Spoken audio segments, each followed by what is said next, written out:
Foreword. Friday, just 10 days away from summer vacation. We survived the flames of semester finals, and I was celebrating by minding my own business at a special dive very far away from school. I ordered my usual, large fries and a cup for the self-serve drink bar.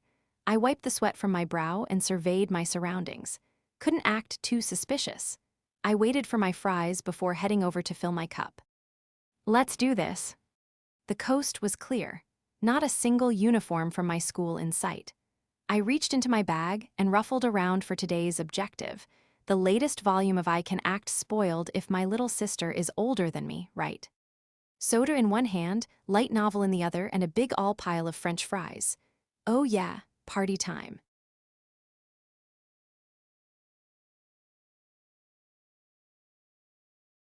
Loss 1, the pro-childhood friend strikes out. I'm so proud of you, ONIICHAN.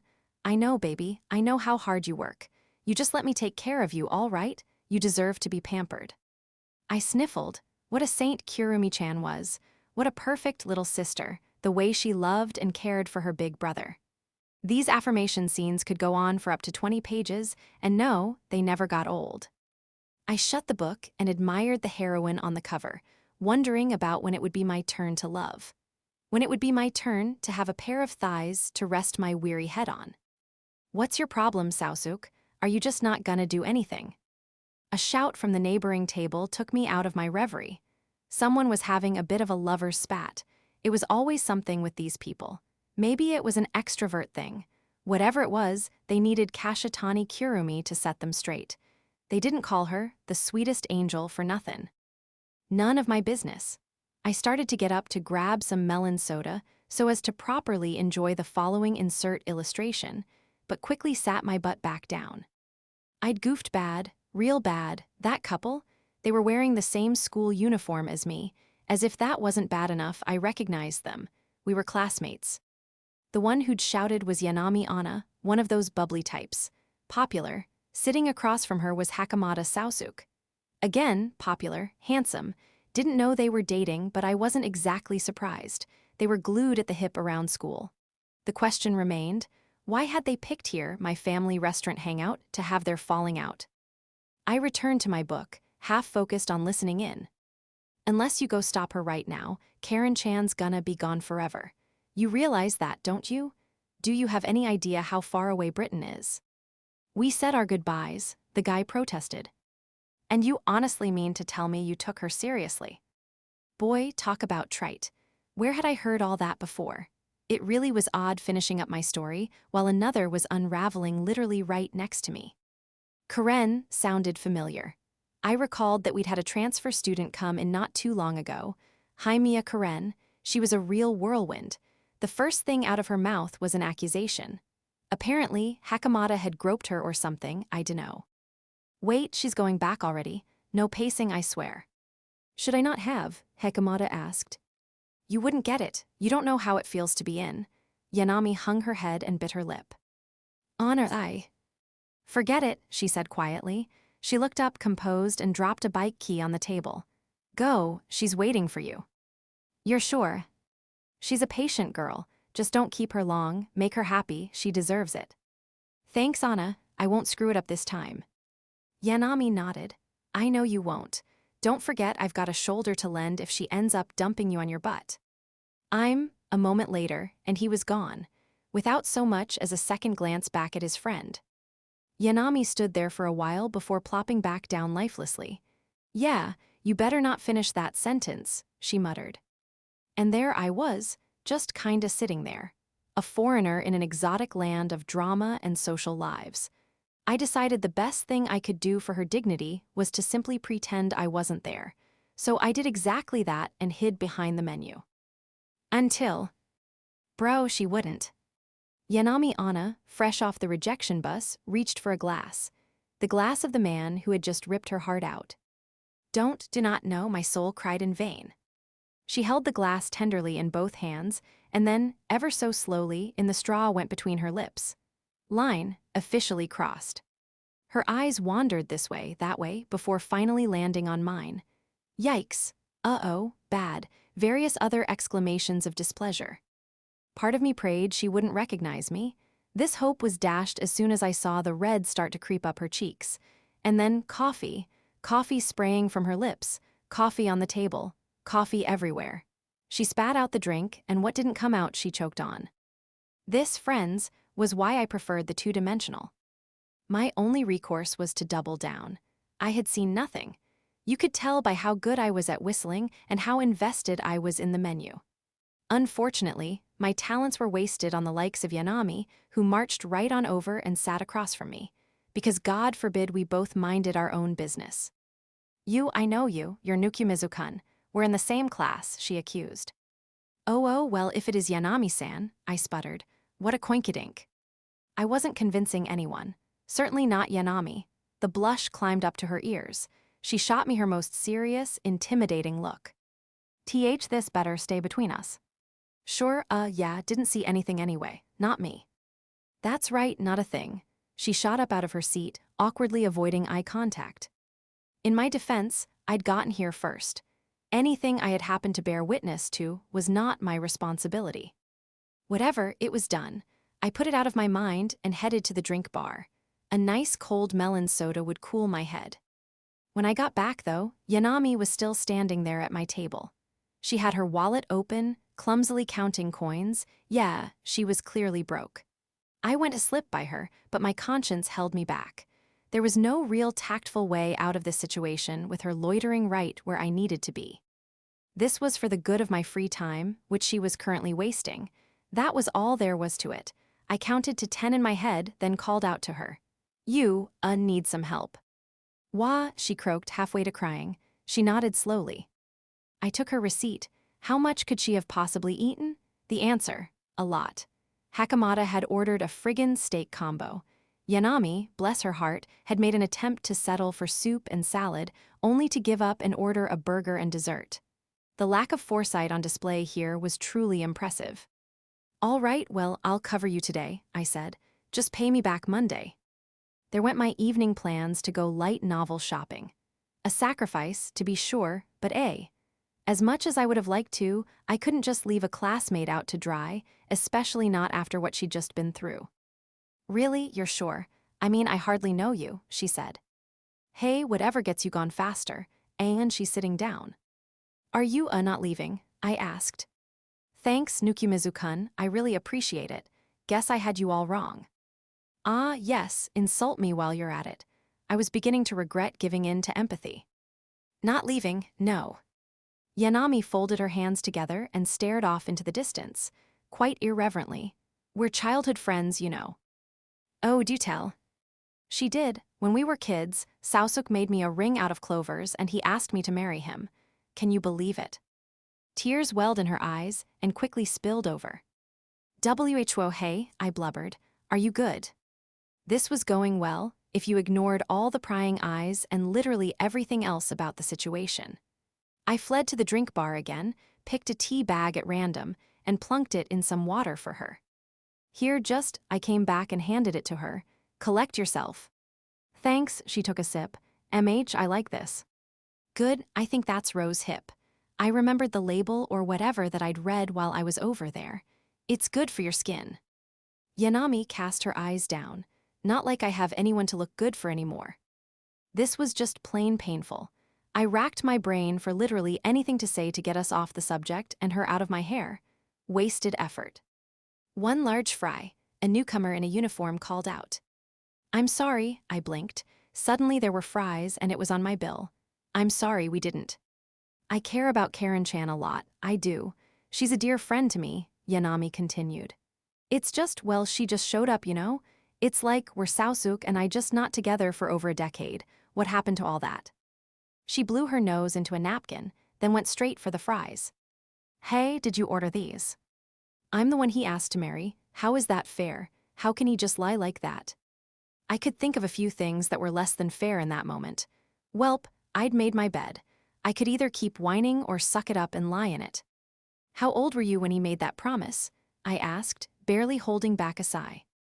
Before elementary school, so like 4 or 5, she replied. Yes, nah, not legally binding. Another fry. Do you think that counts as cheating? It has to, right? Like, how do you just jump ship like that after one transfer student with a couple honkers shows up? Now that was an interesting angle.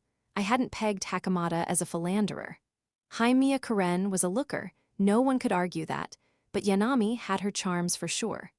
Unfortunately for her, however, she hadn't been born with that X factor that all the anime and manga title girls had. I genuinely felt for her in that respect. I didn't know you guys were actually dating, I said. Huh, oh no, I mean, did it look like we were? Yanami blushed and giggled to herself. People always did say we were super cute together. Can't blame you for assuming. I blinked at her. So you're not dating, then literally how is it cheating? Yanami winced. WL, you said so yourself. We kind of were. Sorta. We would have been if it weren't for that homewrecker and her mommy milkers. The best of friends, those two sounded.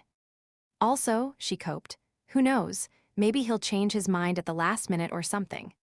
I'm sorry to say the 11th hour has passed. Yeah, I was a bit of an expert.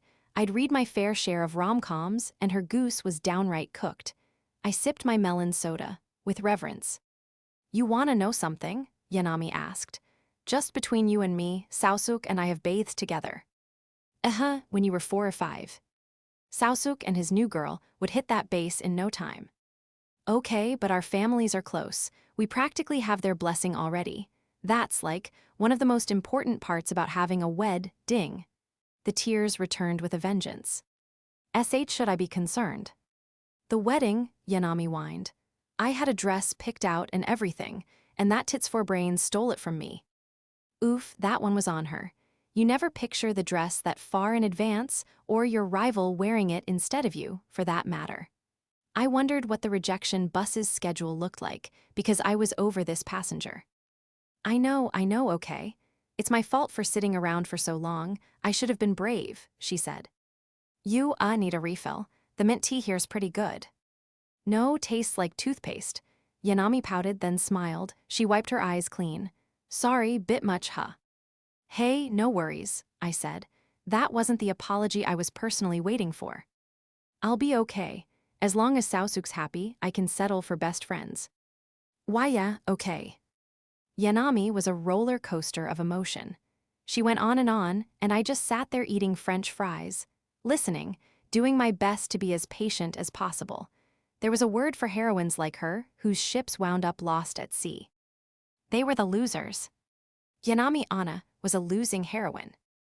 3 days went by. It was Monday now, back at school. I leaned back up from the faucet, shut off the water, and wiped my mouth. City water was never any good, although that depended on who you asked. Granted, most didn't know what I knew. Most were blind to the fact that water could, in fact, taste different from tap to tap, even within the same building. I, Nukumizu Kazuhiko of Tsuwabuki High School's Class 1C, fancied myself one of the enlightened few. Now that's the stuff, I muttered. It was just before 4th period. The first floor sink in front of the library in that new annex was my current sanctuary. Early in the morning, this was the place to be for top-shelf tap water. Being further from the rooftop water tank meant the chlorine levels were minimal, and you didn't want any of that swimming in your stomach right before lunch. My thirst quenched, I started on my way back to class, calculating in my head the perfect pace. Arrive too early, and there, doubtless be a conversation happening right at my desk, and I wasn't about to deal with that. A leisurely stroll would get me there just in time. I thought back to last week, to Yanami Anna. The boys had made quite a fuss over her on the first day of school. She was pretty, I gave her that, but it was clear to me from the get-go that we lived in different worlds. I was content occupying mine, and she occupying hers. Apparently, though, as evidenced by recent events, that understanding didn't run both ways. I genuinely couldn't remember the last time I'd spoken with a girl for that long. She showed me flashes of charm, and she showed me flashes of insanity. I couldn't make heads or tails of her. But that was all in the past. Once I got my money back, that would be the end of it.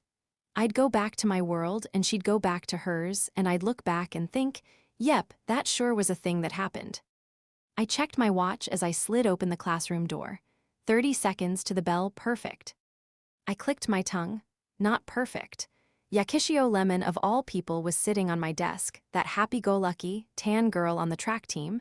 We'd come from the same junior high. She was literally always smiling, always talking with someone. She was magnetic, and she wouldn't budge an inch until the bell sounded. Taking the long way around the room, I slipped by my currently colonized desk and reached into my pocket for the old receipt I kept specifically for times like these. In the time it took me to toss the thing, the bell rang. I made my way back, assured of my victory. No one moved. The invaders remained. I glanced at the chalkboard. 4th period, world history, 10 minutes late, self-study, it read. I had miscalculated. None of these people were going to study. They'd just gotten an extra 10 minutes added to their break. I wandered over to the notice board, wiping away the nervous sweat on my brow. Wow, an inter-high rally? Boy howdy, and the archery club had made nationals for the 3rd year in a row. I was so incredibly invested in this information. With enthusiastically feigned interest, I scanned the schedule for that rally thing. Opening ceremony, July 22nd. Girls volleyball, 22nd to the 25th. Canoeing, 28th to 31st. We should totally do lunch together. I knew that shrill, immersion-breaking voice anywhere. It was Haimiya Karen. I snuck a peek and, to little surprise, saw Hakamata and Yanami with her. Honestly, though, I could feel the main heroine vibes from here. She had the looks, the presence, the personalities. Yanami had on her best smile. That was the biggest surprise. I'd expected, well, I wasn't sure what I expected. Different worlds. Maybe in hers, relationships coming and going was the norm. I'm good, Yanami kept smiling. Don't want to be a third wheel or anything. Don't be like that, the transfer student argued. We're still friends, you know. That's right, Hakamata agreed. You don't have to try and be considerate. I see right through you. Yanami gave him an awkward elbow poke. Speak for yourself. I'm trying to do you a favor here, bud. Anna, Haimiya Karen sighed. Yeah, before Yanami could get her next few words out, Haimiya threw her arms around her. See, come on now, Karen-chan. What's all this for? Thank you, you're my best friend in the whole world, said Tits for Brains, not my words. Come on, people are staring. She patted her dear friend on the shoulder. Evidently, I'd been worried for nothing. Yanami seemed pretty much over it, at a glance. That was when I noticed her legs trembling and her fists clenched white behind Haimiya's back. Oh, she was over it, in an entirely different sense entirely. So lunch, Haimiya pressed. How about we? Excuse me. Just as I was starting to see steam billowing out of Yanami's ears, I cut in. Yanami-san. All 3 pairs of eyes centered on me. This, right here, was exactly what I was talking about with different worlds. Oh, the sin I had committed, the absolute travesty it was for the background character to butt into the main plot. By some miracle, I managed to keep myself composed and my voice from cracking. You're on duty today, right? Amanatsu-sensei wants your help in the printing room. Oh, Yanami slipped away from her prison. Yeah, sure, I'll be right there, thanks. She made for the door but turned around just before leaving the classroom. You know what? I could actually use a hand. There I was, next to Yanami-san, walking down the hallway together. What was I even supposed to say? I glanced at her. Yanami Anna, she was certainly pretty. Fluffy, flowing hair, big, round eyes, gentle features. I could see why she was so popular with the guys. Like, let's just get it out there. This girl had the looks. Hakamata, my man, this girl was your best friend for over a decade? What were you thinking, passing her up? Sure, Haimiya Karen was potentially prettier, had bigger personalities, more grace. Whatcha starin' at? Yanami leaned over and peered at me. Nothing, I stammered, tearing my eyes from her face. Those thoughts were best kept to myself. So tell me, she whispered real low, stepping in close. I swear she knew what she was doing. Was that little act back there just for me? It looked like you needed a hand. Sorry if I was butting in or whatever. Nah, thanks. I was straight up about to rip those udders clean off her chest. She didn't even blink as she said this. Where are we going anyway? The teacher doesn't actually want me, I assume. Only one reason Amanatsu-sensei would put us on self-study, I said. She forgot the printouts again. Might as well help her before all hell breaks loose. Amanatsu Kanami was our homeroom and social studies teacher, and she was a chronic truant. Not on purpose, mind you. She just had a bad habit of mixing up the class schedule, forgetting her materials, walking into the wrong class, and she probably had trouble remembering to breathe too. Generally, self-study meant she had forgotten her materials. I opened the door to the printing room, entirely unsurprised to find Amanatsu-sensei, yet somewhat surprised at the state she was in. Is everything okay?" I asked. It was like a paper factory had exploded in there. Papers littered the floor, the table, and of course covered the printer with which Amanatsu-sensei was presently doing battle. She was a minuscule creature, easily mistaken for a student were she in uniform, and a creature she was.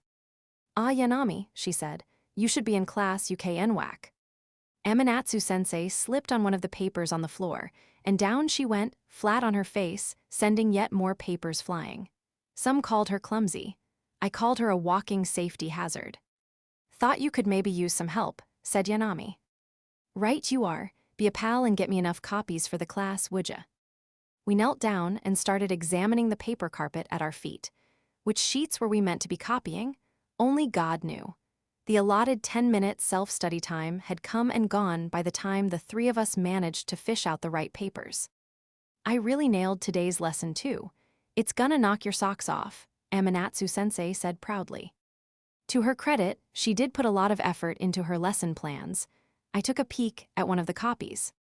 "Sensei, we haven't covered this material," I said. "I thought we were doing Chinese history today." "Look, bub, I dunno who you are, but you must have a few screws loose," she ranted. "Second years cover the Byzantine Empire in July, and don't you forget it. Which you won't once you learn just how moe those guys were." "Ma'am, you're teaching Class 1C, which happened to be mine, fun fact." "I'm what?" All our work fluttered to the floor once again. "I can save this, we've still got 40 minutes. That's plenty of time to get a lesson together." Maybe not enough to have the lesson, I thought. Amanatsu-sensei flew from the printing room, but not before face-planting one more time. A real piece of art, that pedagogue. The chaos settled, leaving us in its wake. "Guess we should start cleaning." "Probably," Yanami said. "She's never gonna get a new act, is she?" We got to tidying up, and the silence quickly became awkward.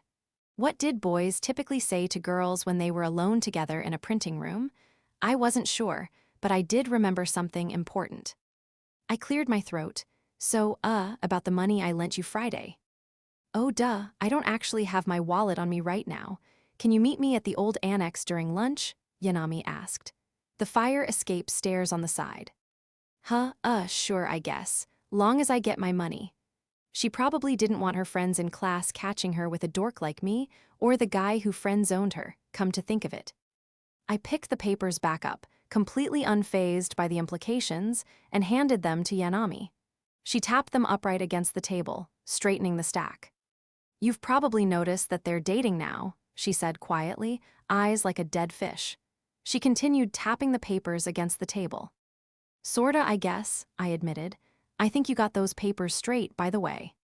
"Did you hear them inviting me to lunch? Wonder what that's about." The papers crinkled in her grip. "What if they're doing it on purpose, trying to show off?" Scrunch.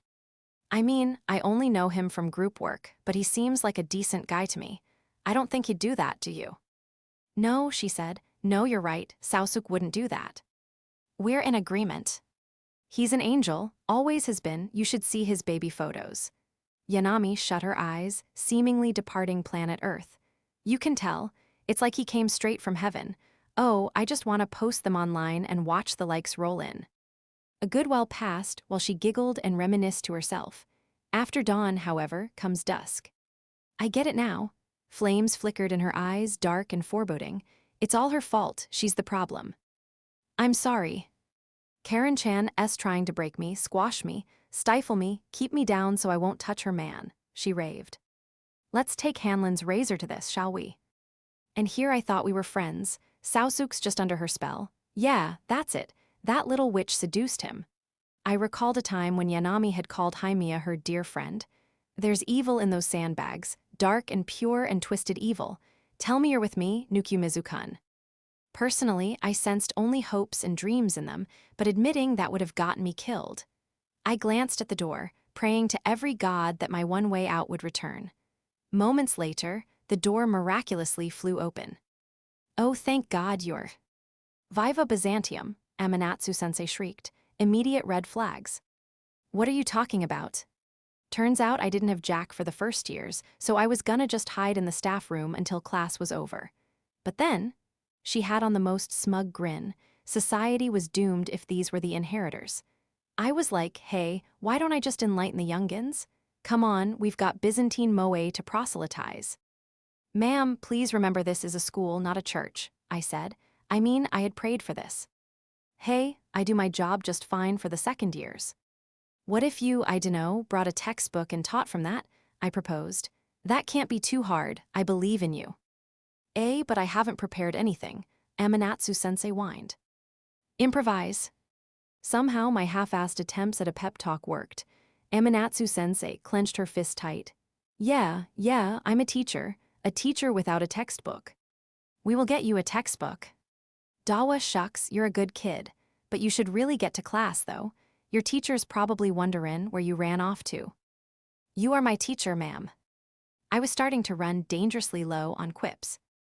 That afternoon, I made my way to our meeting spot and took a seat on the fire escape stairs outside. The place felt foreign to me. It was empty, secluded away from prying eyes, a private oasis. My fascination with tap water was, in truth, beginning to wane after 4 months of using it as my getaway this semester. This would make a good secondary escape. I started to grab some bread to kill time until Yanami deigned to show up.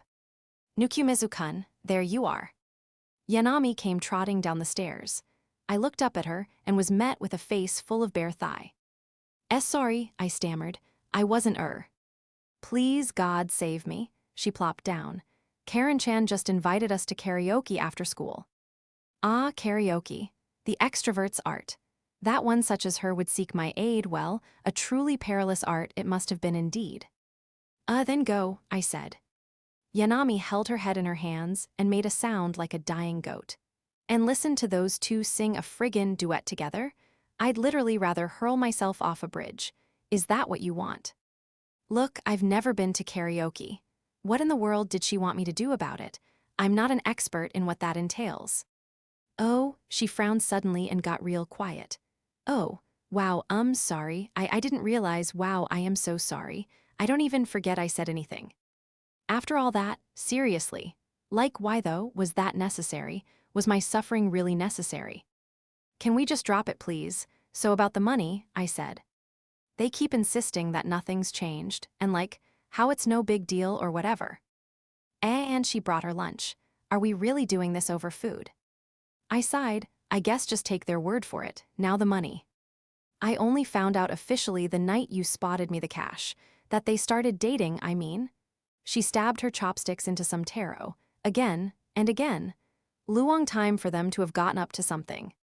Sure, you can make assumptions, but what if they were just busy? Saosuk's sister messaged me. She said she couldn't get a hold of him, wanted to know if he was with me, and of course he was. Oh. I was in danger. I looked to my curry bread for support. Wonder what they were so busy doing. What do you think? That taro was so unbelievably dead. Maybe their phones ran out of battery. Happens all the time. That's true, I should have more faith, huh? As if I have any of that left. What is actually happening right now? Yanami hung her head for a while before finally looking back up. Sorry, I'm rambling. Why, you're good, I don't mind listening, I guess. Thanks, you're the only one I can really talk about this with, Nukumizu-kun. My friends wouldn't get it, and I definitely can't dump on acquaintances, you know. So I wasn't even at acquaintance level. Noted. Let's eat before the bell sneaks up on us, I said. Complaining and food were about all there was between us, it seemed. Yanami made a tired smile. True, lunchtime after all. We ate in silence. I scarfed down my curry bread in no time before I let my eyes wander over to her. What a surreal sight. Me, eating lunch with a girl. People of her status were surely used to the ebb and flow of relationships, of hookups and breakups. Yanami was a good-looking girl. She doled out her fair share of rejections before, I was sure. The roles were just reversed this time around, and she had to live with that. Rejection was a part of life. Well, her life. The words came out on their own. I had no idea where I was even going with this. You're popular. With the guys, I mean. Personally, I think you've, got a little more going for you than Haimiya-san, I mean. Yanami blinked at me and made that same face from the classroom that I hated. It was like I'd called her out in front of a live studio audience or something. I'll take that as a compliment, she finally said. Sorry, weird, forget it. This right here was why you kept your head down, Kazuhiko. I heard her stifle a giggle next to me. She made a funny smile. I looked away. The attempt was sweet. Guess I still had the wrong idea about you. She carried a less mangled piece of taro to her mouth. Whatever her idea of me had been, something told me it wasn't charitable. Anyway, I said, can I have that money now? This is the receipt. Sure, thanks again for that, by the way. She suddenly froze. Wait. Something wrong. What's with that number? Am I crazy? Well, you ordered that watermelon pancake right at the end, with ice cream. Okay, she nodded. And then you threw in the pork shabu-shabu udon salad on top of it. Salad's low-cal, she added. Honestly, I admired the inhuman amount of trust she was placing in the word salad to hold that word salad of a dish together. After what felt like forever, it seemed like I was finally going to get that money back. Yanami stared at the receipt, then at my outstretched hand, and then back at the receipt. She nodded to herself. So, just an idea, but what's your take on bartering? Bartering, I parroted. My interest was piqued. Yanami blushed, fidgeted, and poked at some of the meat in her bento box with her chopsticks. I could, not that I'm all that amazing at it or anything, but well, I'm short on cash, and Saosuk always liked when I did it for him. Okay. Where was she going with this? I followed her chopsticks down to the moist, supple chicken she was mercilessly toying with. Moist, supple meat. A blushing Yanami. Wait, I thought, wait, no way. Is she implying what I think she's implying? I shook my head at Mach speed. WHWH, what are you talking about? We're in broad daylight, and at school. I know I'm not the best cook, but I can manage an extra bento maybe, Yanami continued. What now, a bento?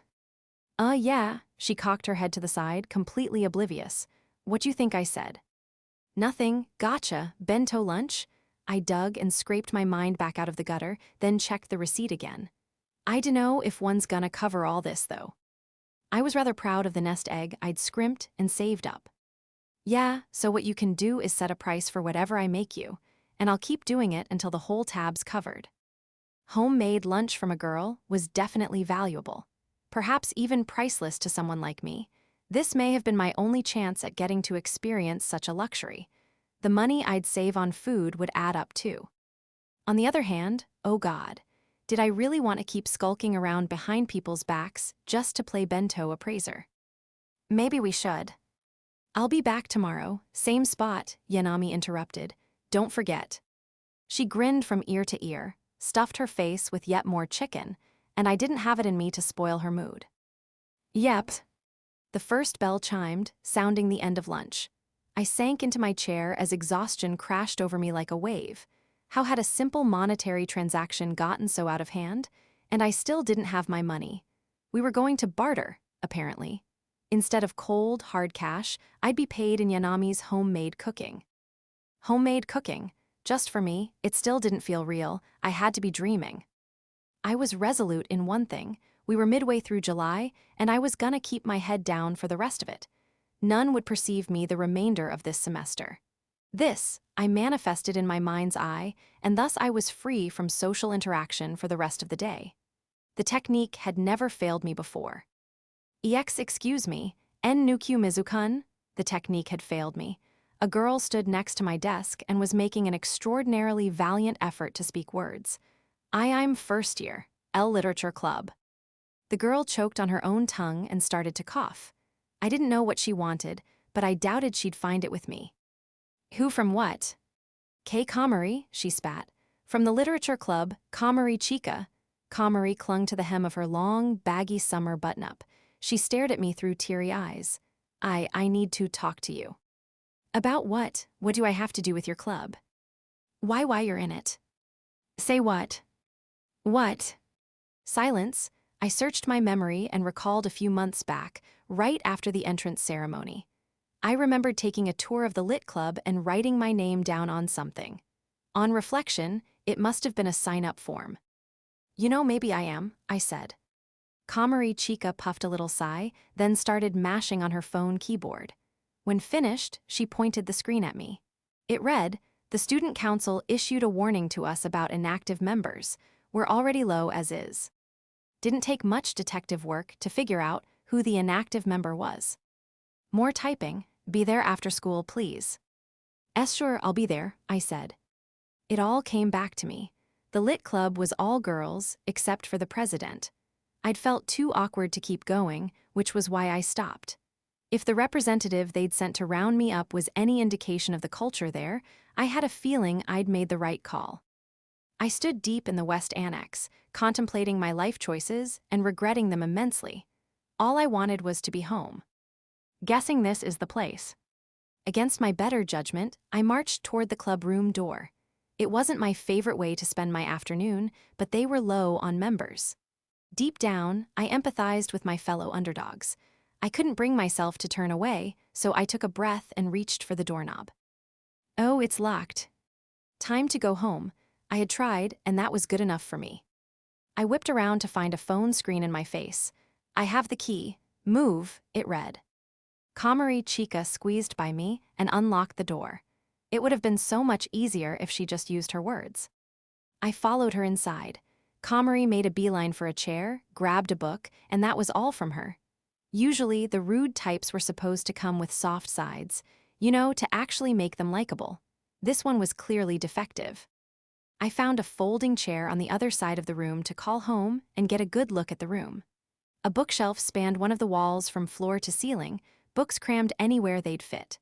I'd neglected to take it all in during my tour a while back, but this time I took note of the colorful blue spines standing out among the other aged hardcover volumes. Interesting.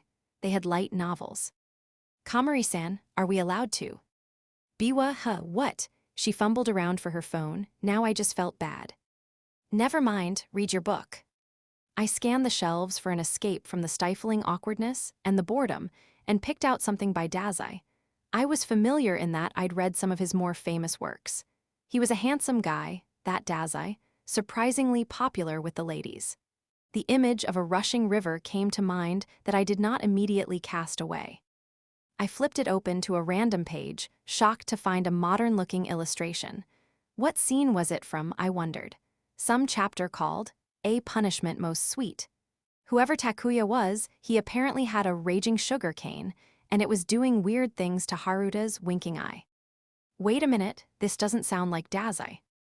Just as I was removing the dust jacket, the book flew from my hands. Komari held it tightly to her chest, staring at me like she'd seen a ghost. "NNN no boys allowed," she sputtered.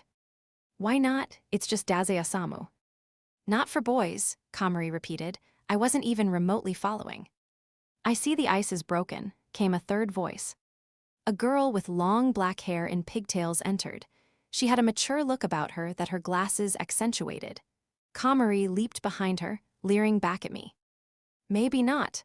Glasses lady gently patted Komari on the head and smiled at me. "You must be Nukumizu-kun. Glad to see you again." Her grin was contagious. I smiled back, relieved to meet someone sane for once. "Oh, hi," I said. "Sorry I kind of ghosted you guys." "I'm just happy you came back to us. Do you remember me? I'm the vice president, Tsukunoki Kodo, a third year." "Yeah, I do actually." I did not. Tsukunoki-senpai looked over at the book in Komari's hands and nodded to herself. "Seems someone neglected to mention that all Dazai and Miss Hima works are off-limits to male club members," she explained.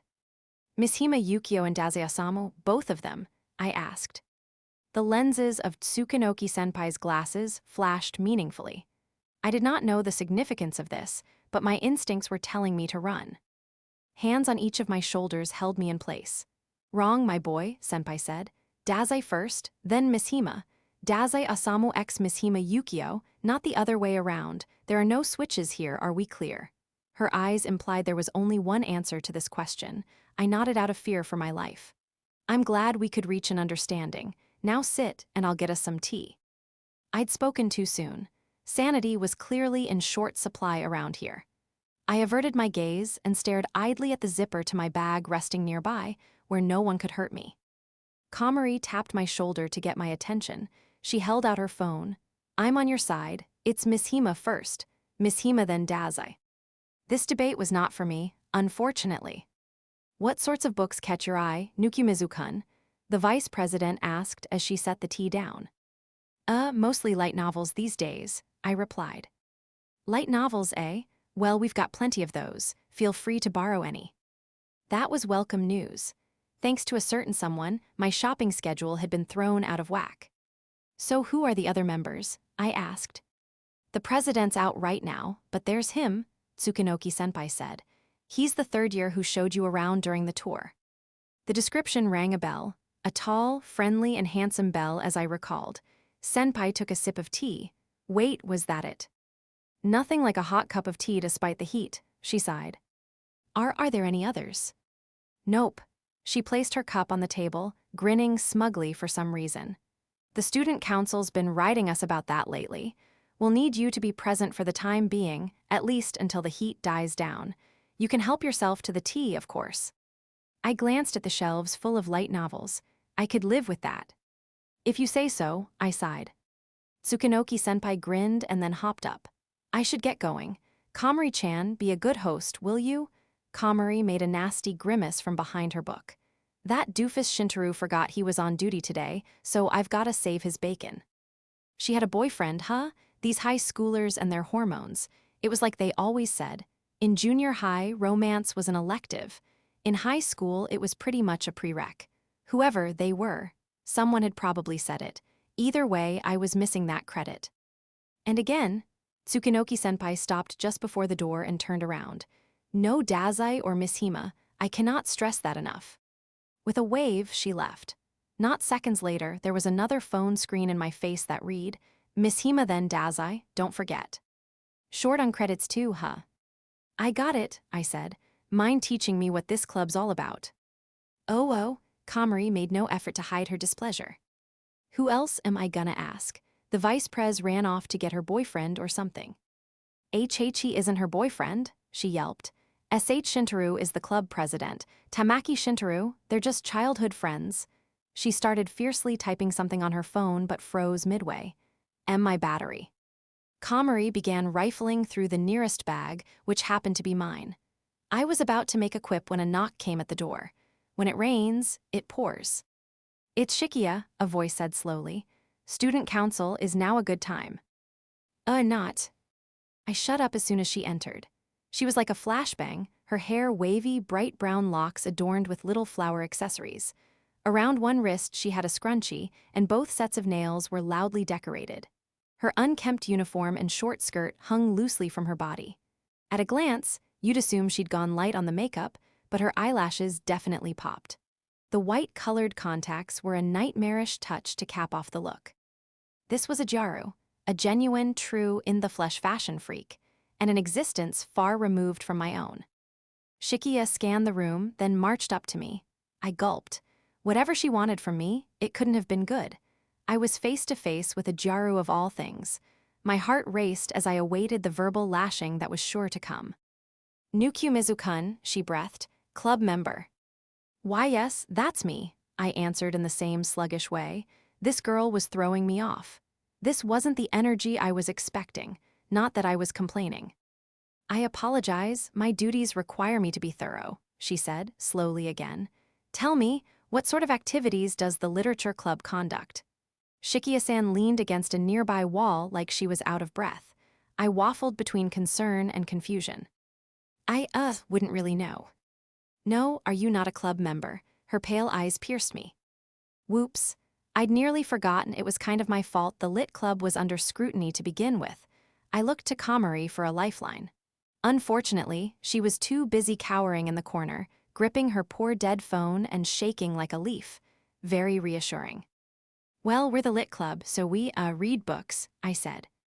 "Just read." Shikia-san tilted her head at me accusingly.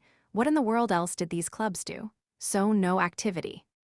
She started to step closer, swaying, her steps deliberate yet unsteady. Why was today such a horror movie? Was zombie aesthetic in or something? We write too, I blurted. Write stories and stuff. You write, she repeated, so you don't just read. Shikia-san looked up at the ceiling, pulled out a notebook, and jotted something down without even looking. Noted, thank you. She shut the notebook with a thump before twirling around and leaving just as quickly as she'd arrived. It felt like I'd barely escaped with my life. Komari might not have been so lucky. She was absent-mindedly tapping at the dead, black screen on her phone, and frankly, I didn't blame her. That crap had shaved days off my lifespan. I knelt down to my bag, which had spilled onto the floor in the chaos, and grabbed my charger. I offered it to Komari. I need that. She snatched it from me, and after a few failed attempts, plugged it into the wall with shaky hands. And then it hit me. I was a pretty normal dude, thank you very much. I scratched out an entry in my schedule. I was hunched over my desk that night, completely redoing all the plans I'd made. Some fiend named Yanami had thrown a wrench in my light novel purchasing agenda. I leaned back, glanced at the collection in my room, and ran a few numbers in my head. Food expenses would be down, so I could funnel those funds into grabbing more new series if I slowed down on keeping up with ongoing stuff. I'll start with Do You Love Your Big Sister and Her Close Combat Skills? For now, the anime was pretty good, I muttered. Maybe this was a sign to get into my small senpai finally. I'd been reserving shelf space for that plus the manga. As I began to write, a small hand overlapped with mine. The Dark Maiden is an innocent mistress must stay. Volume 5 is when my favorite character turns to evil. What are you doing in my room, Kaju? I'm most places, you're just bad at noticing. The freak was my little sister, Kaju. She was 2 years younger than me and actually pretty cute, just objectively. Not even from a brother's biased perspective. Last I'd heard, she had joined the student council too. The family resemblance was getting slimmer by the year. I've really got my eye on my small senpai though, I said. That one's good, but a little too naughty for my liking, said Kaju. I don't approve of you consuming that sort of content, Onia-sama.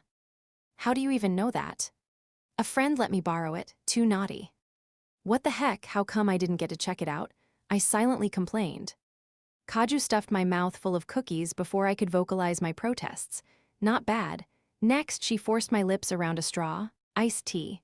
I was feeling somewhat infantilized. I know how to drink things, I said. Kaju stepped directly into my personal bubble. Have you made any friends at school? No.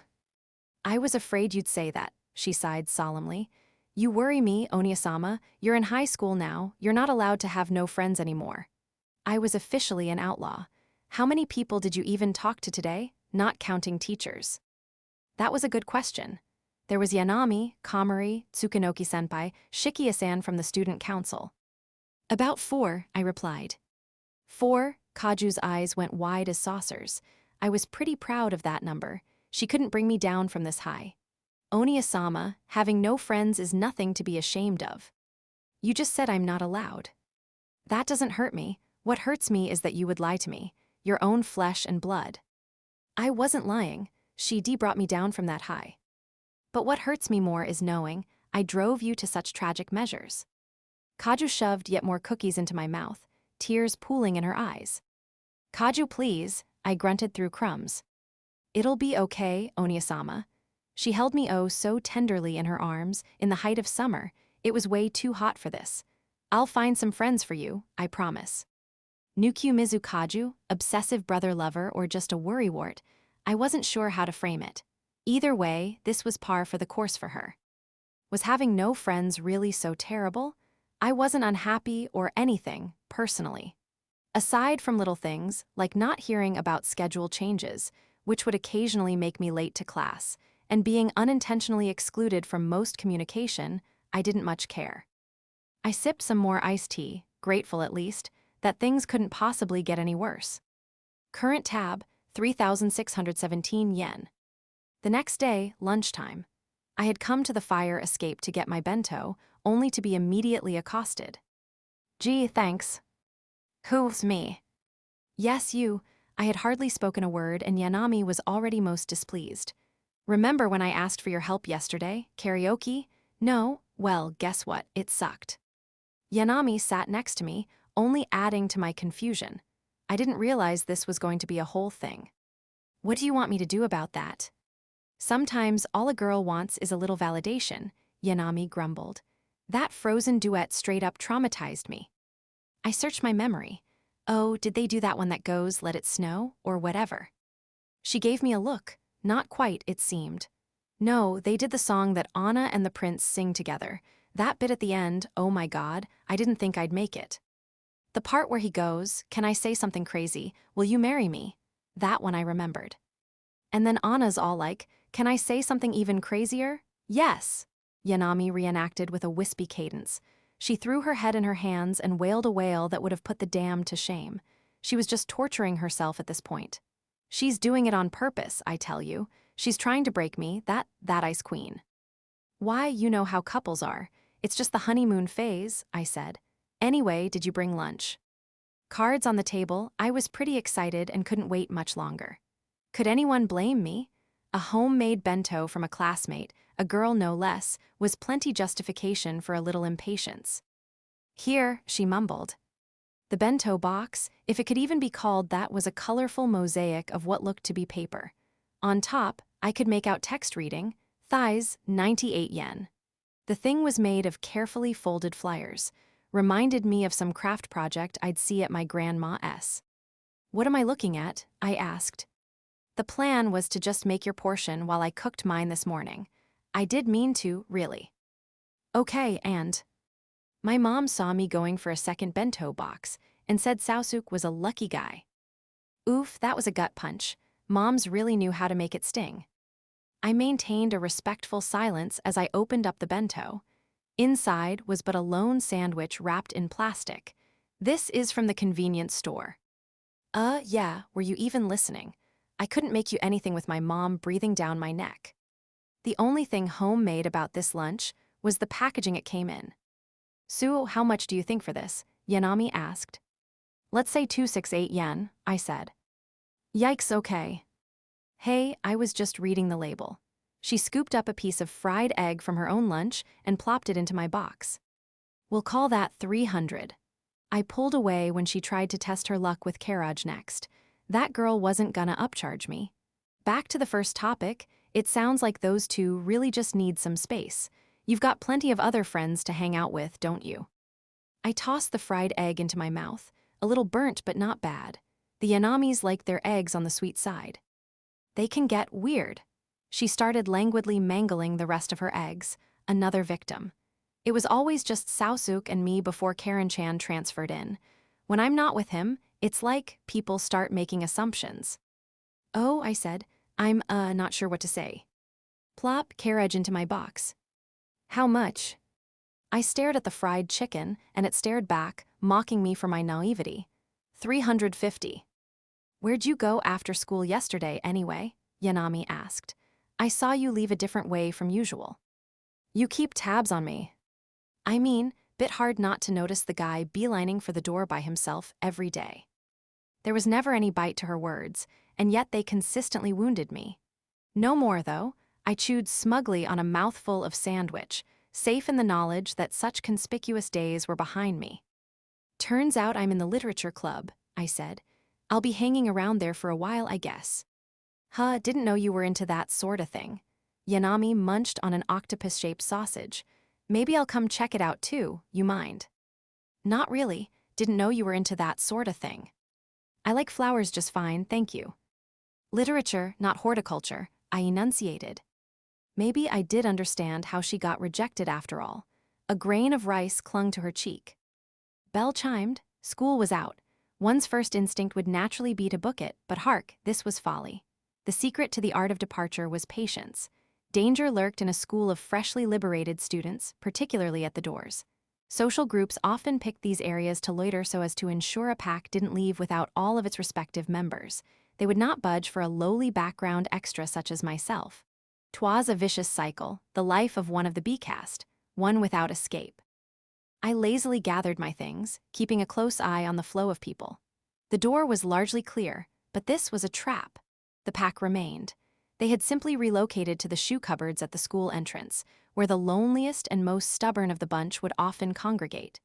Worst case scenario, They were gathered in front of my cupboard, and biding my time by pretending to forget which was mine wouldn't fly this late into the semester. Actually, come to think of it, I wasn't supposed to leave today. It had completely slipped my mind that I was in the literature club now.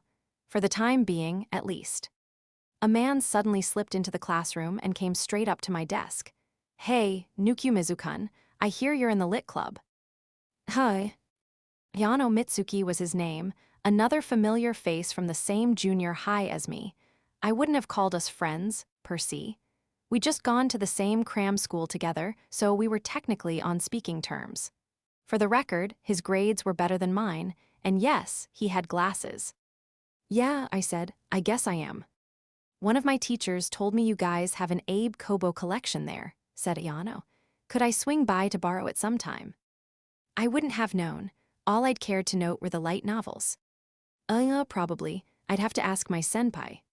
"I appreciate it." He flashed a grin you just couldn't hate, dropped a hand on my shoulder, and then made to saunter back toward the door. Just then, a blur of golden brown spawned out of thin air in the corner of my periphery. Yakishio Lemon thumped her tanned arms down onto my desk.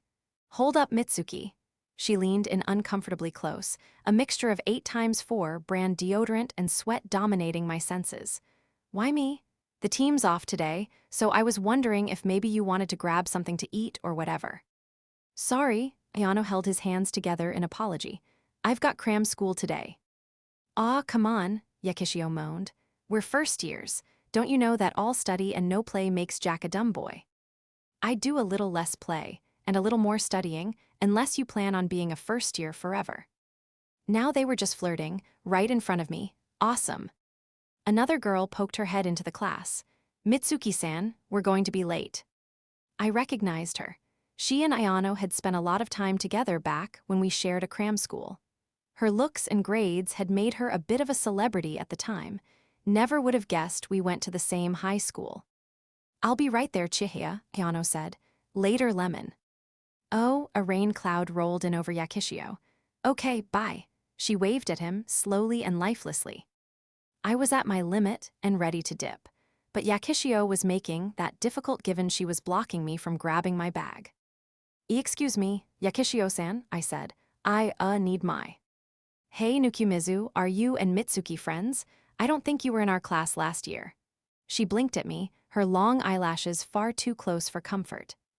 Yakishio Lemon was the star of the track team, their best sprinter, and arguably the star of the classroom as well. People gravitated to her.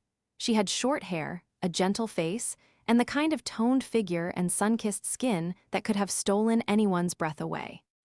Once I'd recomposed myself, I said, "I wouldn't call us friends.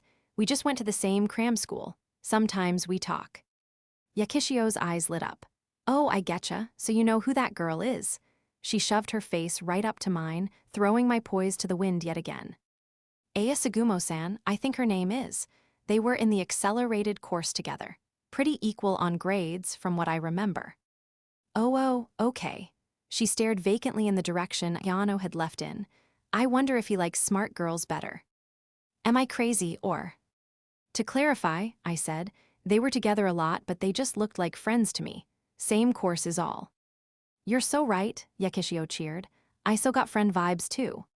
She beamed like the sun. I chose not to touch on the question of their relationship outside of what I'd seen. "Can I get my bag?" I asked. "Oh, sorry, you know what? A good old-fashioned sprint should clear my head." She wasted no time and started stretching on the spot, her bronze limbs bare for all to see, before bolting out the door. I at last reached down for my bag and stood. So many people, so many stories happening all around me, and I'd been none the wiser. My one wish was that I could at least continue to avoid the drama and live out my days in relative peace. "Done with your chat, playboy." With perfect contradictory timing, Yanami appeared behind me. "Can I help you?" I said. None of this made sense. First Yakishio, then Yanami. All the prettiest girls in school were practically lining up just to bug me. I braced my wallet for yet another loan. Yanami smiled at me innocently. "We're going to that club, aren't we? I did say I was coming." I hadn't believed her. Yanami Anna and books went together about as well as water and oil, I imagined. Still, it wasn't my place to tell her no. I nodded. You're sure? I asked on our way to the clubroom. It's not exactly a party where we're going. It might not be your thing. A day was all it took to learn what I needed about the Lit Club. And what I learned was that it wasn't exactly where the cool kids hung out. I'm sure it'll be fine. I used to do needle felting, Yanami insisted. That thing where you poke wool a whole bunch to make cute little dudes. Again, literature. We are going to the literature club, not the little dudes club. Forget it, she wasn't worth the energy. I opened the door. I paused. Oh, hello. Nukumizu Tsukunoki-senpai brushed a lock of hair behind her ear without looking up from her book. Good to see you. Komari glanced, frowned at me, and then froze upon noticing the stranger with me. She's with me, wanted to have a look at the club, I explained. Hiya, hope I'm not a bother, she said. I'm Yanami. Nukumizu-kun and I are in the same class. Welcome, I'll get us some tea. The vice president jumped up, adjusting her glasses, and nudged me as she passed me by. Nice catch, she's a cutie. All right, I said. She your girlfriend? Tsukunoki-senpai asked out loud. Oh, Jesus Christ. And no, we're. Oh, no, Yanami butted in. Just classmates. There was nothing on her face, no hint of emotion, no hesitation, not even displeasure. She may as well have been commenting on the weather. The moment came and went like dust on the wind. She was then quickly preoccupied with surveying the room. You guys sure keep a lot of books around here. What for? Suddenly, it was like you could hear a pin drop. Senpai and Komari stared holes through me, their expressions completely deadpan. Just as the atmosphere was becoming crushing, the door swung open. Whoa, we having a party. A fairly tall man entered, the president if I had to guess, Tamaki Shintaro, my savior. Well, look who decided to show up. Tsukunoki-senpai made her best attempt at a wrinkly scowl, only to be betrayed by her own upturned lips. Cut me some slack. The president put a suave hand on her shoulder. I've been studying for exams. And I'm the Queen of France. What, you don't believe me? Oh, hey, Nukumizu-kun. Good to see you again, and who's that, a new member? Just here to check things out, said Yanami. Nice to meet you, I'm Yanami. Tamaki-senpai welcomed her with a smile, stepping toward us. Make yourself at home. Before he could make it far, Komari jumped out in front of him. PP Prez, she stammered. Read the book you lent me, it was good. Already, dang, glad you liked it, Tamaki-senpai said. Kodo over here just doesn't respect sci-fi. He gestured to her with his thumb. The vice president shot him back a look. I respect the genre well enough. It's you who won't read Haruki. Since when were you a Harukist? I'm not that into him. You're still sitting on that Uzami Rin novel I gave you, by the way. Hey, I finished that. Boy, did that idol burn. They were so a thing that it wasn't even funny. I let my eyelids hang, unamused, while they went off. I like Egan, Komari interjected. What a trooper. Even if he's a bit confusing. For real, said Tamaki-senpai. I knew one of us had good taste. The president ruffled her hair. She yipped. Tsukunoki-senpai swatted his hand away. Are you trying to get me tooed? You just let me know if he's getting too handsy, Komari-chan. I'll set him straight. I don't. Komari jumped at the volume of her own voice and hung her head. I don't mind. Her cheeks turned bright red. Look at her, Kodo. Why can't you be that adorable? Tamaki-senpai teased. Groaning, Tsukunoki-senpai said, you really shouldn't spoil him. He'll let anything go to his head if you're not careful. The president glanced at his watch and sucked air through his teeth. I gotta get going. There's a meeting for club presidents, and I'm cutting it close. At least I get to brag about our new visitor. I'll come with, said Tsukunoki-senpai. You'll curl up somewhere and fall asleep on the way there otherwise. You're my favorite alarm clock, Kodo. We'll see how you feel after I sign you up for janitor duty. The two left, their casual flirting echoing down the hallway and through the door, leaving the rest of us to wonder what the point of that entire display had even been. Aichi called me, the president called me cute. Komari was mumbling and giggling to herself, off in her own little world. Poor thing had no idea. Yanami tapped me on the shoulder and furtively leaned in close. Very close. Oh God, I could smell her. So, the prez and vice prez, They're totally dating, right? Dunno, wouldn't be surprised, I replied. Komari, with her sonar hearing, thrust her phone out at us. The screen read, "They are not dating, they are childhood friends." Childhood friends? Yanami narrowed her eyes like an activated sleeper agent. Yes, just friends, Komari's phone screen asserted. Her nose scrunched, nostrils flared, and peace. Well, not said, technically. Either way, Komari stormed back to her book and shoved a pair of blaring earbuds into her ears. There was Grumpy, and then there was her. Yanami noisily scooched a nearby chair over to sit in. "What's the phone about? She just do that?" she asked. I had no answer. Anyway, so childhood friends, huh? What? Oh, right, guess they are, I said. Wonder what makes her so special, Yanami muttered grimly. Innocent until proven guilty, Yanami-san. Wait a second, she slowly, dramatically raised her head. Her eyes landed on Komari. Homewrecker, she growled. Komari twitched. Okay, relax, we just established they aren't dating. How does that make her a homewrecker? It's not about dating or not dating. As far as I'm concerned, any floozy that steps in on a man with a childhood friend is a dirty thief. How is that not obvious? I pictured a Yuri couple. Many would rage and froth at the mouth at the mere suggestion of including a man in such a relationship. That made it click for me. Death was too light a punishment. Okay, I get it, I confessed, but let's put a pin in that. Komari-san's literally right there. She's got music on, she can't hear. We turned to her. Komari seemed to shrink away like she could feel us staring. Something didn't feel right. What if she is? I said. But she's got earbuds in, said Yanami. She could be pretending to listen to music, so she can eavesdrop on us. Didn't you hear it earlier, though? Yeah, but do you hear it now? We've been hoodwinked, Yanami-san. The sweat of a liar poured from Komari's face. She took out her earbuds, holding me in her disgruntled gaze, and handed me something. Spare key. Forgot. Oh, thanks. I mudgy go home now. And out she flew, tripping over her own legs. The quiet was sudden and overwhelming. Only two remained, the outsider and the technically not really outsider. What was there to even do? I couldn't give much of an overview of the club because I hadn't been given one myself. Guess I'll make some tea, I said. Write your name on the visitors list. Thanks, get me green, Yanami replied. She signed her name and started flipping pages. Lots of people on here. Oh, there's you. And there's that one girl, Komari-san. Yanami quickly grew bored with the list and browsed the shelves. I prayed she'd stay away from anything Daz or Miss Hima, for both our sakes. Tea, I said, placing her cup down. Thanks, by the way. She took a sip and stared me dead in the eye. What club is this again? I'm like some normal teenager, I mumbled to myself.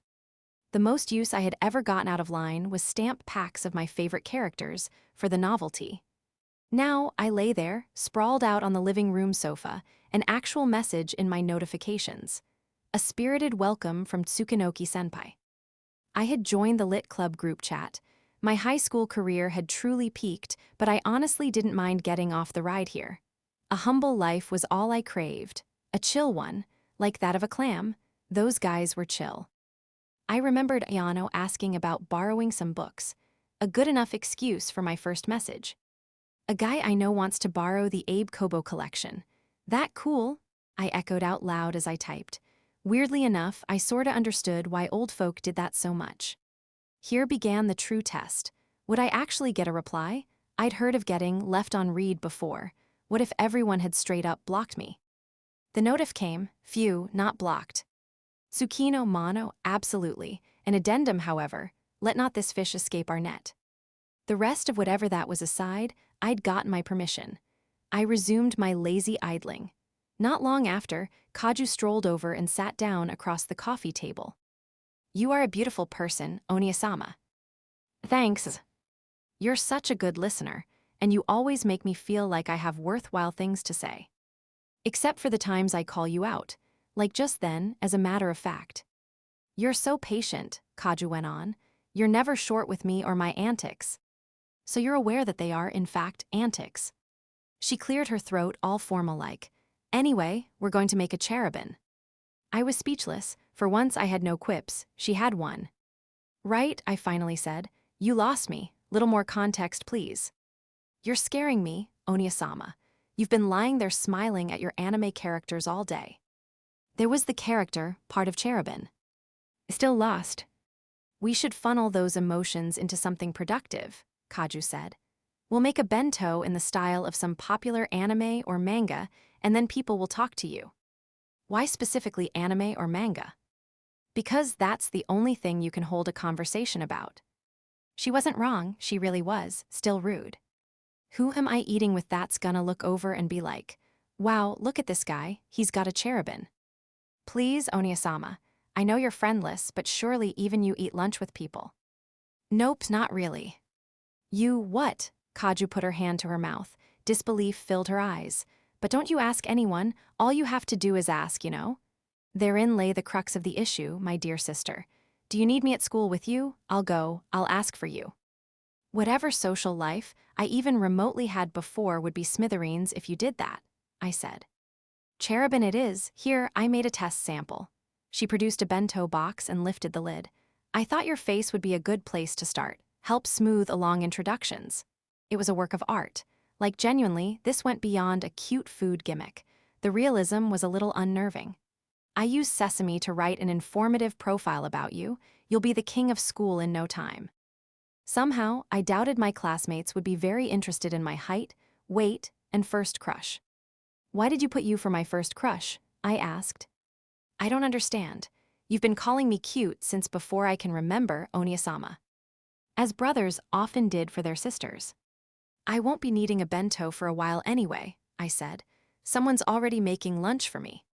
Someone, Kaju froze and started bugging out. What, who, what? Us, hello, you in there. Oniasama, Kaju shrieked. Do you mean to tell me that before any friends at all, you've made a girlfriend, without my permission? Relax, she's not my girlfriend. We'd have to be friends first, and we both know I don't have any of those. Right, of course. How silly of me. That would just be ridiculous. She didn't have to twist the knife. I've heard stories of people starting relationships with individuals of questionable tangibility, particularly people with your interests, though I have to express my concern for your nutritional intake if these bento are of similar physicality. You really have no faith in me, do you? I said. It's a real person making real food for your information. In fact, you could even sell it in convenience stores. My question is still how a friendless, girlfriendless boy such as yourself just happens upon a supply of bento. It's been paid for, I said. Ah, Kaju clapped her hands together like she'd solved the case of the century. I've heard from friends that some women have been adding bento boxes to their services lately. You have questionable friends. I stared down at my seaweed self. He stared back. We shared a common understanding. Current tab, 3,267 yen. The following afternoon, Wednesday, Yanami met me at the fire escape again right on time. This bartering thing was happening after all. My not friend not girlfriend spread her handkerchief over one of the steps before taking a seat and sighing. It's happening again. This time Karen-chan wants me to join them at her place for a study sesh. You can always tell her no, I said. In response to the objectively best advice she could have possibly received, Yanami scowled in disgust. And leave those two alone together, she shouted. They're already dating. We're past the point of that being concerning. This could never be simple, could it? I couldn't just take my lunch and be done with it. There was always something. She wants me gone for good. I'm telling you, Yanami started raving. She knows this thirst can't be quenched with water.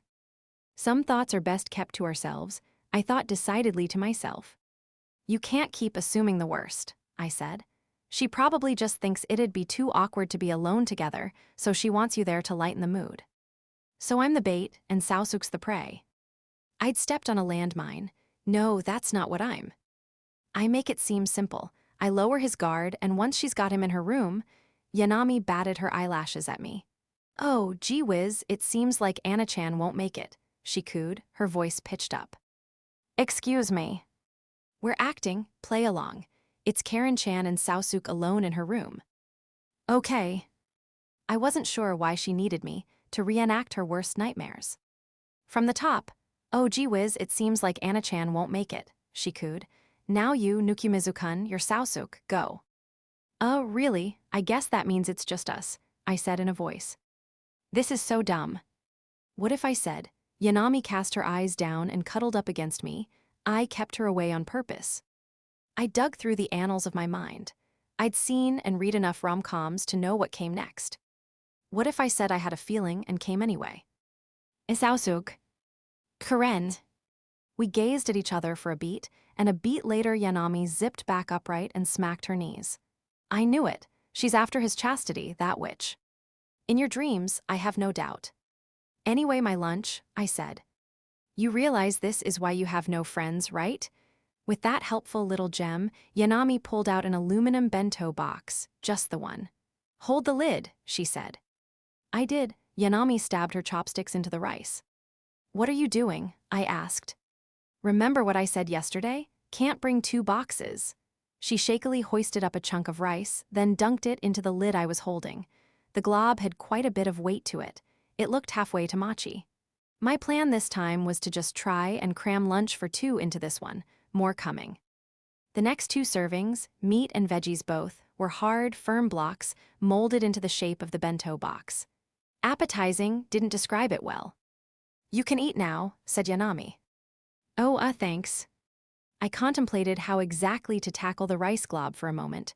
Chopsticks failed. The juices from the meat looked promising, though, so I softened and mixed the ball up in that. Progress was being made at last. Good, she asked. Ballsy move, given the state everything was in. You made all of this. Yup, and I didn't skimp or nothin', she claimed proudly. So how much? Thank God this wasn't just like Mama used to make, or I'd have had questions about her childhood. I noted a bit of pomade croquette in one of the cubes. 400 yen, I said. Nice, I'll take it. Yanami chomped into her rice glob, blissfully unaware that I was being nice with that appraisal. Granted, there was a lot of it. Might even have it all paid back before summer vacation. She was right. Couldn't forget that these little get-togethers were temporary, only until she'd covered what she owed me, which was whatever. The time limit made it bearable, maybe even enjoyable in the moment. Not that I'd let her off the hook early. Yanami lidded her now-empty bento box sometime later and stood up. Wanna head upstairs? There's a really nice view of campus from there. I couldn't think of a reason to refuse, so I followed. From up top, beneath a cloudless July sky, we could make out the track team mid-practice. Hey, that looks like Lemon-chan. Yanami leaned against the rail and pointed. There was no mistaking that tanned figure. She broke away almost immediately, leaving her peers in the dust. Man, she's fast.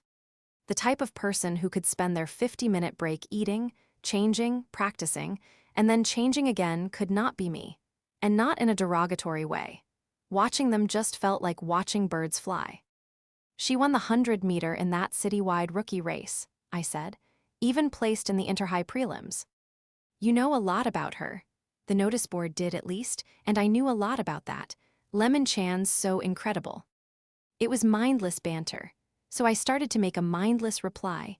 When I saw her, though, I swallowed it back down. Tears swelled in the corners of her eyes. One fell and trickled down her cheek, glistening in the sun, before the wind carried it away. There was nothing manufactured about this expression. No goofy non-sequiturs were on her lips. A girl I barely knew was crying in front of me, and I didn't know what to do. Time felt like jelly, thick and slow, yet impossible to grasp. Why, Yanami-san, are you okay? I managed to ask. He didn't pick me, she croaked, a late realization. Yeah, bit late, I know. How'd you know I was thinking that? Private minds were not for public reading. Because I'm thinking it too, she said. It's setting in. I don't follow. Just watching Lemon-chan run, moving forward, she went on, and I'm not. More tears shimmered when she blinked. I missed my chance. I knew that day one. I think I just needed time for it to feel real, you know. Yakishio darted off the starting line again, this time against the boys. One of the tall ones outpaced her right at the last minute. It's hard to put into words. I think you'd understand if you ever had your heart broken one day, Yanami said. You think, I replied. Rejection is rejection, hurts for everyone and you'll never get any closure. She stretched out wide. But the world keeps turning, people keep running, so all you can do is try to keep up. So sorta like a special scene auto-triggering in a game, I rationalized. Yeah, I wouldn't know. Never been rejected, I said with a dash of self-deprecation. Yanami smirked at me. Nice humble brag, bro. A light novel protagonist would have known the right words to say in that moment to sweep the heroine off her feet. I didn't, and this wasn't a heroine. It was a loser. A loser who had to go on living while the clock kept ticking, and the one who got away kept making memories with a girl who wasn't her. We watched them run. The breeze filled the silence. Current tab, 2,867 yen.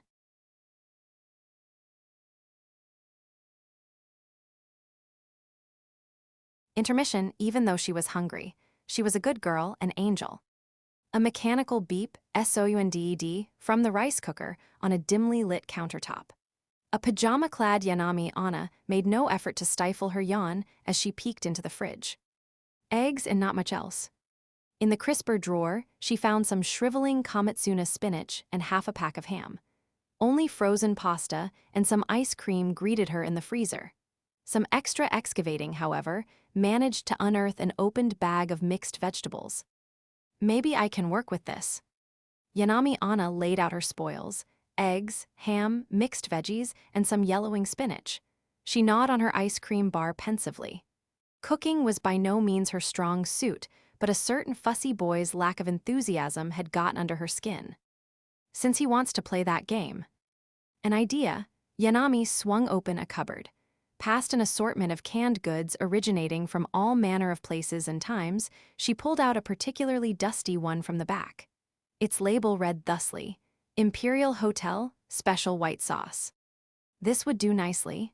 It was grand, it was special. It would break that jerk's poker face for sure. Yanami eyed her secret ingredient with pride until she noticed the Best By date hidden at the edge of the label. What year is it again? She wondered. Ryua started in 2019, so. That was close enough for Yanami.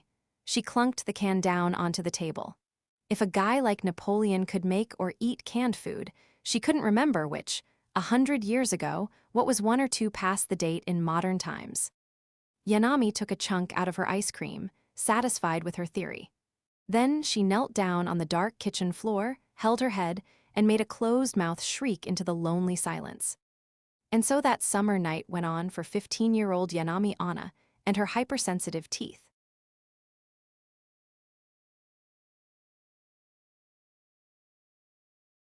Lost 2, Yakishio Lemon versus the narrative.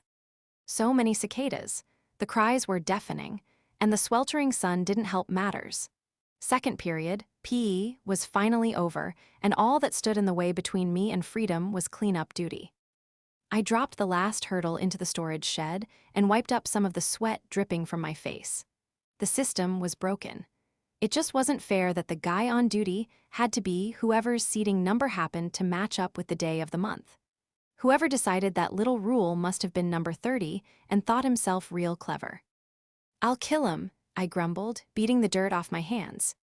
The sooner I wrap this up, the sooner I could get out of these gross, sweaty clothes. The last guy to change was the last one to stand around in his underwear while everyone else was dressed, and I wasn't looking to be that guy. Suddenly, the door rattled shut. The place went dark. Had it finally happened? Was the bullying finally starting? This was it for me. I whipped around to find that I wasn't alone. Standing there in the dim darkness, fidgeting awkwardly, was Yakishio Lemon. Sweat gripped her clothes, gluing them to her body and accentuating her figure. Yakishio-san, I said. This was a scene straight out of an anime. I gulped. Yakishio avoided looking me in the eye. She brushed back a strand of hair clinging to her cheek and stepped closer. Hey, Nukumizu, she said. I wanted to ask you something. Oh, okay. Unlike those with minds of a lesser discipline, my expectations weren't high. I'd seen enough rom-coms to know that we hadn't had nearly enough build-up to unlock a scene of this caliber. Have you guys talked since? She asked. Who, about what? This was no romantic development. This was the kind where the lead is expected to act all flustered before his hopes are dashed. I could handle that. Mitsuki, Yakishio said, about the books, did he come get 'em yet? Come to think of it, I hadn't updated Yano at all about that. Yakishio held her hands behind her back and shyly tapped at the ground with the tip of her shoe. I was thinking that, well, maybe I could make the delivery myself. I mean, it's a pretty big collection, I said.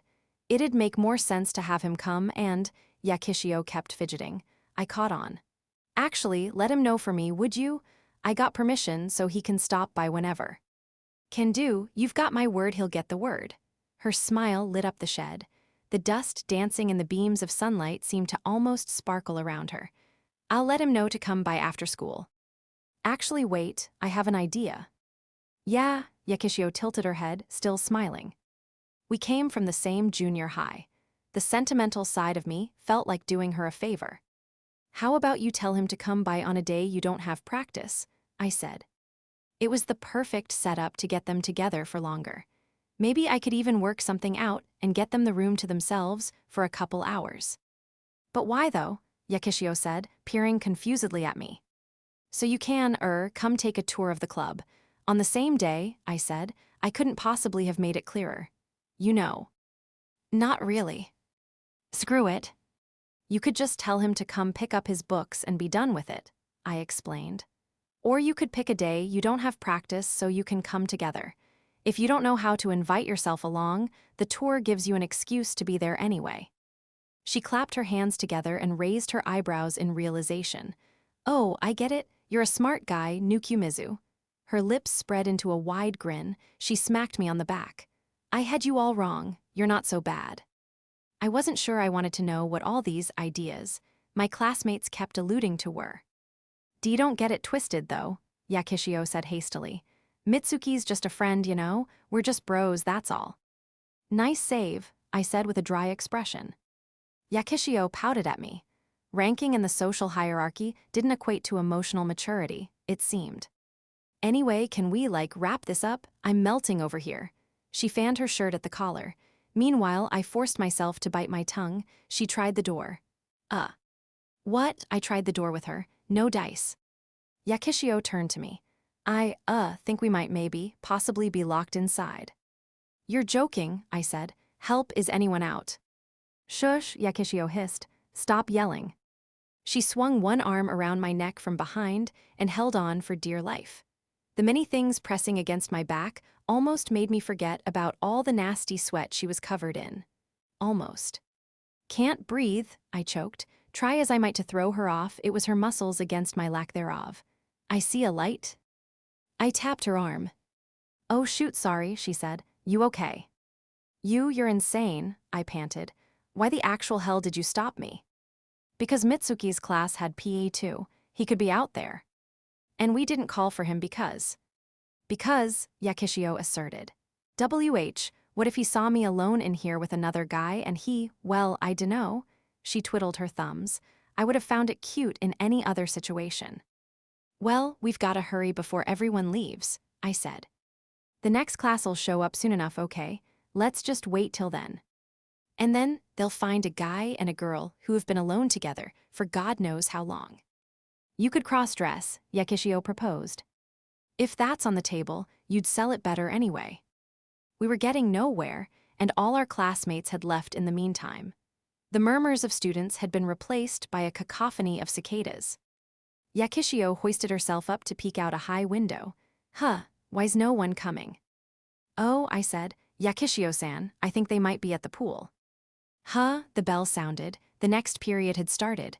Why weren't we at the pool? Didn't you hear the teacher? The second years were using it to practice for the meet. Oh, right, so now the pool's open, Yakishio said, and we're stuck out here. The cicadas buzzed their orchestra.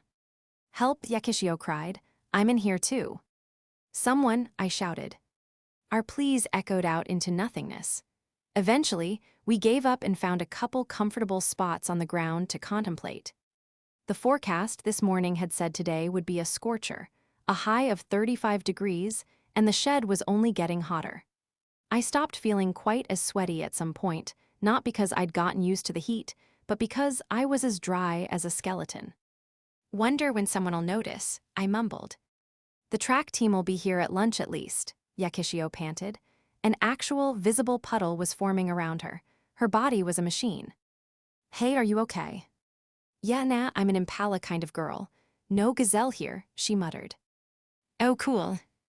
Wait, what? I try to tell people 4 legs are better than 1, but do they listen? She rambled. Listen, nothing cools you down like water does a spotted hyena. Yakishio-san. She was anything but okay. I had to do something. The window was high up, close to the ceiling and barred for safety. Couldn't squeeze through there. I dug around the shelves to maybe find something to make noise with, a whistle or megaphone maybe, and found an old, dusty duffel bag buried deep. Inside were women's clothes, a towel and, thank God, a half-drunk bottle of water. My stomach dropped. The liquid was coated with sheets of mold. I shoved the bottle back in the bag, then happened to spot a can of cooling spray. Yakishio-san, this should help, I said. She noticed the can, and a little light returned to her eyes. You're the best, Nukun, hit me. Nukun. She turned her back to me, throwing off her drenched top. The sports bra concealed very little of her bare skin, even in the dim light. I choked on spit. Slow down. But I need it, Yakishio whined. To think I would live to see the day a woman begged me for something, and for this, no less. Timidly, I gave her back a good spritz. Yakishio let out several less than wholesome moans and yips in the process. Front next, she said. She turned. Was this allowed? It felt like I was breaking something. A law, a rule of some kind. I could see her naked stomach, and the tan lines peeking out from her sports bra weren't helping with the intrusive thoughts. I sprayed, her abs twitched. She moaned again. It was not my fault for the places my mind went. That was a hill I would die on. Better, I asked. A little, she said. She still looked vacant, her eyes unsteady. Her hands went under her bra. Wait, I blurted. Keep that on. Aw, come on, Nukun. We're both girls here, I'm so sweaty. Gimme a towel. This girl had gone delusional. She thought she was in the girls' locker room of all places. I ruffled through the bag for the towel and, keeping my eyes firmly pointed in the other direction, handed it to Yakishio as she tossed her bra to the side. Put that back on when you're done. Hey, she said, that's my bag, so this is where I lost it. Yakishio took a gander inside while she wiped herself down. Yakishio-san, I shouted, see clothes first. I left a drink inside too. Uh-oh, I risked a peek to find Yakishio moments before taking a sip out of the moldy bottle.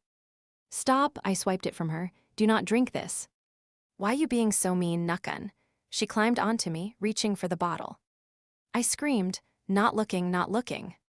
It's mine, Yakishio moaned. There it is again, right against my back. Yup, I feel it this time. Is someone in there? Markuo, a voice I recognized. It was our homeroom teacher, Amanatsu Kanami. Sensei, we're here, polo, I shouted back. There was a click, a rattle, and the door slid open. We were saved. Amanatsu-sensei took a good long look at the sight before her. Having fun, are we? Perhaps we were not saved. A half-naked Yakishio lay strewn on top of me. Perhaps we were simply out of the proverbial frying pan and into the literal fire. You two finish up first, Amanatsu-sensei said flatly. Wait, don't shut the door, I need your help. I've been in some crazy scenarios in my time, but during class. Really now. TMI, sensei, now please for the love of God help me. Once I'd managed to free myself from Yakishio's delirious grip, she went out like a light right on the floor. Once more, for the record, I was not looking. Oral rehydration solution. A magical liquid filled with electrolytes and glucose used to treat dehydration. God, OS1 is so good, Yakishio sighed. It's hitting the spot. Our nurse's office always kept some handy, in case of idiots like us. Amanatsu-sensei gave us a sour look, arms crossed. Forget class. I want the both of you resting in here for now. You there, boy, I'll let your teacher know. What's your name? Nukumizu, and you are my teacher, I said. I'd long given up on her ever remembering. I am, that makes things easy, she said. They're all yours, Kanuki-chan. The nurse waved as Amanatsu-sensei left, then she took a seat in front of us. Sexy nurses always struck me as something of an urban legend, but the only thing legendary about Kanuki-sensei were her legs, which she made a show of crossing. An impish grin played about her lips. How are we feeling? She asked. Fine, I stuttered. Why couldn't she just be normal? More, please. Yakishio held out her empty bottle. She still had a bit of a funky look in her eyes. Nurse Kanuki obliged. Drink it slow, dear. Yippee, Yakishio cheered, quickly starting on the new bottle with a doofy smile. Heat stroke is not to be taken lightly, you too, the nurse said, suddenly stern. It can be life-threatening, to say nothing of potential lasting symptoms. I understand, I said. We're sorry. Good, I know what it's like to be young. Some things you just can't stop. Some passions just can't be smothered. And the harder you try, goodness, sometimes that makes it all the better. Right. I'm what? It's okay, no need to explain.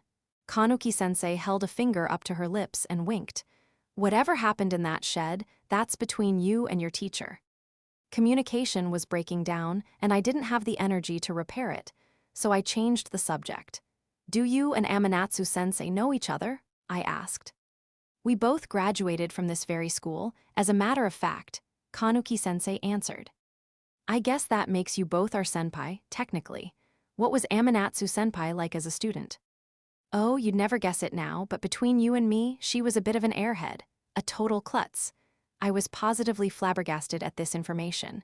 We were regulars in this office. She always had some bump or scrape that needed seeing to.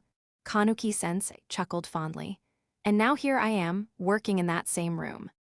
She swapped legs, crossing one nylon limb over the other, and looked up at the ceiling. Her gaze wasn't quite as distant as you'd expect from a bit of reminiscing. What are you looking at? I asked. The stains on the ceiling. Some things never change, she sighed. You have a good memory. She must have been a sickly kid. It was heartwarming, really, growing up to take a job in spite of her weakness. And at her Alma mater too. Oh, I wouldn't say that, the nurse said. I just got ill. I laid on my back most of the time. I felt robbed. Anywho, drink up and get some rest. Sensei pulled back the privacy curtain and put Yakishio in bed before she could doze off sitting up. I downed the last of my os-one, and she took the empty bottle. Rest, she said. This sort of thing is worse on your body than it actually feels. Right, thank you. I let my head fall into the pillow. The stains on the ceiling leered down at me, evoking images of a young Kanuki-sensei in our uniform. I yanked the blanket up over my head. God, I wished she hadn't told me that. The last chime of the bell echoed in my ears. I groggily turned over. I had no idea how long I'd slept for, but from all the noise outside, I guessed it might have been lunchtime. Through a gap in the curtain, I spied Yakishio fast asleep in her bed. I debated going over and fixing the sheets to cover up her exposed belly, but thought better of it. Wow, I do not want to eat, I muttered. It hit me all at once. Wow, I did not want to eat. I had no appetite whatsoever. Sleeping through the break sounded much better. The cold comfort of the sheets against my cheek could not be denied. Until Kanuki-sensei threw open the curtain, that is. You have a visitor, Nukumizu-kun. Yanami leaned out from behind her and waved. Yanami-san, I said, still half asleep, what are you doing here? I heard you and Lemon-chan were here. Everything okay? Yanami asked. Yeah, fine, I sat up. Yakishio-san's pretty zonked out. Kanuki-sensei shot me a suggestive look. Yanami-san here's brought you lunch. Oh, to be young. Sensei, whatever you're thinking, it's probably wrong, I said. She nodded knowingly. She did not, however, know. Don't you worry, I can take a hint. You've got the room, Yanami-san. I'm going to step out for a few. Oh, okay, thank you, Yanami called after her. Hungry, Nukumizu-kun? She held out a bag with a bento box inside. The door locks, by the way, Kanuki-sensei said just before leaving. She wasn't even trying to hide the smirk on her lips. Amanatsu-sensei was one thing, but how in the world was she allowed to be a teacher? The heck is that? I said under my breath. I noticed the glare of a lens deep within the clutter of books on the nurse's desk. It was a phone, a currently recording one. I went ahead and turned it off. What are you doing? Yanami asked. Nothing, I said. Let's eat. We took seats across from each other. Yanami pulled out a large Tupperware container.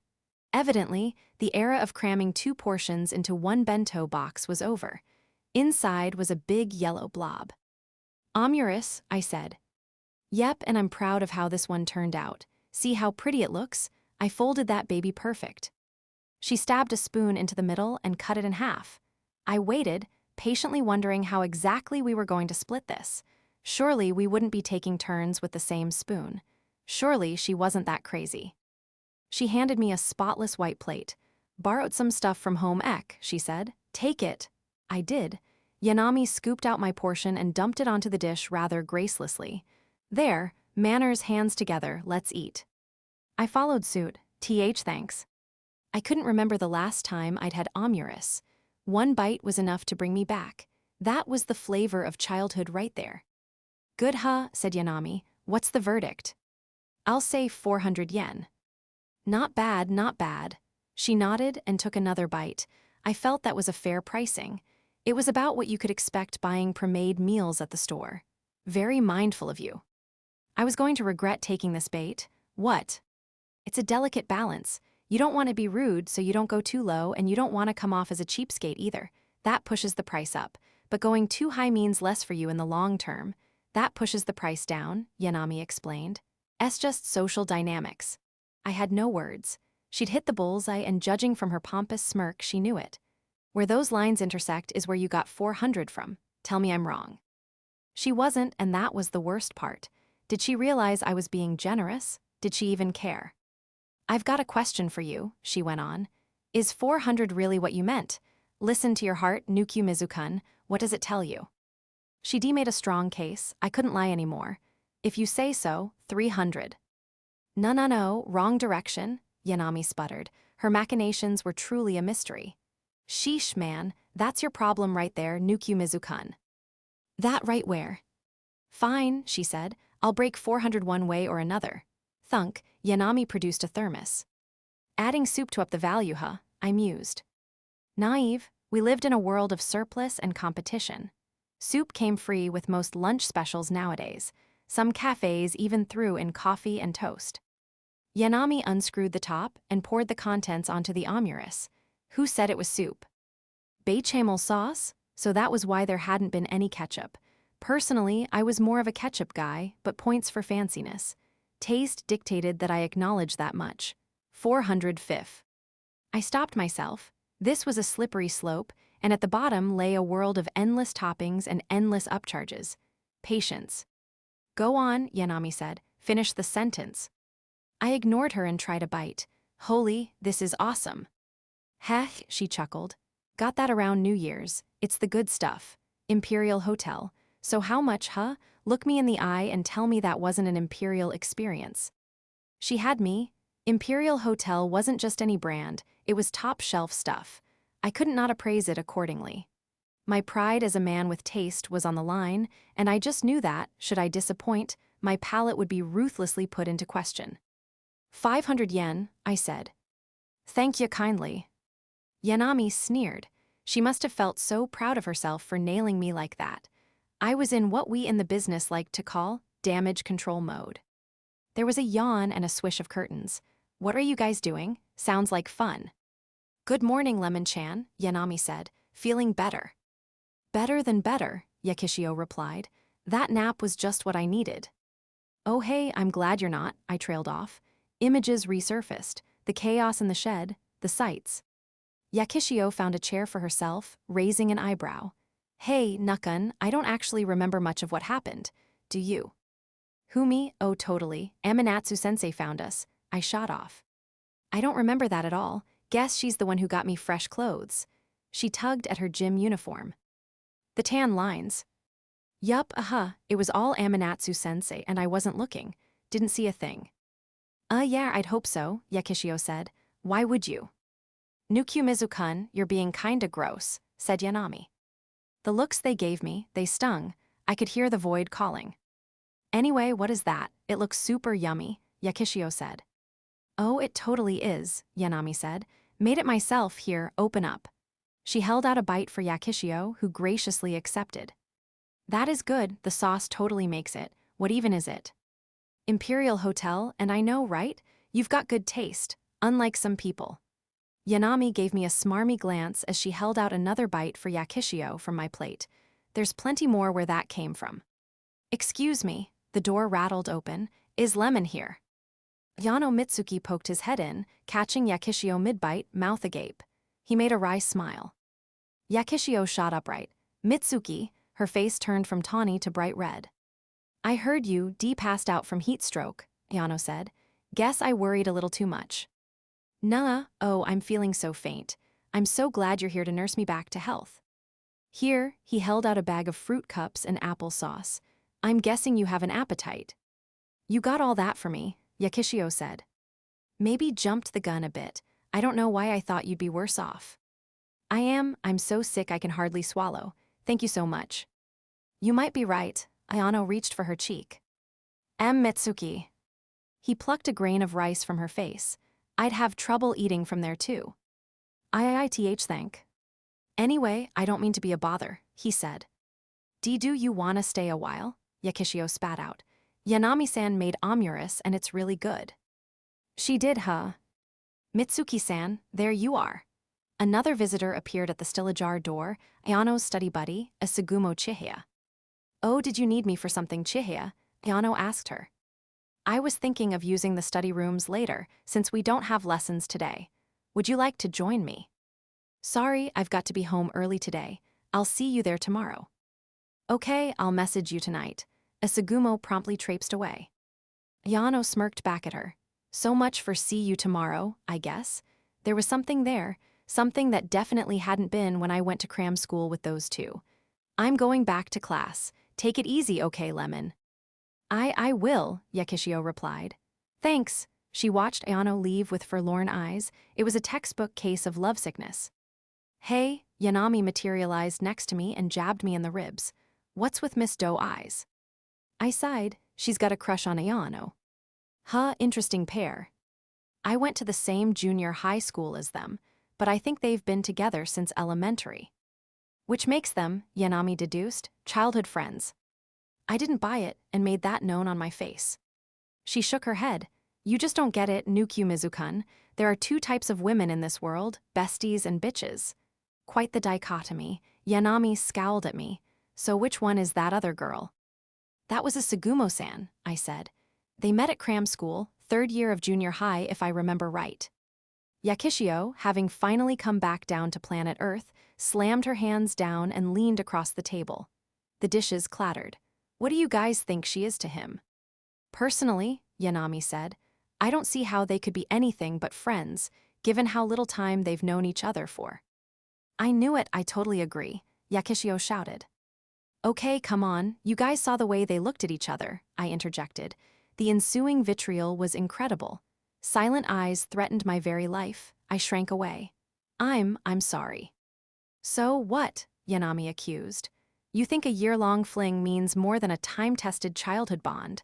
Is that what you're saying? Yakishio nodded. What she said, Yanami-san gets it. Something about this felt disingenuous, like a washed-up veteran giving dated advice to a newcomer. I feel a connection with you, Lemon-chan, the kind I can't really describe, Yanami said. I'm rooting for you, girl. That means so much to me, Yanami-san, said Yakishio. I feel like I can take on the world now.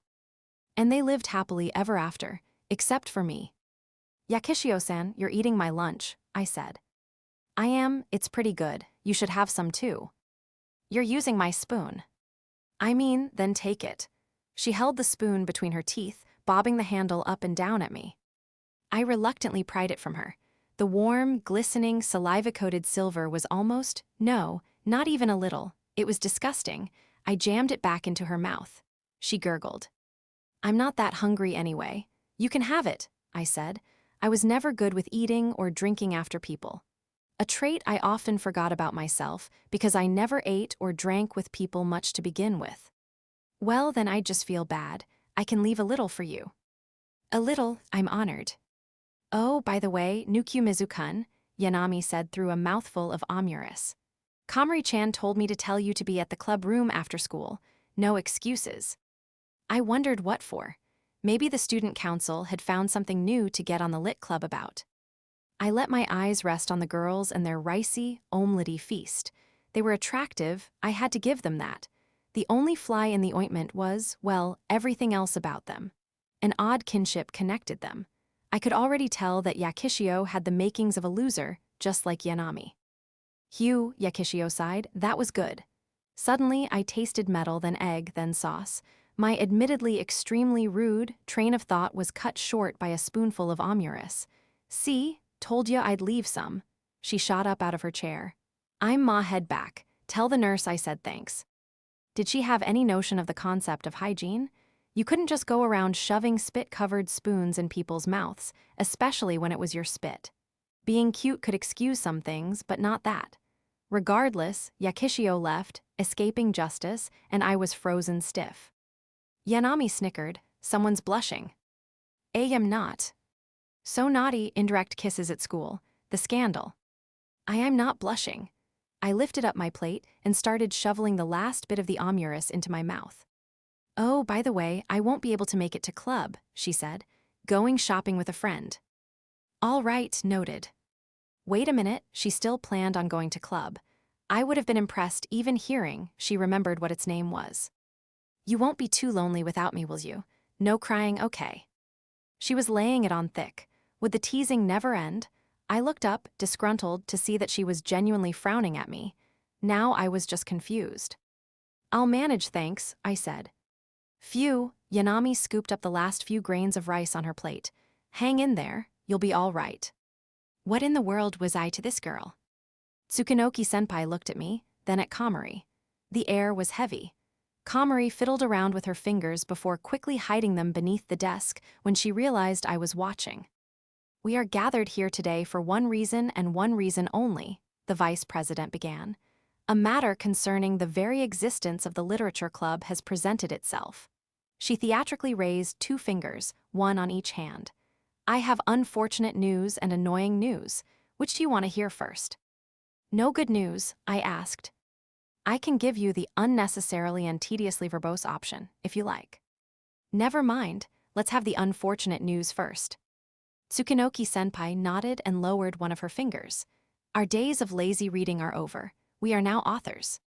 You weren't already writing things, I said. You're the lit club. We did, the vice pres said. Once, even released a periodical journal. One theoretical member of ours potentially won an award from MEXD2. Wow, color me impressed. Why did you stop? I asked. Do I really have to spell it out for you? She clicked her tongue and wagged her remaining finger. We say we will write, and then we don't. Komari nodded enthusiastically. There was an in-joke I was clearly missing. Long story short, Senpai said, the student council called us out at the club president meeting. They said we haven't been functioning as described in our activities. Well, which is strange, because I thought I did a pretty good job at hiding that little tidbit of our club. A very scary student council lady came to mind. Oh, it was time to change the subject. Why not start another journal? I said. That would mean paying for paper, printing, and finding a way to distribute it. No, I have a better idea. Tsukunoki-senpai thrust out her phone. Our pens shall leave their marks on the World Wide Web, on Bungu Naineru. Komari clapped her furious little hands. Senpai gestured for silence again. I suspected the audience was planted. The important thing is that we upload something. It can be a short story, chapter 1 to something longer, whatever. Naru was a popular self-publishing website. We wouldn't have to worry about paper, printing, or distribution. That takes us to the annoying news, she continued. I sat up straight. In order to get the creative juices flowing, the Lit Club will be holding a field trip. What? I said. A rec center in Tahara just so happened to have an opening in their lodge this weekend. I snagged us 2 rooms. Wait a minute, this weekend is 2 days from now. The publishing biz moves fast, baby. You rookies have a lot to learn if you want to keep up with me. Komari started to clap again, thought a bit, and then tapped at her phone. She held it out. I'd rather stay home, it read. I was with her there. Tsukunoki-senpai chuckled ominously. Clearly, the implications aren't apparent enough. See if you still feel that way after I mention. She flashed a grin, her glasses gleaming. Canned goods. Like tuna soup, surely there was more to it than that. Maybe she was referencing a certain deadline-crazed author trapped in a hotel, but that felt flimsy at best. Also, literally, how was that relevant? Komari got it apparently, her eyes sparkled. Whoa. Exciting, right? Said Senpai. Doesn't it just get your blood pumping? Yeah, Komari cheered, nodding at mock speed. Canned goods. Obviously, I had missed a memo somewhere. You can write on your phone or on paper, whatever you prefer, Senpai said. The president will be bringing his laptop, so we'll make uploads from there. But none of us have even decided what to write about, I pointed out. We'll worry about that come the weekend. For now, everyone get brainstorming. I had an idea or two rolling around in my head, but nothing I'd really developed into an actual plot ready to be put to paper. This was a tad sudden. Do you know what you're writing? I asked. I mean, it's Bungunai Naru, probably some ice guy. Surprisingly trendy of her. The Huckleberry Mishima gets ice-guyed after committing harakiri, Dazai can't live without him and hurls himself into the Tamagawa aqueduct. Less trendy, but okay. Wait, that doesn't line up. Didn't Dazai die first, then Mishima? I said. Don't like, don't read, Tsukunoki-senpai proclaimed. Little details like that are trifling in the face of true love. Care to back that up, Komari-san? I whispered. She typed for a moment without offering me so much as a sidelong glance. Yes, you don't get it. True literature is about the heart. In my universe, all you need to get over taking a hit from a Yamanote line train is a quick dip in a hot spring. So it's whatever, Senpai said. Shame neither of you are 18 yet, because boy is it gonna be spicy. Was R-rated content going to fly for officially released club material? Bad family-friendly, please. Yeah, that's what I'm.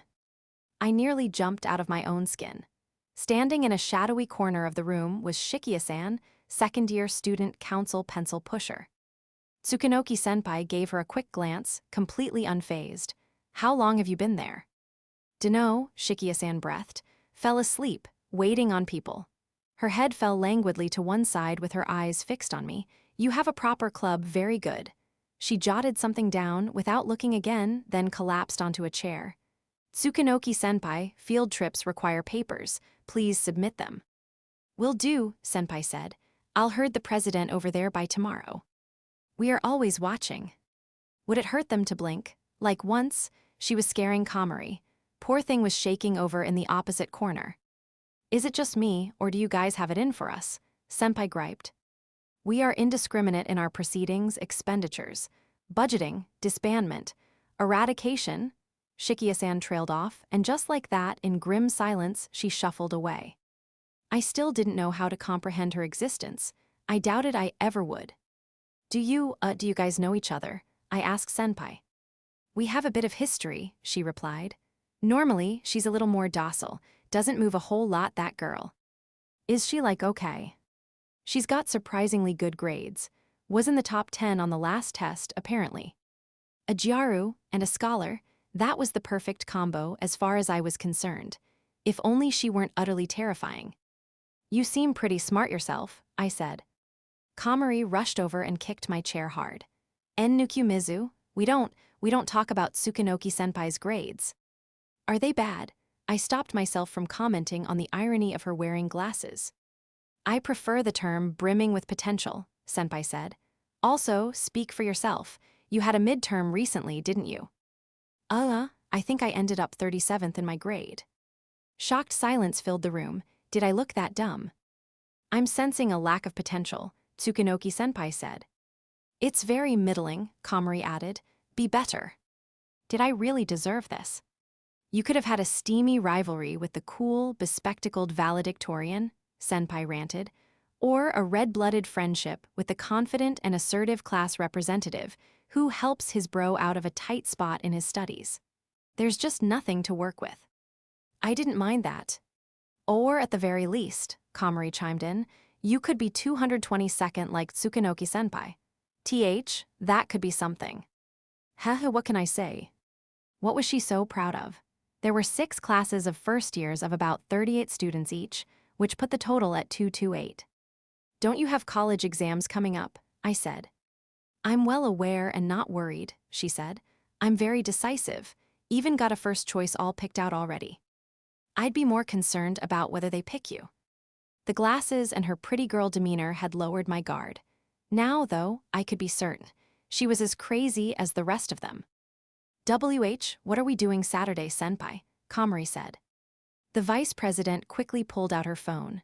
Right, So we'll want to head way south on Atsumi, get off at some point, and maybe take a bus. There'll probably be one. Maybe you can check. All right, Adaimi Station sounds good.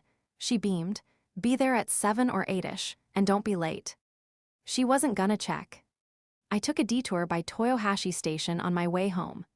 Seibunkin's flagship outlet was there, the city's largest bookstore, and the best place for me to check up on releases. Knowing that we'd be publishing our own original stuff on Bungu Naineru, I had to make sure I was up to date on the latest trends. I'd already researched the trending tags and featured works online, but that was like fishing for a whale in open ocean. Physical media operated by different rules. Couldn't neglect good old-fashioned legwork. I scanned the titles laid out for display. Isekai, and more Isekai. Some read like the setup to a joke, others bordered on period piece. I picked up one book, then another, studying the subtle nuances and thematic shifts. How fascinating it was to witness a genre evolve and establish its own quirks in real time. Seems like the play to me. Move Nukumizu. A small girl shoved me out of the way. Komari-san, what are you doing here? Our research, she said. I know much about light novels. I came to study. She scanned the colorful mosaic of covers. They're getting pretty big these days. Yep, most start out self-published online, I explained. That's the current trend anyway. They call that particular variety of fantasy isekai narukei or naru style. That's the reincarnation stuff. That's an element of it, yeah. Over the last decade, we've seen some twists on it, though. Superpowers and slow life elements are pretty much part and parcel nowadays, which may sound unrelated, but it's all connected by the same theme. It all comes back to folk who are burnt out on modern society and are looking for an escape. What's the theme? Validation, I continued. Making the reader feel invincible and the world feel like a welcoming place. Isn't that what slice of life is for? Komari asked. It can be, but it's missing the whole, cheating the system aspect. Because, well, most readers are only really going to experience retirement through characters who have what they don't. And they know that. Komari grimaced. Being an adult sounds depressing. Everything in the genre comes down to two basic fundamentals: glory through battle, and love and peace everywhere else. The only thing that changes between works is how those concepts are portrayed and balanced. What's interesting, though, is there's this whole subgenre of ostracized protagonists that's been splintering away from more female-oriented stories that center around doormat heroines and... Okay, I get it, she interjected. JG's, you could make a title out of that rant. What's the deal with those anyway? A reasonable question I had answered numerous times in my head. The title functions as a sort of neon sign for the reader, conveying what makes that particular book special. Like a tagline on a snack at the store, basically, I said. That's why they all sound the same. They're all following the same general tenets. So do you have a title all picked out then? Sure do. Sage from Another World aims for a slow and sustainable lifestyle via reincarnation cheats. Fits the format perfectly. My first goal will be to place in the rankings then. I found it. You what? Well, damn, there it was. And it had 5 volumes already. That was a shame. The protagonist would have been on his 6th wife by then, if it were me. Komari tried and failed to stifle her snickering. After all that, and there's a book with the exact same title, she giggled. I sulked to myself. Well, what about you? Have you decided what you're writing? Not isekai, not really interested. I was thinking more something like this. She guided me to another section of the corner where romance and folk novels filled the shelves. I recognized a few that had movie adaptations. I've actually been working on it for a while. For real, Komari of all people had gotten the jump on me. What's the title? I wasn't above pilfering an idea or two. Komari waffled a few times before shyly showing me her phone. Ayakashi Cafe's comfy case files. Sounded like something bordering on proper literature. Little more grounded, but still character-focused. This was, unfortunately, entirely not my field. I perused the shelves to get a better idea of the genre. I grabbed one of the books. Wait, this is literally your title. And no, Komari protested. Look, that's case record, mine's case files. And that makes it different. Why, yes, it does. She puffed her chest out, her tiny body positively overflowing with certainty. Copyright infringement S on the table. Noted. Why your title was worse. Pot meat kettle Komari. That set her off. She looked at me like I'd insulted her family. K. Komari, what happened to the san? Oh, so you can call me Nukumizu all you want, but now I'm the bad guy. It's easier to say that way. I mean, I guess. Komari gripped the edge of her shirt, always so difficult. I'm gonna get my books and leave, I said. WW8, she blurted. Is why Yanami coming? No, I came alone. And not today, I mean. Is she, joining the lit club? Dunno, I said. She mentioned showing up, so she'll probably be there again. You worried she'll ghost us? I imagined she would have liked having another girl her age around. She's pretty, Komari mumbled. True, but why's that got you worried? Pretty girls don't join the lit club. Now that was outright slander. On behalf of all bookish girls in the world, I was offended. Oh, come on, Tsukunoki-senpai's plenty pretty, I said. A dangerous thought occurred to me. There were only 2 girls in the lit club. I just complimented one. Oh God, how was I going to save this? She doesn't count, and I'm WL. Hey, don't beat yourself up. We sure were heading right where I knew we would. It was time to play I Spy. I snuck a glimpse at her out of my periphery. Her trembling lips were certainly unremarkable, and her bangs were messy, and you could barely see her eyes through them, and what you could see was similarly unremarkable, but she was far from ugly. You've got plenty to work with, I said. You shouldn't put yourself down like that. Komari made a weird guttural sound at the back of her throat, and her bag fell to the floor. She leaped away from me several paces, face on fire. She managed to squeak out, #me too. What, why? I hardly even said anything, I blubbered. I wasn't trying to be weird, okay. How had one little half compliment gotten so quickly spun in the wrong direction? Komari kept glaring. A wave of exhaustion hit me. She really hated my guts. Look, I'm sorry, I said. I shouldn't have said anything. Your appearance is your business. Oh, sure, that's that then. It was easy to forget. I was doing this girl a favor by even involving myself with the lit club. I'll see what I can do about Yanami, then you won't have to see me as much. I spun around and started to leave. I was so ready to get my crap and go home. Waha, W8. Komari smacked me in the back of the head before I could get far. Ow, what's wrong with you? I wasn't trying to, she sputtered. I didn't mean. She stepped right up to me. I could almost see fumes puffing out of her ears. What reason she had to be mad was anyone's guess. If anything, I deserved a tantrum or two. Why you better not ditch or I'll tell senpai. All right, I get it. I'll be there tomorrow, I said. Komari whipped out her phone and started furiously typing before shoving the screen in my face. Not just tomorrow, every day. Every day.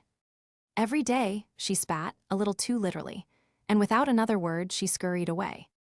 I was left utterly confused, dumbfounded, and flabbergasted. I wiped the droplets from my face.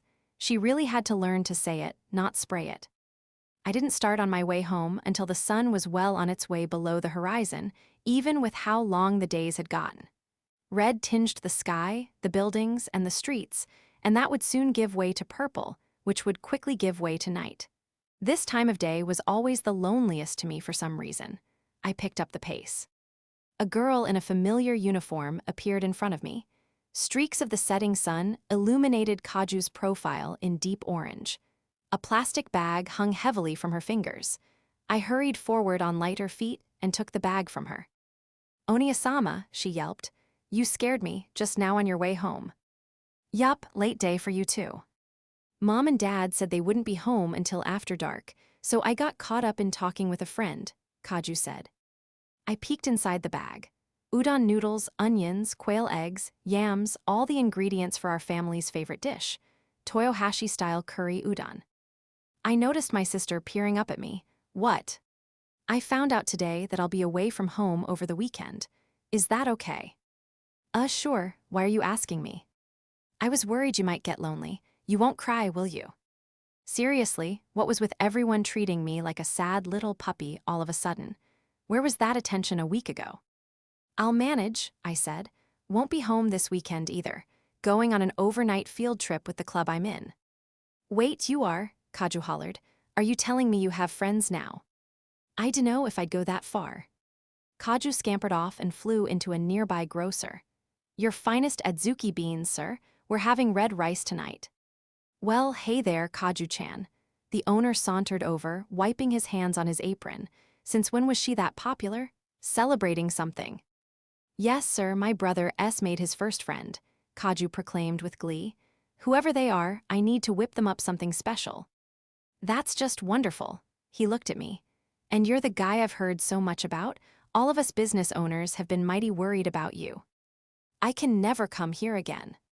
We were even thinking of making you a checkpoint for the big stamp rally, the owner said. Guess we won't need to anymore. Please, God, end this. My congratulations, the man went on. Kaju-chan, go ahead and take some mochi while you're at it. Thank you, sir. Kaju's eyes twinkled like stars. So who are they, Oniya-sama? What are they like? Are they half as amazing as you are? Oh, I bet. Is it a girl? Oh goodness, I'm not ready. I'll need to plan meetings, set dates. Listen, there's no friend, I interrupted. I'm just going with some people in the literature club. You haven't made any friends. No. Things got uncomfortably quiet. A motion-detecting light went out, casting us in darkness. Make it soybeans, sir, Kaju said solemnly. I'll boil them with some kombu at home. It sounds like you'll need the luck, the owner said real low. I'll throw in some rolled barley. Why was it starting to feel like I was attending my own funeral? I'll hang in there, I said. You do that, son, said the owner. Don't be too hard on yourself. That was the tone we left on. We were on our way back home.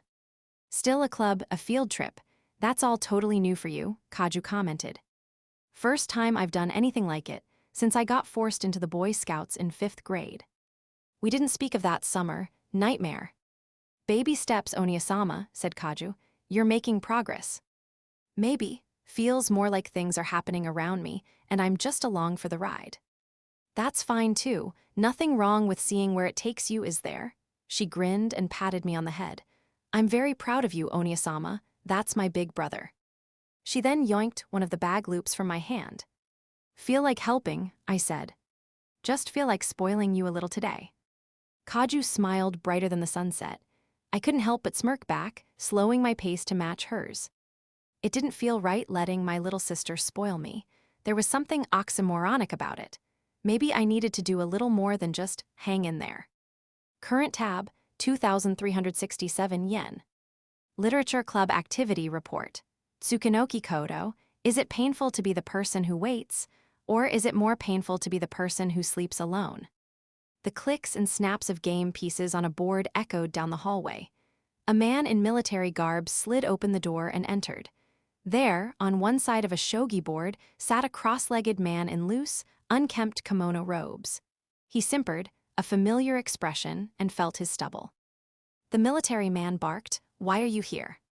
The man in the kimono regarded the intruder with surprise, then, upon recognizing the uniform, shook his head and returned to the game board.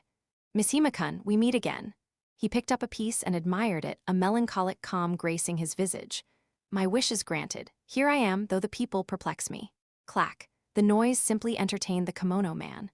Our clothes, our games, I've yet to find something they cannot replicate. The elves are a rather versatile people. A knowing glance at Mishima, especially their women, a smirk, clack. Mishima sat opposite him. Do you have any idea what this is, Dazai-san? A world beyond our own, yes, though not so different from Tsugaru. Wouldn't you say? Granted, a certain General Mori would delude himself otherwise. You've met. More than met. He likes his pretty little blondies, doesn't he? Some proclivities never change, no matter the world. Dazai rattled a pair of shogi pieces in his hand amusedly. I won't play your games. What is the meaning of this? Why are you idling about here? You know he can give you a second chance. Did you come to see me, or did you come to chat about the general? Dazai brought his bristly face next to Mishima's when the military man said nothing. I heard what you did. Sliced your gut right open. Did it hurt? Mishima moved his king one space forward without heed. I've never liked you, Dazai-san.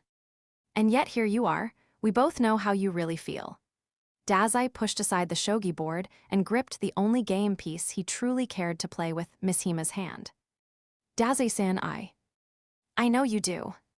With strength born seemingly from the ether of Dazai's sickly body, he toppled Miss Hima to the tatami, his chiseled physique at the mercy of. The following contents, redacted by discretion of the club president. Friday, the classroom was buzzing more than usual. Friends greeted friends, sharing weekend plans, figuring out who was free to hang out with who. Phones made that particular social dance a little easier, but there was something intangibly important to the tangible, to talking face to face. Humans were social creatures, complete with all the limitations therein. I leaned my elbows on my desk, hands clasped together. Speaking of freedom. To be truly free was to be alone, like yours truly. I didn't have a dance to dance, plans to share, obligations to get in the way of my carefully concocted weekend. Until recently, that is. Since our oh-so-reliable Tsukunoki-senpai couldn't be trusted with it, I had spent the better part of my evening last night working out train and bus schedules for the field trip tomorrow. I also checked out some popular sightseeing spots, but only out of curiosity. I was already looking stuff up anyway. Nothing to read into. Morning, Zakun. Morning, I stammered. Yakishio Lemon plopped down at the desk in front of me. Something wasn't computing in my head. Can I help you? What's going on? Nothing. It's morning, so, good morning. It was morning. She wasn't wrong. But since when were we close enough to exchange greetings? Yakishio didn't elaborate. So hey, I remembered that thing in the shed yesterday. She leaned her head thoughtfully to one side. I was thinking today. Why you remember? I blurted. How in God's name was she so composed? I wasn't looking for the record, not even a little. I did, however, remember the way it felt. The softness, the springiness against my back, the everythingness. I couldn't look her in the eye. You lost me, dude, Yakishio said. I'm talking about the books. The books. You're the one who told me to tell him to come pick 'em up. Still fuzzy for you or something? Oh no, yeah, I remember that. That sure did happen, it's all you. Cool, we'll be there after school. Yakishio casually waved as she trotted off to her seat. The tension drained away before immediately coming back, because that was when I noticed all the eyes on me. Mostly male eyes. Jealous, angry eyes. All of a sudden, everyone wanted a piece of the poor background character, and I didn't even know why. So what the hell is that about? A few hours later, Yanami and I were sitting on the fire escape stairs. Lemon-chan's got admirers, she said, digging out a lunch basket. And well, you guys were getting all friendly. Admirers, huh, admirers. Admirers, huh? Wait, who's got admirers? Lemon-chan, cotton ears. Do you need to see the nurse again? Yakishio, admirers. Literally how? She was cute, granted, but did anyone know her on any level other than skin deep? She's pretty and fun to talk to, Yanami went on. I mean, okay, yeah, she can be a bit, and how she even managed to pass the exam to enroll here is one of Tsuwabuki's 7 wonders, but that stuff aside. She nodded matter-of-factly. She's pretty and fun to talk to. Pretty and fun to talk to were powerful traits for sure. I was convinced. I inspected today's lunch. The basket was packed with onigiri, sausages, carrot, broccoli, and various finger foods with toothpicks for easy eating. And easy sharing at that. Why wasn't this the first thing we tried? I said. Yeah, Anna, come on, she muttered curiously. Could have been so easy. Agreed. I went for one of the onigiri. A paper bento box, a half-machi rice glob, and the remnants of ravaged omurice flashed before my eyes. So many stupid solutions to an easy problem. Albeit the omurice was an entirely unrelated matter. Anyway, so you're going on an overnight trip. That sounds fun. We'll see, I said. I took a big bite. The only bullet point I've been told is canned goods. I felt a crunch, stopped chewing, and looked down at the rice ball. Kyuchan pickles, a Mikawa regional specialty. You're only staying the night, right? Yanami asked. Are Tsukunoki-senpai and Komari-chan the only girls? Yeah, guys are me and Prez Tamaki. Yanami pulled out her phone and started swiping. Looks like there's a beach nearby. Cool. Wonder if I can get away with last year's swimsuit. What do you mean last year, S? Do they expire? Also, wait, was she going? To be fair, it's not like I need a new one every year, she said, but who doesn't like new swimsuits? Sure, I guess. Didn't you literally just buy one, though? I what? No. Yanami cringed hard and scooched away. Literally, what are you talking about? You're being creepy, Nukumizu-kun, like it's kinda gross. Gross and creepy, a new record. But you did, I argued. You literally had to buy one for school. Oh, that's what you meant. She unscrunched her nose, then shook her head. No one wears their school's swimsuit to the beach, are you kidding me? I'd honestly rather go in my underwear. It can't be that bad. By her logic, the education system was subjecting its students to cruel and unusual punishment every day. It literally is, she asserted. Also, don't ever do that again. Ever. You're lucky I realized what you meant, but even still, that was almost cancelable levels of creepy. I was 3 for 3 on the insults. I changed the subject before we hit 4. You know this trip'll take up your entire weekend, right? Don't have any plans already. That's just the thing. Yanami's eyes became cast in shadow. So I ran into my auntie the other day. Who? Oh, Saosuk's mom. We've been friends a long time, so our families are close. I prepared myself for more nonsense. Anyway, she asked me why I haven't been coming by in the mornings. She chuckled exactly twice at herself.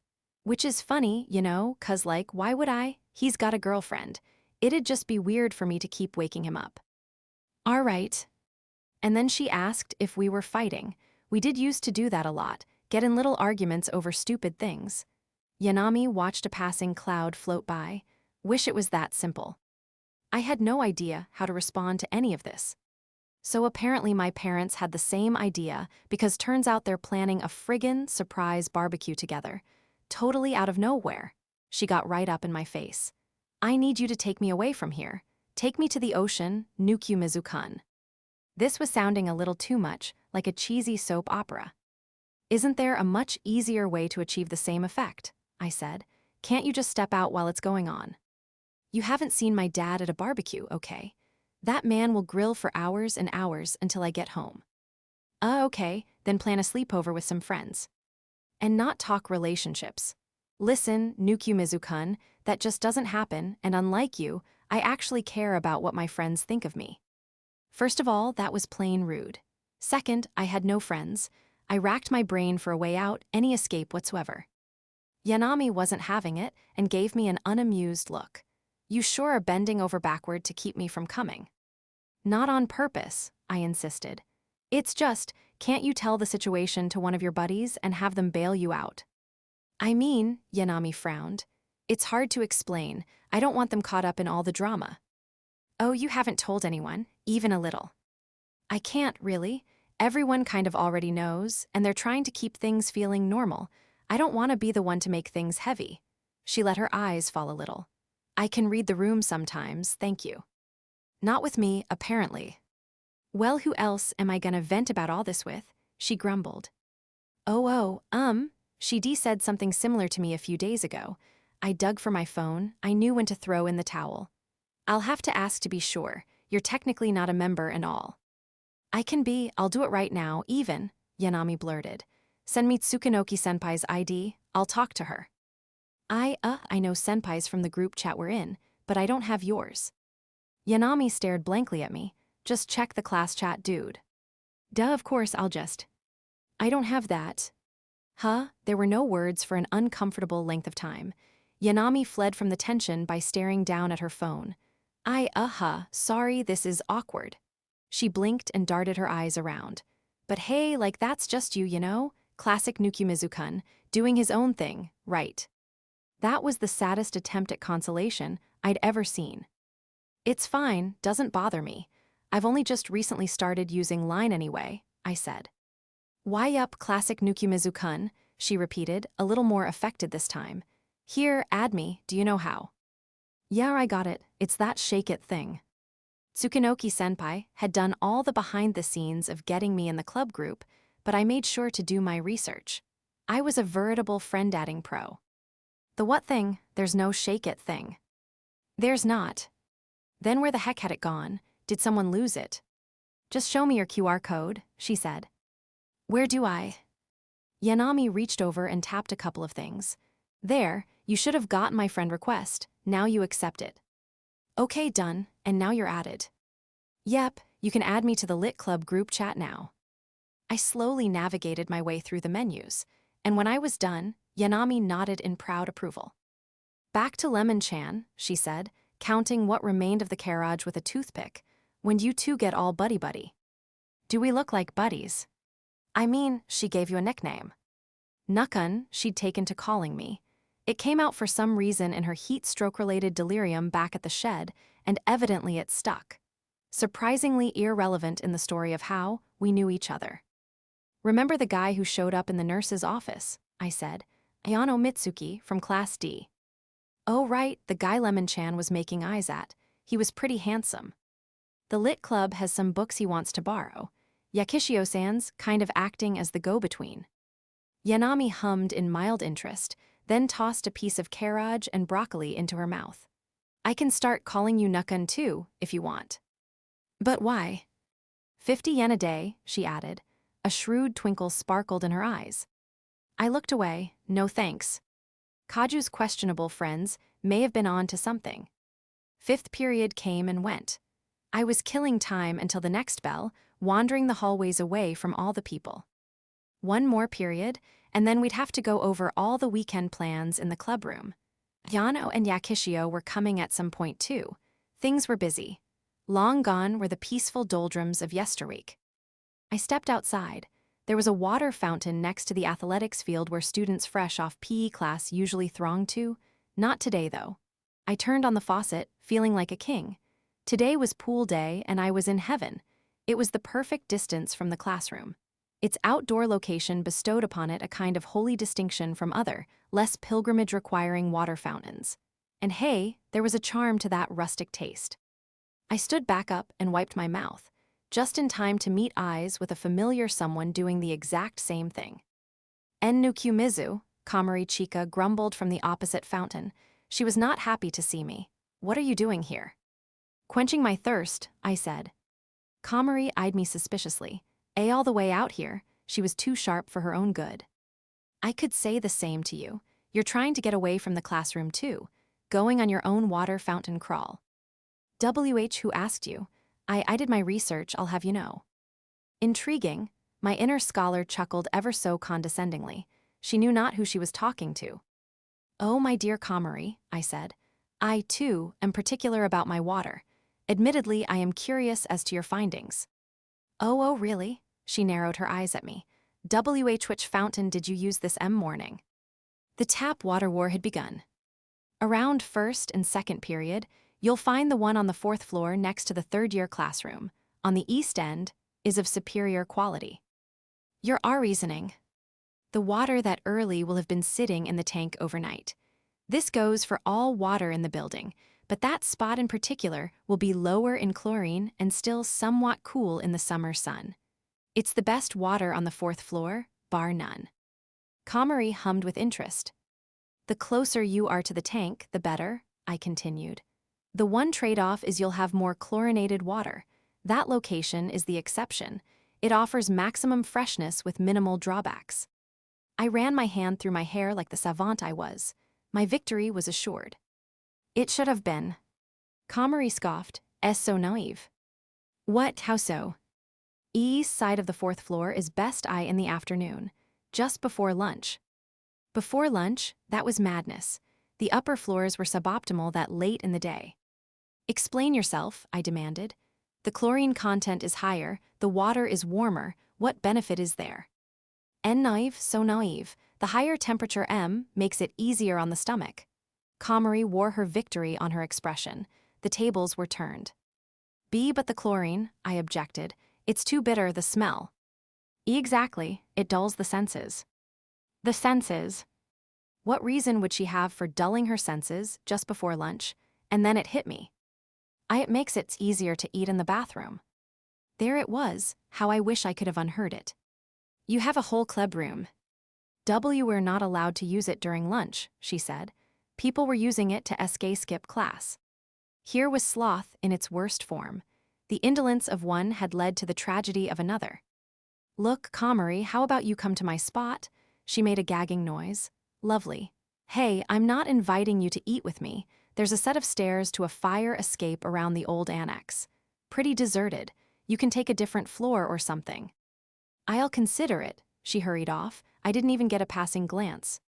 For all her quirks, I was maybe starting to think she was warming up to me, at least compared to when we'd first met. She was talking to me more without her phone, and that was something. Right, class. I jogged back inside. It was after school, at the club room. Hayano Mitsuki grabbed the last of the Abe Kobo volumes. They're impressive works, he said. I don't know where to start. Tsukunoki-senpai crossed her arms haughtily. She was in a good mood. The Lit Club had found a new member in Yanami and had 2 new visitors. Start wherever you like. They're all yours to borrow. Have you read all these, senpai? Ayano ran his fingers along the many spines lining the shelf. Only The Woman in the Dunes and The Box Man, unfortunately. I dropped the wall around the beginning of The Crime of S. Karma. So the very start of the book, Ayano laughed. I wasn't convinced it had been a joke. He picked one of the volumes. I'll go with the 12th collection for now. Yakishio peered over his shoulder. How are you gonna tell who's who and stuff, Mitsuki? Shouldn't you start at volume 1? She asked, completely unironically.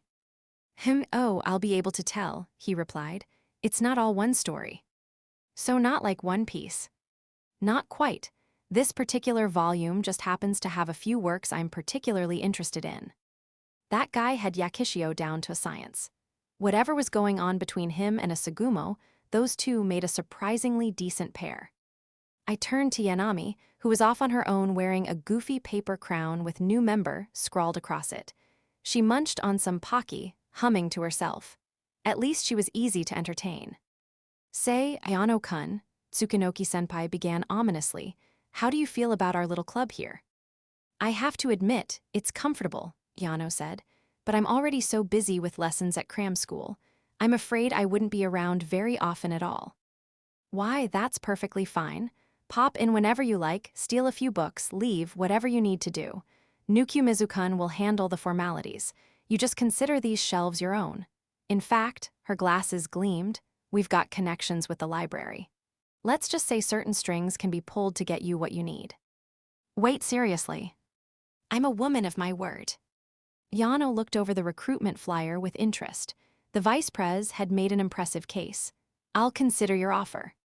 Your cute girlfriend there's free to join too, she added, setting her sights on Yakishio. Aggressive, this one. Wah me, I'm the girlfriend? Oh gosh, oh geez, I dunno what to say. Yakishio floundered bashfully. She took the flyer quite readily.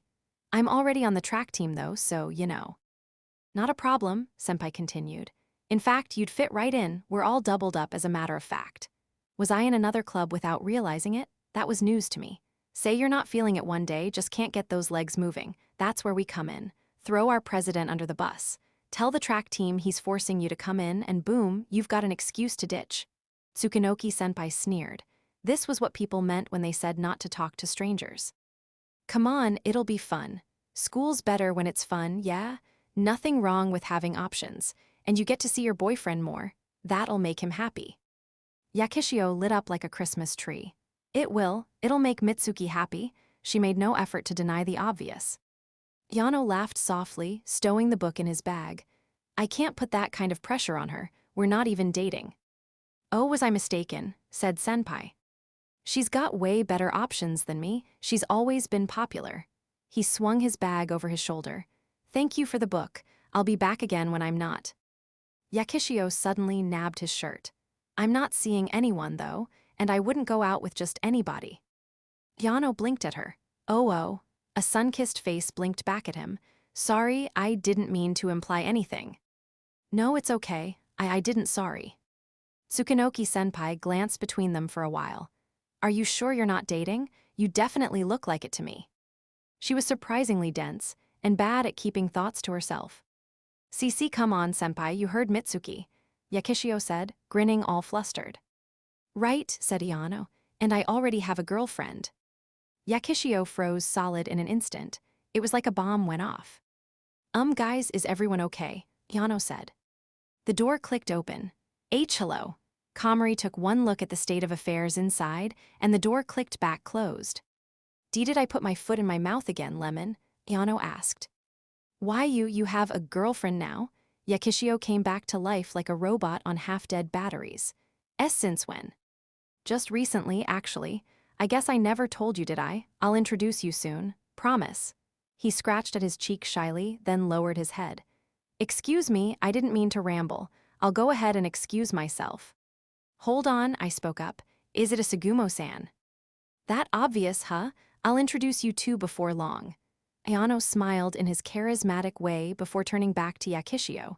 Ready to go. Go, Yakishio parroted. You said you wanted my help shopping. I've still got time until my lesson. The man had only innocence in his expression. There was no malice, only densely packed neutrons in that head of his. Something, just came up earlier, and I was sorta thinking I might join the club, so I ma stick around here. Yeah, all right, then I should get out of your hair. I'll see you later.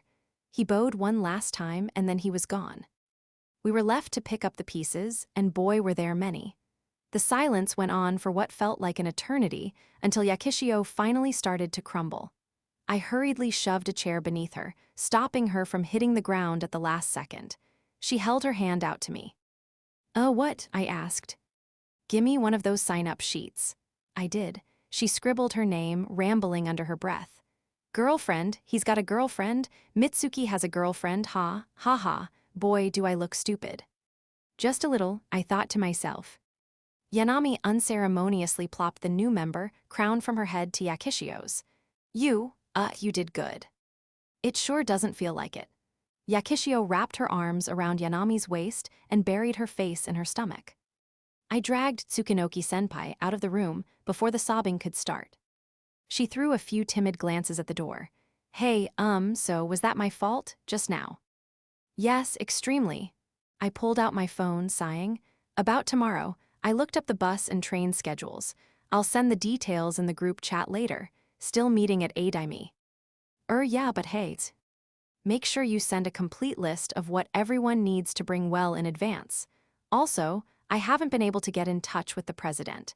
Can you make sure everything's good on his end? Nukumizu-kun, is now really the time for this? I gave her a look. Who's the one who royally screwed everything up? She flinched. You don't mince words, do you? Something told me I wouldn't get far with her otherwise. I'll handle things here, so you can. I spotted a figure peeking out from a wall down the hallway. Komari was still feeling out the mood. Go check on Komari actually, please. Can do, that's my specialty. Senpai whipped toward Komari, hands out and fingers wiggling. Komari booked it. Senpai gave chase. Times like these were why some loners were hermits by choice, specifically to avoid crap like this. It was always something. I leaned my back against the wall and zoned out at my phone. A message came from Yanami. She was asking if I wanted to stop and grab something on the way home. No idea why she'd thought to invite me. I was about to turn her down when another message came that made me do a double take. They were going to a very special dive, far away from school. The family restaurant Yanami'd had her heart torn out at just days prior. Come in, sit wherever you like. The person at the counter greeted us as we entered. It was the same old family restaurant I was used to, just a 20-minute walk from school in the next town over. Yanami plopped down in the booth and patted the seat next to her. See me, Lemon-chan, you sit here. Thanks. Yakishio did so uncharacteristically quietly. I couldn't help wondering if maybe she'd have had a better chance with Ayano if this were her default setting. Never heard of this place, Yana-chan. It's nice, right? No Tsuwabuki students or anything. It's a bit of a hole in the wall. Yanami went straight to scanning the dessert menu. I eyed her. Wasn't this where Hakamata Saosuke had broken her heart? What sort of person used that same place as a getaway for their friend who'd also just had their heart broken? The mental fortitude on display was insane to me. Not gonna order anything, she asked me. I mean, you do know this is. This is what? She cocked her head. And never mind, I said. For the record, I'm not picking up the bill for you this time. I know that. What kind of girl do you take me for? She pushed the button to signal a waiter. Bit insensitive to talk about money at a time like this, I think. Don't you worry, Lemon-chan, it's on us. Yanami accusing someone of being insensitive. How ironic. Also, it didn't escape my notice that she'd used us in that sentence. Yeah, sure, I surrendered. She and I'll split your bill, Yakishio-san. But you don't have to do that, Yakishio said. Consider it a welcome gift. You're the Lit Club's newest member, so don't worry about it. You let us treat you today, okay? Yanami paused and looked up. Wait, didn't I just join too? We'll do you later, I said. Excuse me, we're ready to order. I struggled to believe Yanami would have the self-control to indulge responsibly.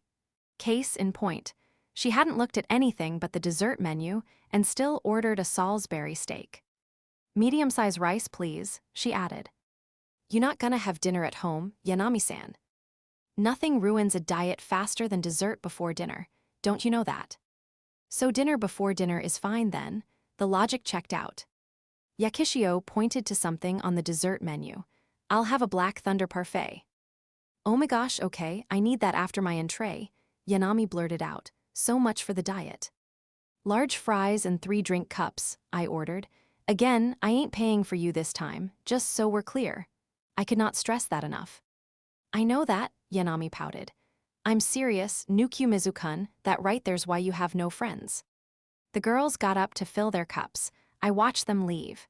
It was business as usual with Yanami, which was a relief, if a little confusing. An hour went by. An hour of gripes, complaints, and struggles, and of Yanami stuffing her face with Salisbury steak. Yakishio was smiling more near the end of it, though, so that was good.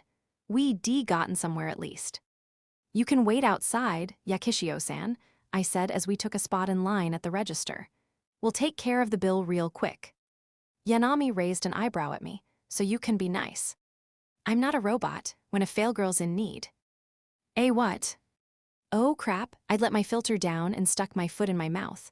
Not good. Gur. You said fail something. Yanami studied me, trying to read my face. What was it? Come on, I'm dying here. I turned away a full 90 degrees like an animatronic.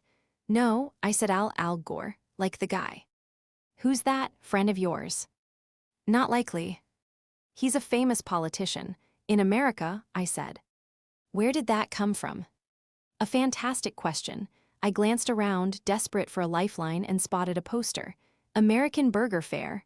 Thank the gods. Yanami followed my gaze and planted her fist in her palm. Ooh, I get it. You want to get burgers next time. Yeah, that'd be fun. I wasn't getting out of treating her now, but that was a small price to pay for smoothing over that little slip of the tongue. Pick your battles and all that. My turn came at the register. I handed the cashier our receipt. Oh, I forgot, Yanami said. We never set a price for today's lunch. Oh yeah, let's call it 500 yen. It was pretty good. Nice, she put her hands together excitedly. I'll take it. The tab was sitting at 2,367 yen, minus 500 put us at 1,867. Side note, the bill for here ended up being a healthy amount higher than that, altogether. Hope you've got money, 'cause I'm all out of credit, I said. I heard you the first time, Yanami griped. Like I keep saying, that's your problem right there. Oh, I have a T-point card. I put my money in the tray. That's me and half of Yakishio-san. Gotcha, so that leaves. She popped open her wallet and instantly froze. What? I swear to God if she's broke again. Surely she was. Surely she had more than 2 brain cells to rub together behind those pitiful eyes of hers. She started to tremble. It wasn't looking good. No. Yanami looked up and met my eyes. Tiny, wet orbs welled in hers. Nukumizu-kun, I dunno how to tell you this. I could see them, behind the tears, 2 lonely brain cells working overtime. I quietly pulled out a bill. Current tab, 2,867 yen.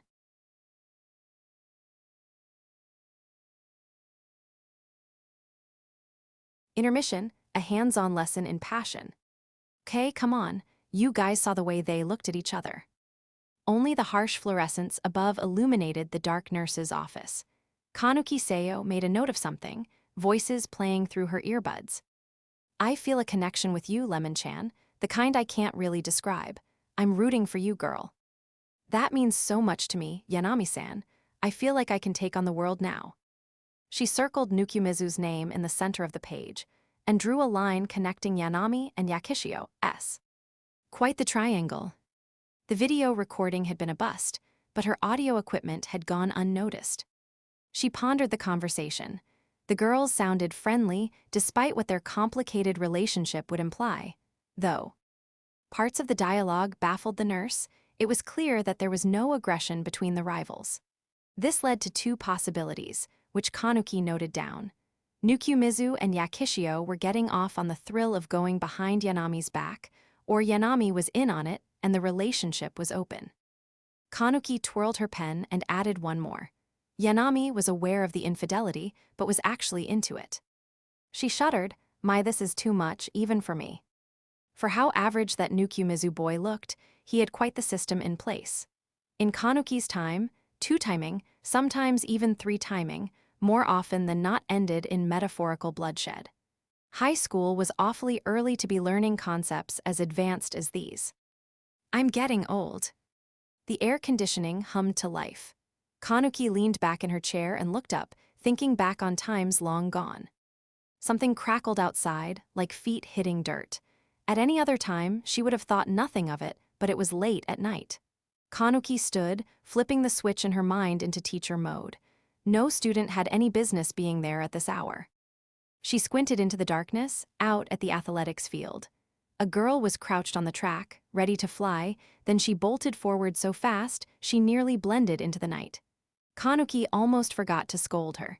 She threw on some slip-ons and hurried outside. "You there?" she said. "What are you doing out here this late?" It was then that she realized just how much of a coincidence this was. I remember you. "Oh, sensei, you're still here." The girl didn't sugarcoat her own surprise. On a Friday night. Adults are busy. Typically not with listening to questionably obtained audio, but she kept that to herself.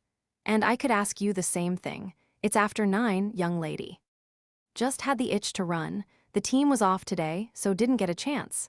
She took a sports drink out of her bag and chugged it. "Well, off you go. You should be home. Do you need me to walk with you?" "Can I just do one more sprint? A quick 100 meters, that's all." Kanuki gave a lopsided smile. "Haven't had enough." The girls smiled back. "I'm feeling it this time." She stared across the pitch-dark track, eyes fixed on the finish line. Sweat dripped off her face. "This is gonna be the one, I can feel it." Kanuki found herself picturing a different childhood. Maybe if she had been a little more like this girl, things could have been different. "All right," the nurse said. "Go, run." Not that she had any regrets. "And don't look back." The young, tawny girl just had this way about her. Never do.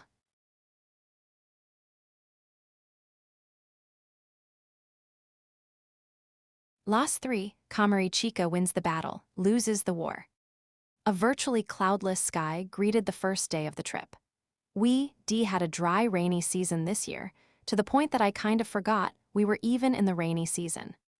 One train and a bus later, the literature club had arrived at Shiroya Beach, just a short way from where we'd be staying the night. Shuffling and hopping around on burning hot sand, I laid out our tarp. I was the very picture of a fish out of water. "Not bad, Nukumizu, not bad at all." President Tamaki stabbed an umbrella into the sand. Hadn't seen much of him, but I was grateful for his rare attendance. Otherwise, it would have been just me and 4 girls. "I don't follow," I said. "Yanami and Yakishio, you snagged us some real cuties." He looked longingly toward the changing rooms, and just in time for the beach. "Right, sorry about Yanami-san, just kind of." The prez snatched my hand and shook it up and down. "I seriously owe you one, man." "You really like swimming, huh?" "No, man, it's the swimsuits. Think about it.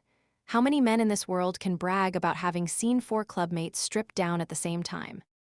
"I'm classmates with 2 of them," I said. "I've seen them during swim class at school plenty of times." "That's entirely different. School-issue swimsuits and personal ones are completely separate beasts." As far as designs and amount of skin went, I was with him. He seemed to notice he wasn't quite getting through to me. "Look, girls wear school swimsuits because they have to," he began. The logic tracked so far. "They wear their own swimsuits because they want to. Get it? Do you see the difference?" "Go on," he'd earned my interest. "Shoulders and thighs are big no-nos normally, yeah? It's embarrassing to show them off. One exposed midriff and suddenly you're a slut. But the beach, it's no holds barred. You can flaunt yourself in what's basically underwear and it's totally socially acceptable. President Tamaki clenched his fist and turned his gaze skyward. We are free to look and they are free to be watched. It would be a disservice to avert our gazes. Maybe. Probably not, actually. The man made sense. I was starting to believe in the magic of summer. You're right, I admitted. I was blind to the truth. Oh. Just one thought I had. Lay it on me, he said. You said they wear school swimsuits because they have to, right? That I did.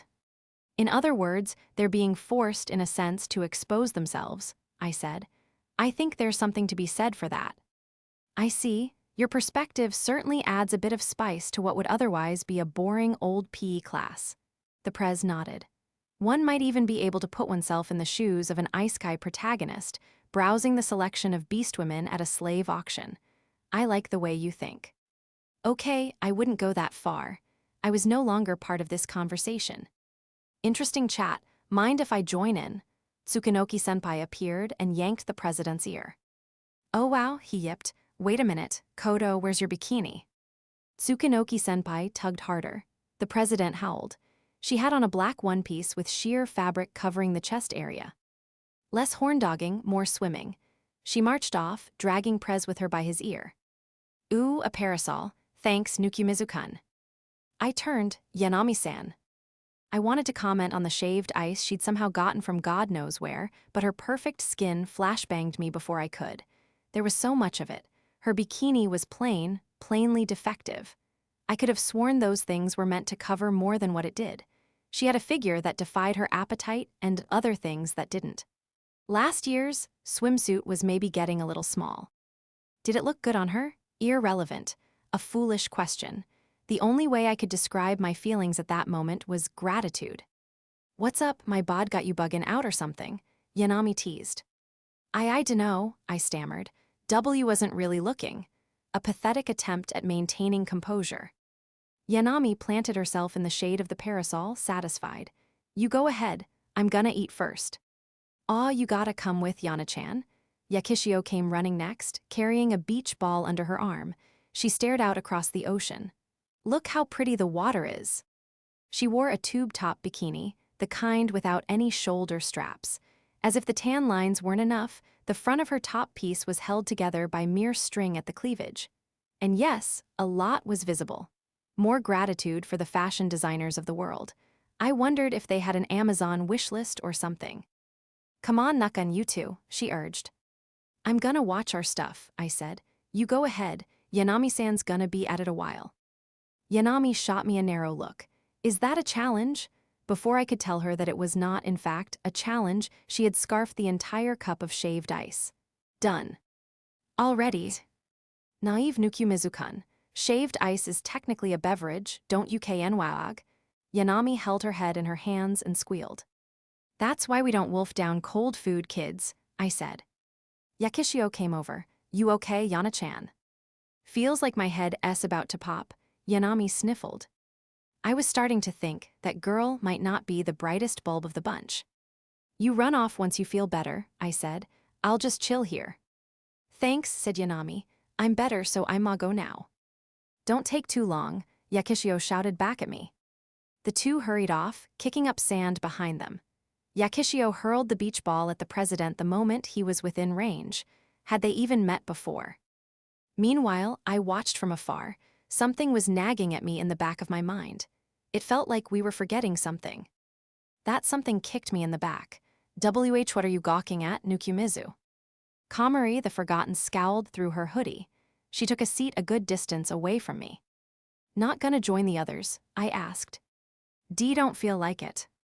The president looked over the moon with the girls all to himself. He was truly living his best life. Where had they gotten that orca floaty from? Komari looked on with that same disgruntled scowl.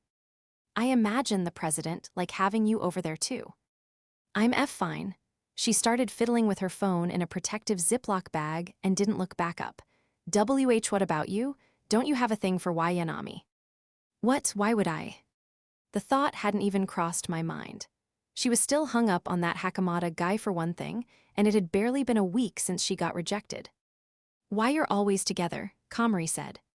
It just looks that way because you only see her when she's with me. Assumptions were the fate of every guy and girl who hung out together, apparently. We didn't even talk in class, like, at all, and Yakishio was our sole mutual acquaintance. We've only just met, and there are circumstances. If that's enough to catch feelings, then I'm no better than those guys who imagine their whole future with a girl just because she said hi to him. Komari pulled her hoodie tight around herself and scooched away. I'm saying I'm not that. Mid-aisle, I caught a glimpse of what she had on beneath the jacket. Is that your school swimsuit? I didn't have time to buy one. She eyed me up and down. You were probably in a rush too. I laughed. Please, this is last year's. Bit lame, but it works. It still has the tag on. I panicked and started frisking myself. Komari smirked at me. Yeah, you got me, I confessed, clenching my fists. So sue me. I was a little excited about going to the beach with some girls. Komari, being one of said girls, spared no sympathy in her expression. We swim at school. It's not the same. Do you get excited about gym class? No, it's not for fun. Okay, then humor me. Say you were having fun with some friends. Komari took one look at me and knew she'd already lost me. Say you were paying some friends to have fun with you. Cold, harsh reality, my old friend. They ask you what you want to do. Do you play volleyball? Nope, I answered without hesitation. Do you play in the W water? She was right. I wouldn't normally be itching to do those things. She had missed one crucial detail, however. You're omitting something, Komari. Yanami and the others were clambering over the orca floaty. Yakishio made a bold attempt to stand and drank seawater. There were shouts and laughs and chaos. I am, she said. The friends are girls and they're in swimsuits. For a second, reality stopped feeling quite so cold and harsh. Yeah, I think I would do those things. I shot up to my feet. Komari gave me a blank, incredulous look for a second. Then go on and get out of here. I lay on the hot sand, arms spread, and closed my eyes. Today was a day I would never forget. The day I went to the beach with a bunch of girls and had fun. With that, I could live out the rest of my solitary days in peace. Something cold touched my forehead. Yanami was handing out drinks in paper cups to everyone. Gotta stay hydrated, guys, she said. So what are we doing about lunch? She split a pair of disposable chopsticks. My eyes fell to the yakisoba resting on her lap that she had implicitly deemed not lunch. Tsukunoki-senpai looked around at us while she tied her hair back up. Any ideas? We can pick something up and bring it back. Yanami's hand shot up. Yakisoba. It did smell pretty good. I was getting the craving. You're literally eating yakisoba right now, I said. Nah, this was a bust. I settled for somewhere less crowded and paid for it. She slurped up some noodles. The one down there, that's a winner, I can feel it. I should have known she'd be more than willing to go for seconds. Yakishio tossed the towel she was drying off with to the side and stood up. I'll go grab us some grub then. Appreciated. Nukumizu, help her out, would you? The president asked. He glanced around warily. You can never be too careful. A fair maiden alone is just asking for a pickup artist scene to trigger. You know what they say, the best treatment is prevention. You are aware we live in the third dimension, right? I said. Better safe than sorry, I supposed. Yakishio and I set off across the sand. Walking next to a girl in a bikini was a little outside my comfort zone, but I wasn't complaining. God, what am I, a little kid? Things went pretty late last night, I spoke up. You make it home okay? Yup, no prob, she said. I usually take a few detours after practice anyway, so it wasn't much later than usual for me. Silence. Dummy forgot yesterday was still pretty fresh for her, not the best topic for conversation. God, I was bad at this. Yakishio peeked at me out of the corner of her eye. Thinking about yesterday. Just afraid I might have opened up fresh wounds is all, I confessed. Sorry if I brought the mood down. I'll be real, she said. Am I still sad about it? Yeah, pretty sad. I could break down in like 2 seconds if I felt like it. But why would I, There's always time to cry. I can do that when I'm not out trying to have a good time. She smiled an unconvincing smile and kicked up some sand. I swear, dude's denser than a brick and suddenly he's got a girlfriend. He's a handsome guy, smart too. I know, right? And he's fun to talk to and nice, and her shoulders dropped. All those years we've been together, and I was never even an option, was I? Well, maybe, but I'm sure he meant well. Yakishio looked at me. You're not good at this, are you? I was not. Well, let's just have fun, yeah. I can get behind that. She stopped, turned to me and flashed a toothy grin. She snickered. What? Out of nowhere, she snatched my hand. Let's run the rest of the way. Oh God, I'm not. And run we did. Yakishio clung tight, leaving me no choice but to try and keep up. Hold on, I hollered.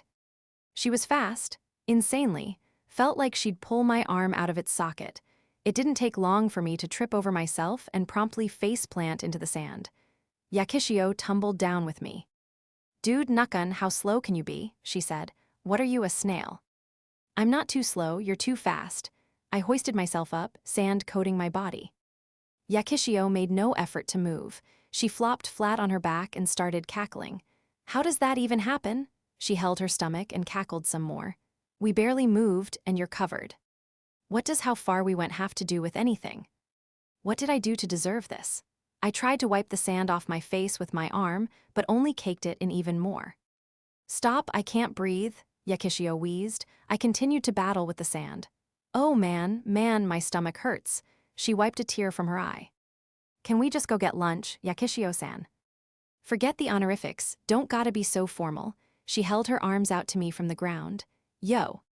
What, they're a bug or something? She blinked at me a few times before picking herself up. Yana-chan was right, you've got problems. Huh, what are you talking about? Yakishio prodded me in the chest. Look, sometimes girls just wanna be girls, that's all. Hi, noted, I said, good to know. She stared at me for a bit, then grumbled, that right there. She was so right. That right where? Hey guys, we got the food. Careful, Yakishio, quit all the flailing or you're gonna drop it. We returned, covered in sand with yakisoba in hand. From the good place, the one down there. We're starving to death over here. Yanami eagerly took them off our hands. The previous yakisoba was nowhere to be seen. Leave it to Yanami Anna to put to question the very existence of food comas. I knew she wouldn't disappoint. As she passed out the food, I noticed her sneakily keeping the largest helping for herself. Not eating Komari? I asked. She was poking and fidgeting with the sand. Her food went untouched. P-Prez is reading my novel. Were we finally acting like a literature club? I split a pair of chopsticks with my teeth. The president took his yakisoba and finally looked up from the phone. Just finished. Very well put together and pretty entertaining. Whaddya say we upload the final copy tonight? Okay, Komari's lips made a crooked smile. You've got a good, 7K words here give or take. Let's split that into 3 parts while we polish it up. We have to split it up. An average chapter'll be about 2, maybe 3,000 words. That's a nice bite-sized chunk that'll appeal to most readers. You'll need the title and blurb too. I listened while I slurped on my yakisoba. The aroma was sharp and stung my nostrils just right. Yanami hadn't been kidding. This place was a winner. But it has a title. And it's not a bad one, but what do you think about adding a subtitle to it to sell it better? The prez said. A bit of a Naru-style twist on Komari's original title. Interesting. But man, I couldn't get enough of that yakisoba. The noodles were insane. They weren't store-bought, I could tell that much. Did they have them handmade? They must have. I glanced at Yanami. She gave a thumbs up, she knew. How do I make a subtitle? Komari asked. So, for example, if your title were Beach Time with the Lit Club, what would you go with, Nukumizu? Me, I mumbled through noodles. I'd hardly been paying attention.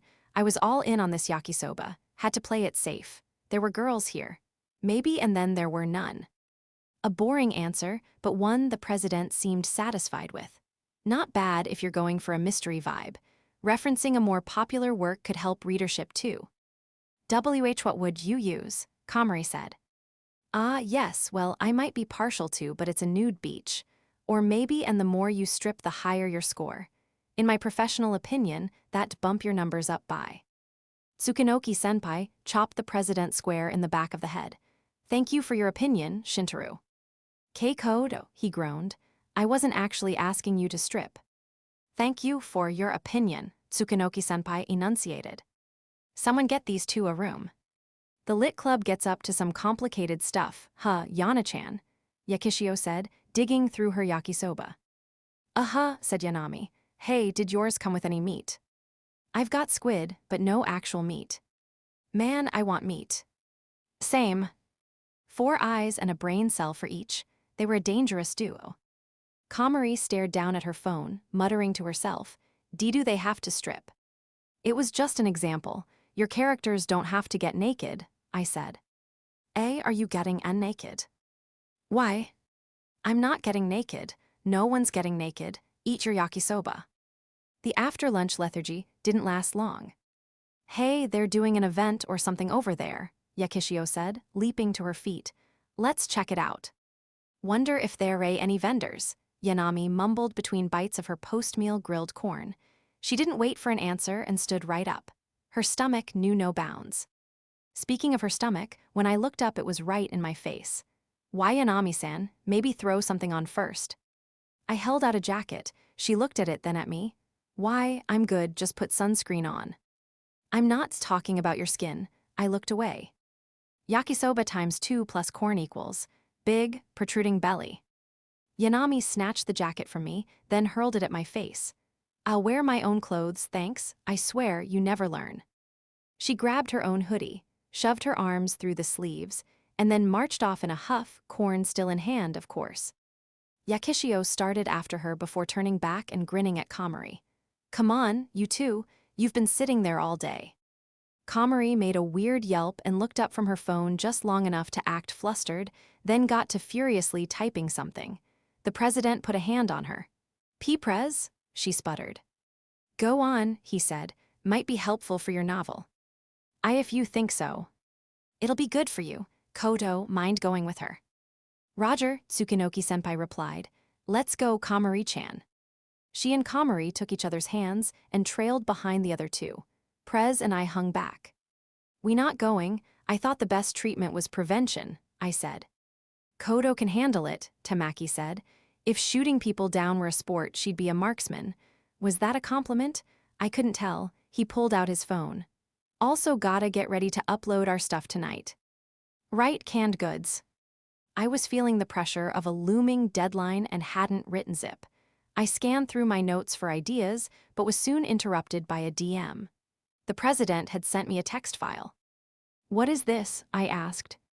Bet you're dying to know what Komari-chan wrote him. He gave me a sly look. I opened the file. Literature Club Activity Report. Komari Chika, Aikashi Cafe's comfy case files. Mizuhara Yuri, a first-year high school student, was on her way home one day when she spotted a curious little creature. A fox, she wondered aloud. What struck her in particular was the animal's fur. Silvery and with an almost metallic sheen, it was. Yuri was stricken by its beauty and couldn't help but chase after it. However, she quickly lost her way, finding herself in unfamiliar streets and eventually, a quaint cafe, ivy suffocating its outer walls. Yuri felt drawn to it and so opened the door. Excuse me, she said, can someone tell me where I am? A man stood inside, a man in chef's attire and of tall stature. His long, silvery ponytail whipped behind him when he turned in surprise to face the visitor. Well, you're a persistent one, the man said to her. Sit, and I'll brew you a cup of tea. I just want to know where I am, sir, the girl insisted. Why, you're in between, and I'm afraid there's no leaving this town on an empty stomach. While Yuri processed this information, another young man appeared, this time donned in the gentlemanly garb of a waiter. A visitor, how rare, please sit. The newcomer introduced himself as Sumer, and his smile captivated Yuri. Welcome to our little retreat in between. Yuri still remembered her first visit like it was yesterday. She looked over the cafe from her usual spot, the table by the window. The owner, whom she heard referred to only as young master, was scarcely present, perhaps only 2 days out of the week. That left only Sumer-san to look after things, though he never seemed short-handed. They rarely had customers other than her. Yuri took a whiff of her chamomile tea, a calming aroma, when a man suddenly entered. About him was an aura decidedly otherworldly. The color left Sumer-san's face. Sir. I have come as was agreed, the stranger said. You will serve me one dish. I am terribly sorry, sir, but young master is out at present, Sumer-san pleaded. Then into the between you will disappear. Sumer-san looked to Yuri with desperate, unsteady eyes. Oh, please, Yuri, you have to help us, or I'll be rendered into nothing along with this very cafe. You must cook for him. What, but I can't cook, Yuri exclaimed. Can't you? Not with fire, not me, he admitted sorrowfully. Yuri hadn't cooked much at all, much less for another person. She recalled the omuris she had once made with her mother and, to the best of her memory, attempted to recreate the dish. The man scooped up a spoonful and scrutinized it. He took a bite, then a second. He did not seem impressed. The stranger placed the spoon down, shaking his head. When next I visit, I expect better. And then he whisked himself out the door, leaving half of the omuris on his plate. You're incredible, Yuri, Sumer-san cheered. He never takes more than a single taste. Behind him suddenly appeared the owner. I see my father's whipped up a storm in here. Young master. He took a taste of the remaining omuris. Unrefined, young master said. The spoon clattered as he set it down, but not inedible. Cook it yourself next time if you can do so much better, Yuri protested. Is this how you treat all your customers? I see, so the problem is you're a customer, we'll just have to fix that. You start tomorrow. I never agreed to. The man with the silvery hair backed Yuri up against the wall. Who was it that chased me to the ends of reality? I believe that makes you a stalker. I wasn't chasing you, it was a silver. He took her by the chin. Call me Getsuko, has a much better ring to it than young master, he whispered in her ear, though you'll get a taste for both in time, quite thoroughly. I see. I looked up from my phone and stared at a passing thundercloud. I see, I said, out loud this time. It was admittedly beyond my expertise, but an easy read. Credit where it was due, I couldn't put it down. She's good, huh? President Tamaki grinned proudly. She's a talented writer, that Komari-chan. Well, she's better than me at least. The petty side of me couldn't admit it without the self-deprecating twist. It's nice having you newbies around. We don't have to worry about the club so much anymore. Cheers went up over where the event was happening. President Tamaki faced that way. So what are you writing? I asked. Me? I've been uploading on Naru for at least 3 years now. Wait, really? Can I see your work? Boy, way to put me on the spot. He made a show of reluctance while he fished for his phone. The title seemed familiar. The slave girl I found turned out to be an S-rank adventurer, so now she calls the shots. As a matter of fact, it was more than familiar. Wait, I know this. I've literally been following this, I said. No kidding, wow, first time meeting a reader. Many self-published authors online were students. That part didn't surprise me. What surprised me was knowing our club president was Terasuke-sensei. The guy had over 20,000 points on that one series. That's insane. You think it'll get published? Nah, that's a long way off, he said. There's plenty further in line than me. It was crazy to me that something with thousands of readers couldn't make the cut. I took his word for it. I'll send you Yanami-san's later. How's your project coming? I've got a gist of the plot, but nothing on paper yet. It's like I get cold feet as soon as I try to actually write something. Then let's focus on the title and blurb. The important thing is that you write something, even if it's just one sentence. I nodded, couldn't argue with someone who'd written hundreds of thousands of words more than me. What do you think of the outline I sent you last night? I asked. I was thinking it'd make a good first chapter and I could get started tonight. Right, I did have a comment. The heroine needs a little bit more. More of a reason for her relationship with the protagonist? I considered his advice. The main duo could have used a little more interaction. The opposite, actually, the president said. The reason you gave is because the protagonist rescues her, right? Right. The idea is that she starts off kinda thorny until the main character finally gets through to her with his kindness. That's bull. I waited for a punchline that never came. Huh. What you've described is a business deal. The hero saves the heroine so she falls for him. Love's not conditional like that. Love is not about favors. There was no humor on the president's face. Love happens the same way water flows downhill. Infatuation is a switch that flips on and off. The heroine can't be infatuated. She has to respect the protagonist, genuinely admire him for who he is. No strings attached. It has to flow like water. He gazed wistfully up at the sky. Wish I could get ice-guyed and get the kind of attention those guys do. Think I'd have a chance if I got drunk and took a dip. Maybe if you wait till Aben. I hear ice guys all the rage around that season. I hadn't pegged him for a griper, not when he had the looks, the personality, and the pretty childhood friend most men dreamed of having. The grass was always greener somewhere else. We chatted about nothing for a while until the girls came back, hauling a bunch of new luggage. "We're back," Yakishio called out, "and we brought souvenirs." She carried a whole bunch of fireworks in her arms. "Whoa, you guys buy all that?" I said. Yakishio handed them to me with a smug grin. "You wouldn't believe it, I was all Zoom, and it was like Naum, and then boom, and I took the flag and then they gave him to us." Tsukunoki-senpai heard the dial-up sounds in my head and took pity. "She won them at a beach flags contest. You should have seen her go." It was pretty cool. Komari nodded enthusiastically. "Dawa, shucks, you're making me blush." Yakishio wiggled and squirmed like a bashful worm. "But don't stop, though." One stick in the mud stood out among the high-running emotions. "You okay, Yanami-san? You look upset," I said. There were no vendors. Yanami eyed a beachside stall in the distance, hungrily, her lips mouthing the word takoyaki over and over. "You're not gonna have room for dinner if you keep stuffing your face." "Huh, why not?" This was not a question I was prepared to answer. Yanami waited patiently, and I could only ponder it myself. Why wouldn't she have room for dinner? Did philosophy have an answer? "Speaking of dinner," I said, "we have to cook for ourselves at the lodge, right? What are we having?" Yanami laughed at the foolishness that dared inspire such a question. "Don't you worry that pretty little meat-starved head of yours, Nukumizu-kun, because I reserved a camping spot in advance. We're having a barbecue, baby." "Oh, okay." I chose to ignore the irony of her having come here specifically to avoid a barbecue. Personally, I'd been hoping for curry. Rice in a mess tin just hit different. "What do you mean, oh okay?" Yanami accused. "You got wax in your ears. I said we're having a barbecue. You know what a barbecue is. It's got meat, Nukumizu-kun. What more could a person ask for?" She backed off suddenly and put her hands together. "Oh, wait, I get the issue. Don't worry, we're responsible high schoolers." She gave a thumbs up.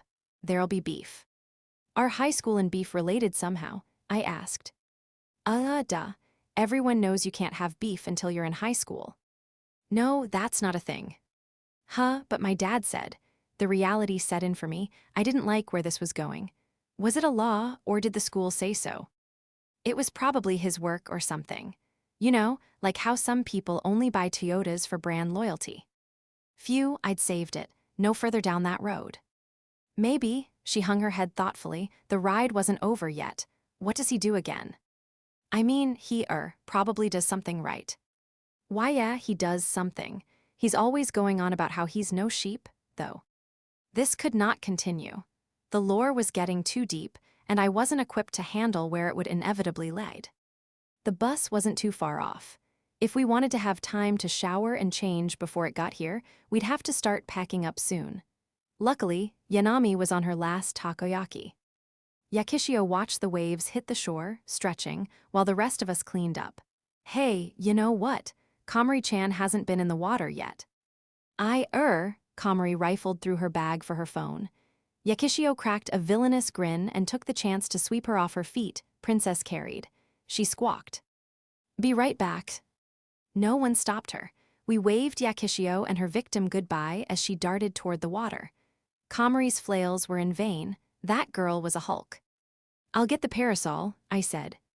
"Return that to the counter with the floaty while you're at it," the president said. "I'll get our things together."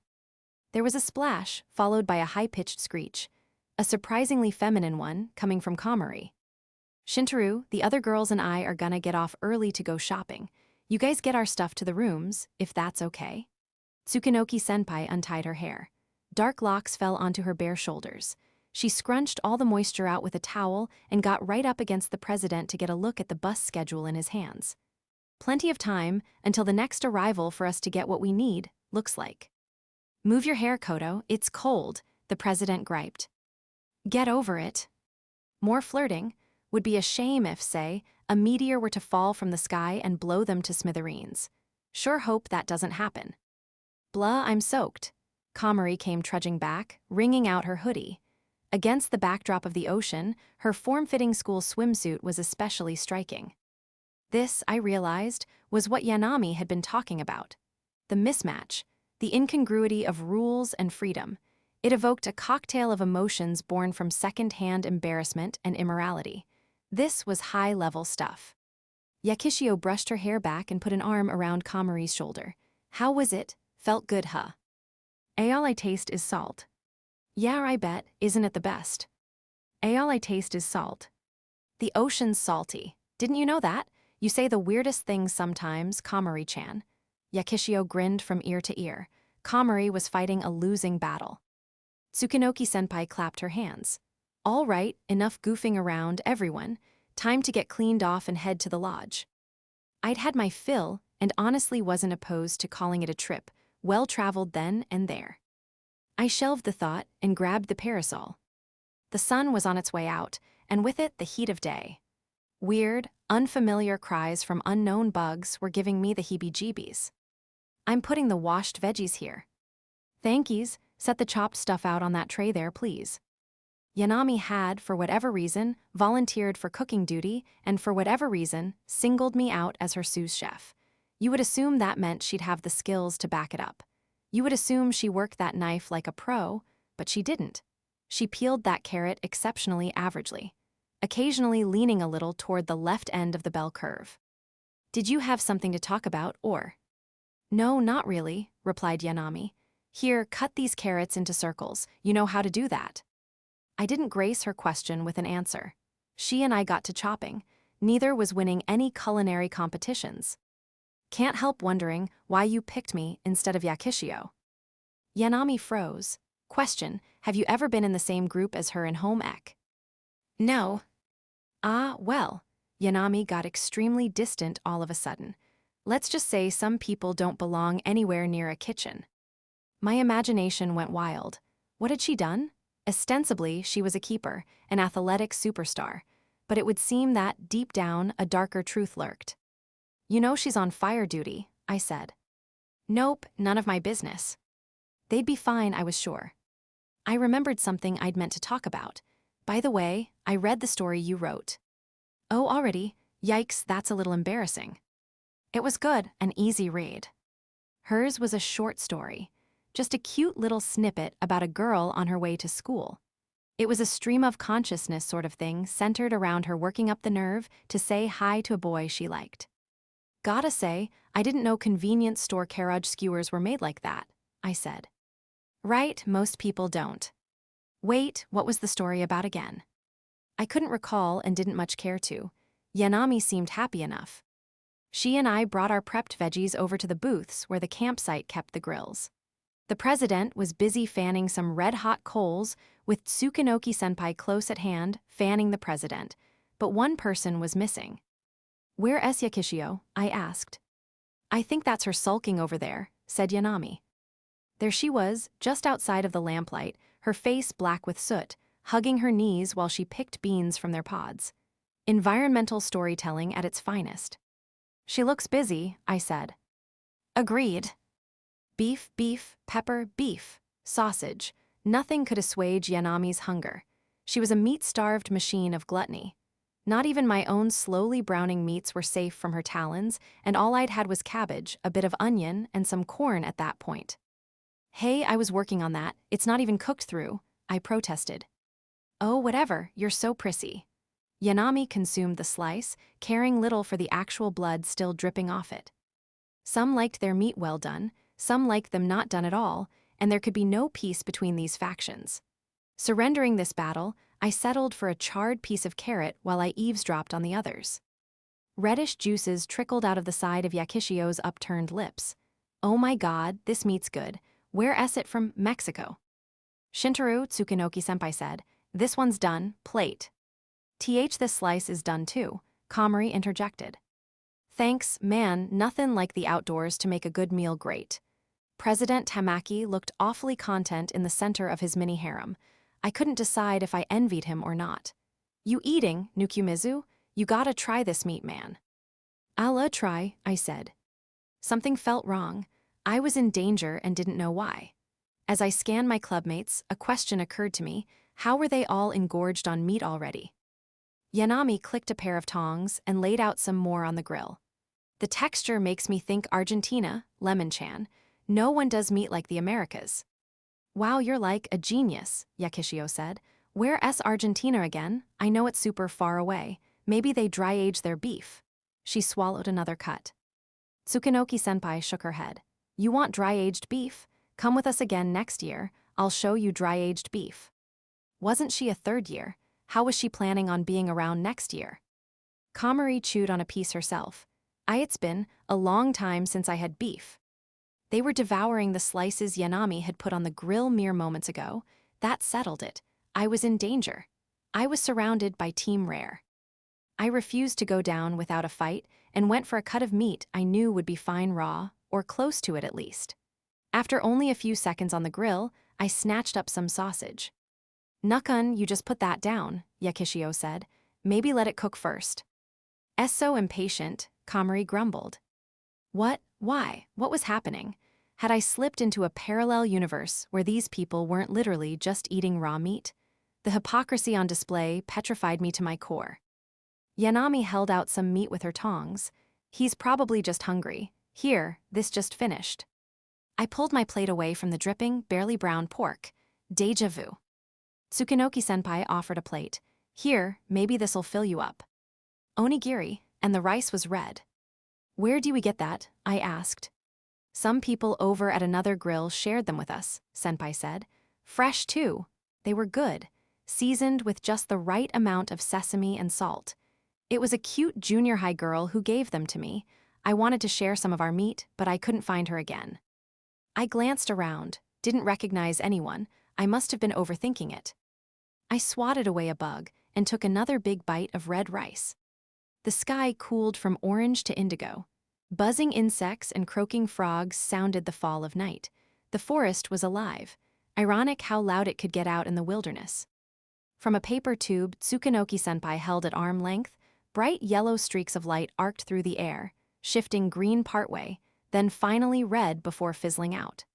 She flashed a toothy grin toward President Tamaki, who was too busy eyeing the rest of the fireworks to notice. Senpai gave him a firm kick. Those ones aren't lit, doofus. Huh? Hey, I'm just trying to decide which we should do next. Okay, fine, what about this one? This one's big. It'll need both of us, so let's do this one. You can handle it, smack. Oh, okay, fine, stop kicking me. The wedding bells in the distance were starting to get a little annoying. I sighed and put one of the last remaining meat slices on the grill. The coals were still hot enough to get it nice and slow-cooked, which so help me God I would succeed at this time. I named her Setsuko. Gunpowder popped somewhere. Yakishio had set off a pinwheel, sending Komari squealing for cover. Those two got friendly fast. Yanami nibbled on a bit of raw green pepper. Our definitions of friendly differed slightly.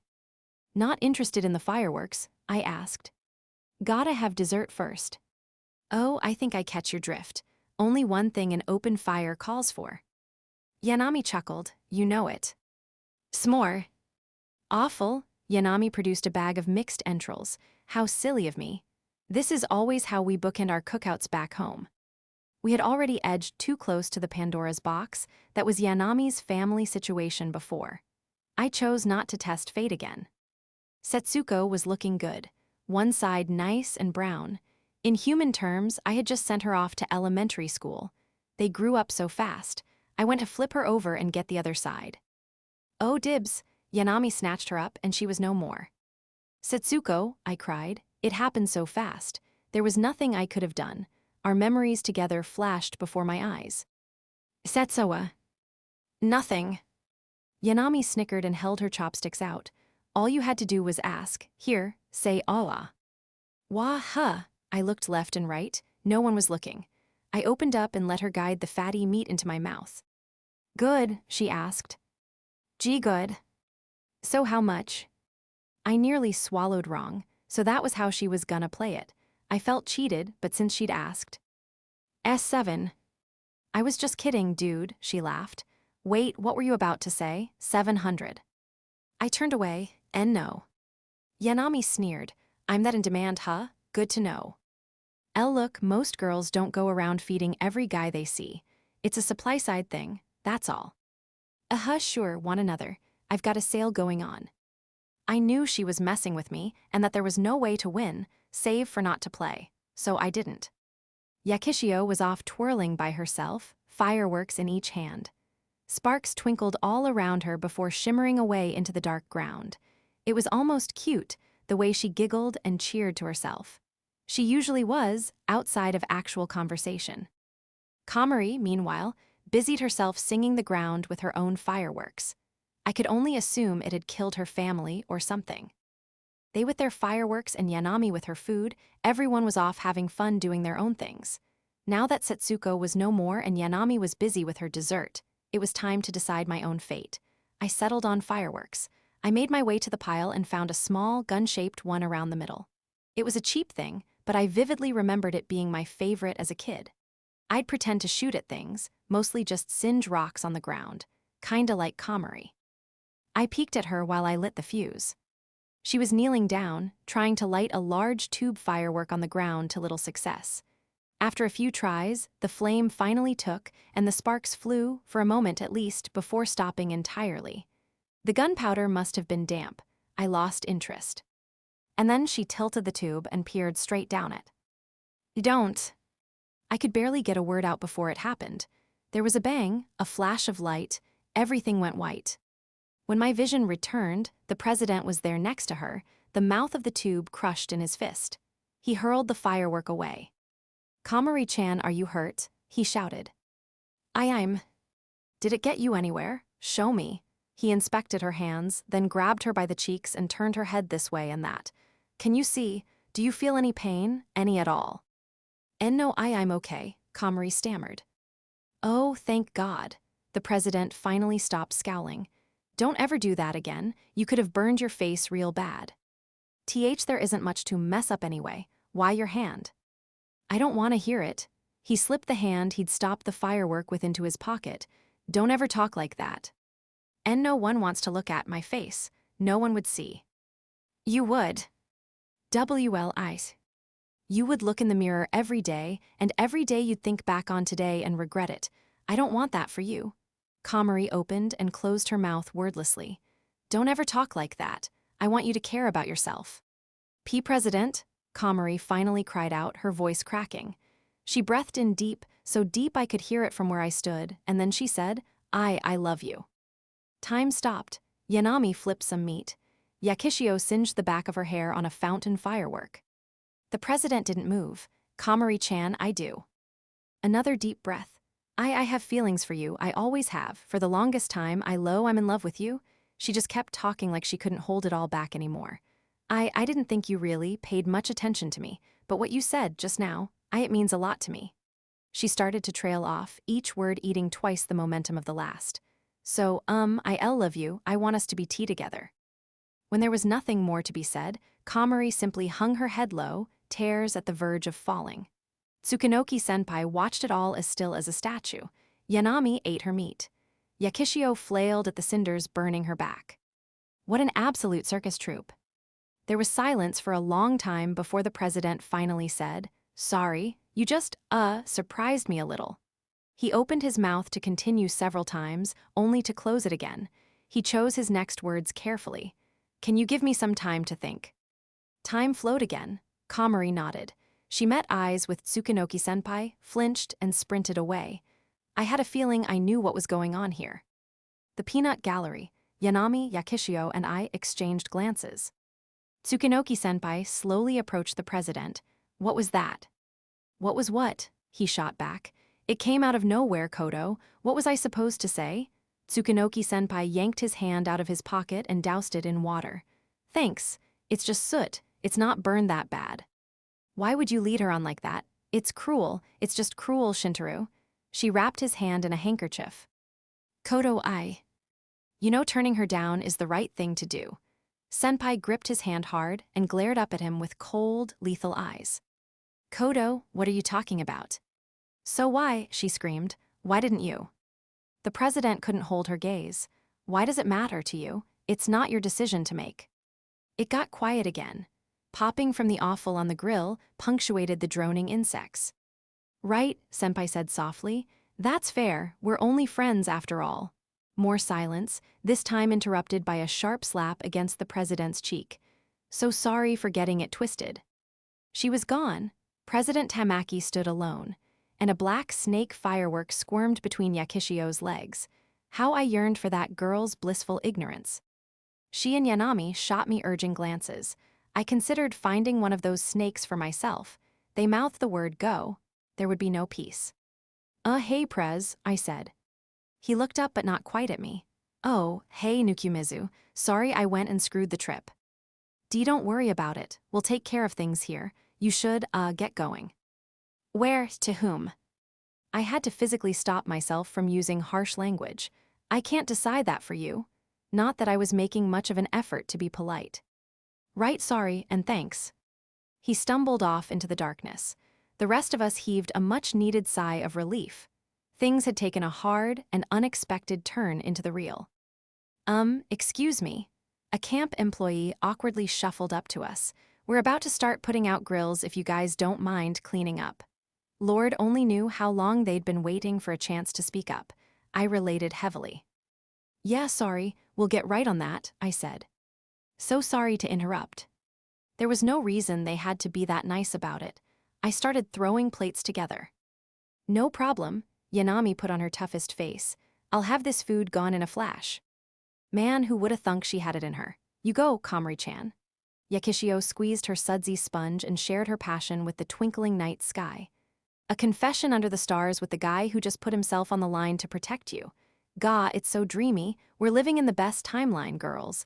It's our turn to be aggressive and take the bull by the... She dropped her sponge. Horns. Right. Guess I should take my own advice, huh? I tied my garbage bag shut.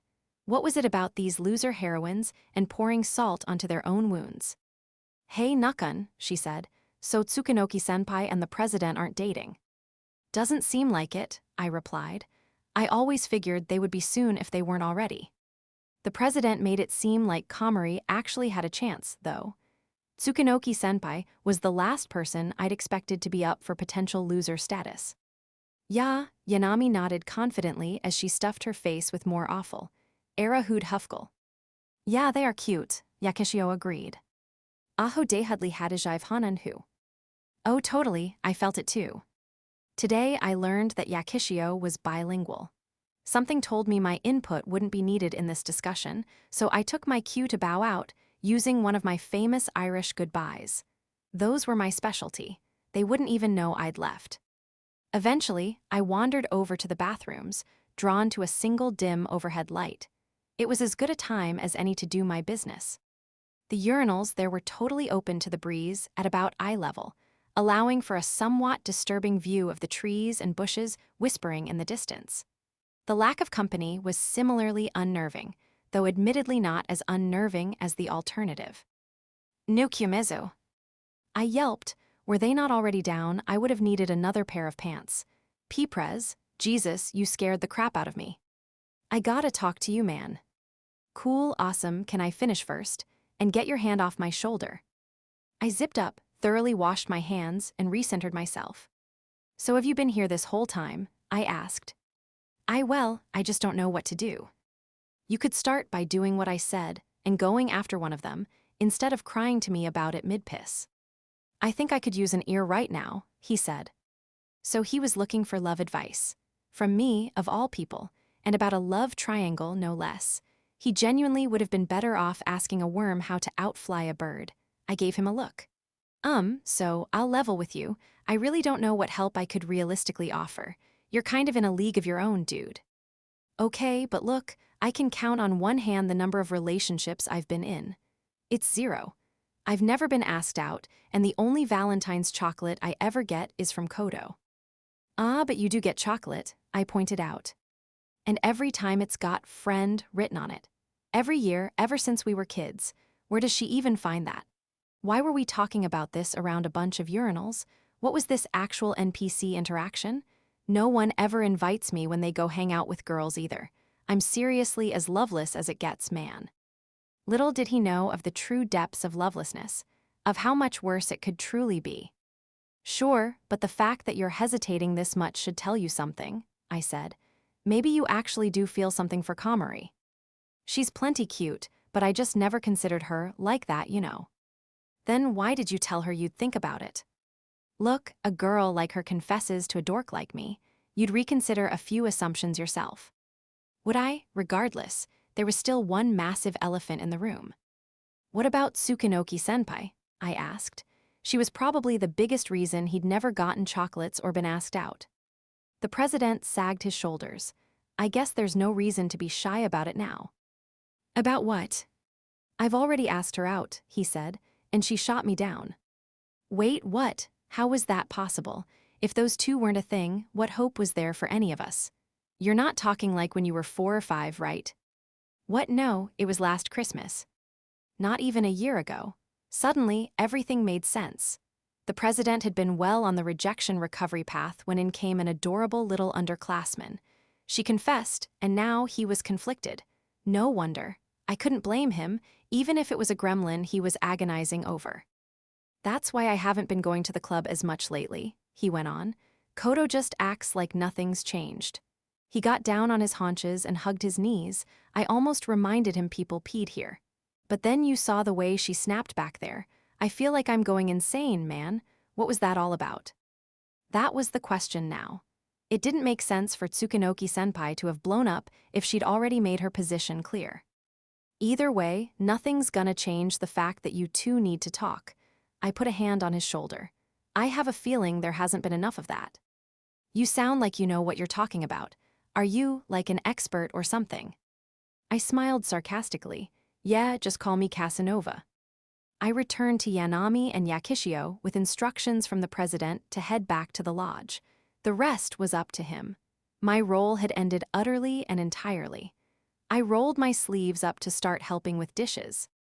Nukumizu, Yanami snapped. Where have you been?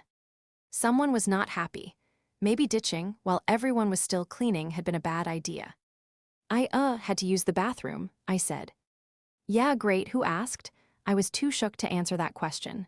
Listen, Tsukinoki-senpai just left with all her things. This late? Not very smart. I stared down at the direction she pointed. A beat later, I realized she was staring back. Hello, Yanami fussed at me. Yeah. You're just gonna let a girl go out at night all by herself. What did she want me to do, go after her? This late? Didn't sound very smart. Yanami reeled back and smacked me in the shoulder. Hard. Lemon-chan went after Komari-chan. I'm looking for the president. Get going, she barked. Come on, it's pitch black out.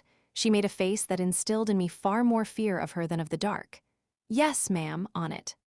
I set off after Tsukinoki-senpai, lighting my way with my phone's flashlight. It didn't take long for me to stumble across a bus stop. In the dim light, I spotted a girl and her luggage. I called out to her. Oh, Nukumizu-kun. Senpai didn't try to hide her disappointment upon recognizing me. I, unfortunately, was not the president. Senpai, where are you going? I asked. The lodge is the other way. I'm going home. I just can't be around him right now. She readjusted the bag on her shoulder and resumed walking. Hey, hold on. The buses aren't running anymore, Senpai. I can make it to the station on foot. That simply wasn't reasonable, not in this darkness. Can you please just sit so we can talk for a second? I pleaded. Why do you know, there's a bench right here. Nukumizu-kun, I had just yoinked her bag. I don't have time for this. You can take a little break, I said. I sat down at the bus stop and offered a couple of drinks I'd bought beforehand. Go-go or kachikaden tea? Senpai sighed. Go-go. She took a seat next to me. Mission accomplished. I didn't actually know what to do next. I hadn't asked Yanami what exactly I was meant to say to her. I looked down the old wooded road. Did Shinru send you? She asked. Senpai frowned at me. He did. He did, I lied. He went looking for you at the lodge, but I guess you just missed each other. Please, Prez, don't you make me look stupid.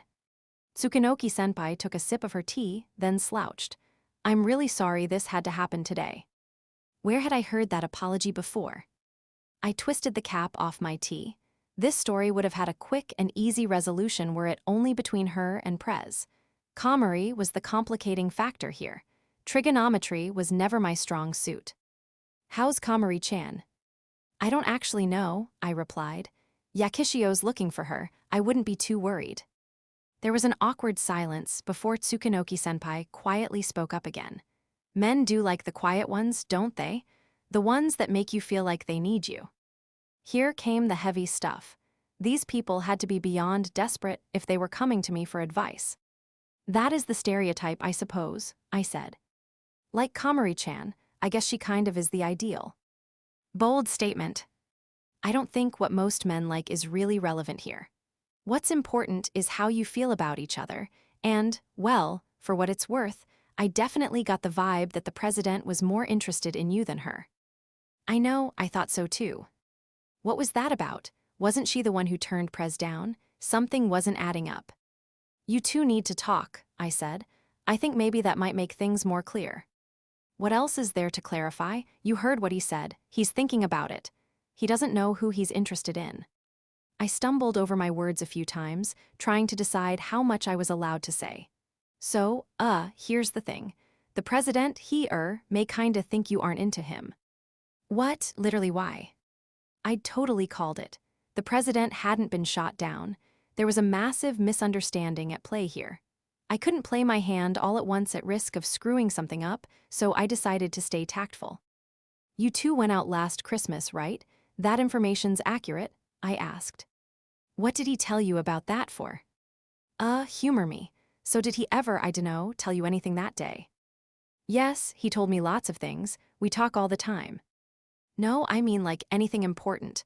You know, about him, his feelings, that sort of thing. He did go on a rant about Dom's Burgers when we were at Moe's Burger.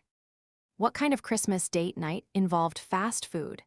I had enough faith in the president to assume that hadn't been where the alleged confession happened. Where'd you go other than that? I pressed. Maybe a light show somewhere with a scenic view. Was there any romance in the air at all? With him, she scoffed. Not likely. Okay, maybe it wasn't a place, but did he ever do anything that stood out? Held your hands when they were cold? Share a scarf? Give you a cake with a ring inside? Did you gaze into each other's eyes the moment a bunch of lights flickered on while an Oda Kazusama love song played in the background? Does anyone even remember who that guy is? I was grasping at straws. Where was that damn confession? Was Tsukunoki-senpai just dense enough that not even the Christmas spirit had been enough to get through to her? Come to think of it, she said, there was one thing on our way home. He said something to me at the tree in front of the station. Oh, thank God he moved past the Dom thing. My faith in Prez had been restored. So what did he say?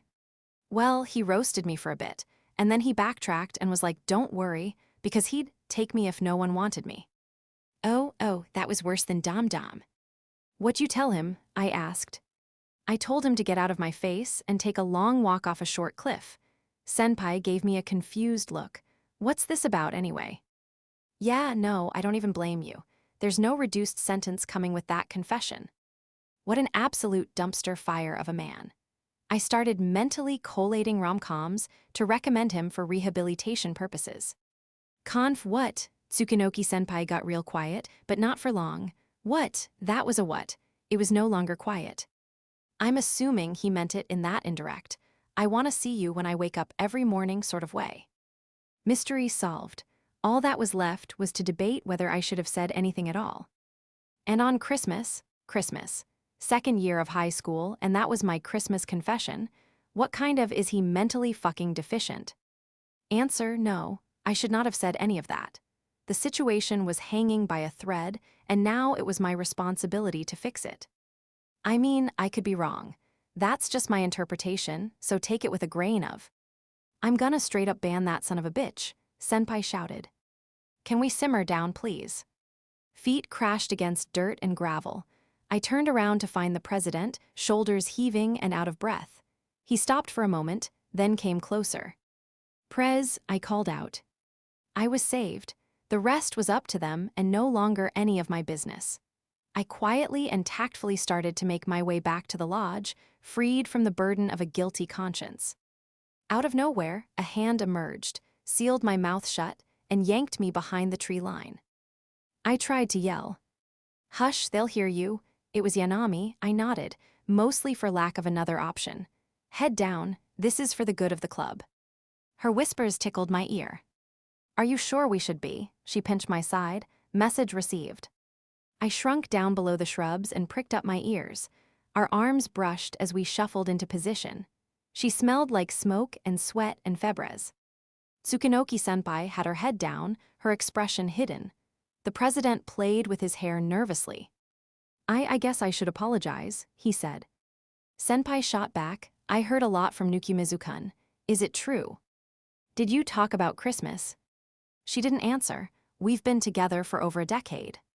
Ever since we were old enough to be in school, somehow always got the same class. I've never been the most feminine. Do you remember when those girls used to bully me? She closed her eyes and bit her lip. We don't have to cross old bridges if it hurts, Kodo. You stood up for me.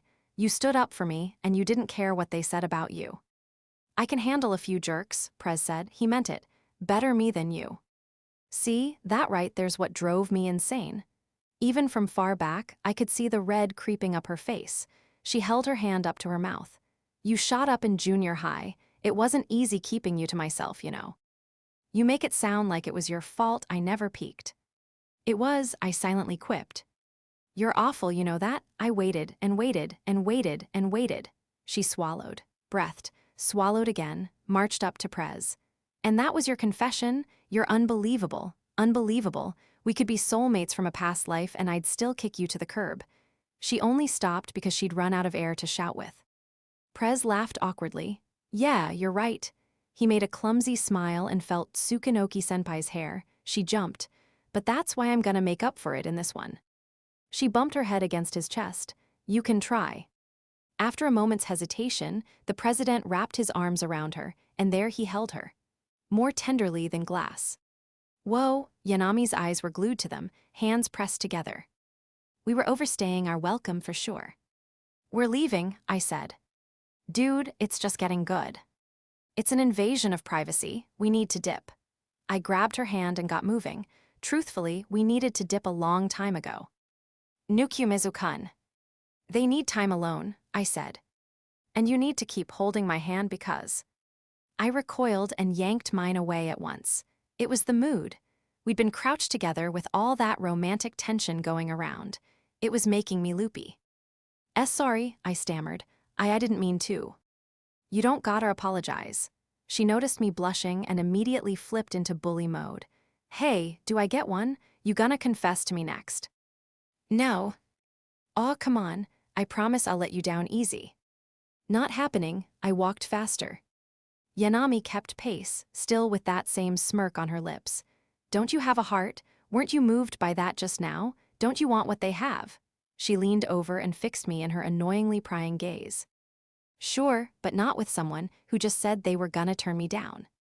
True, I will do that. No hesitation. But play your cards right and maybe you can swipe yourself a smooch on the cheek at least.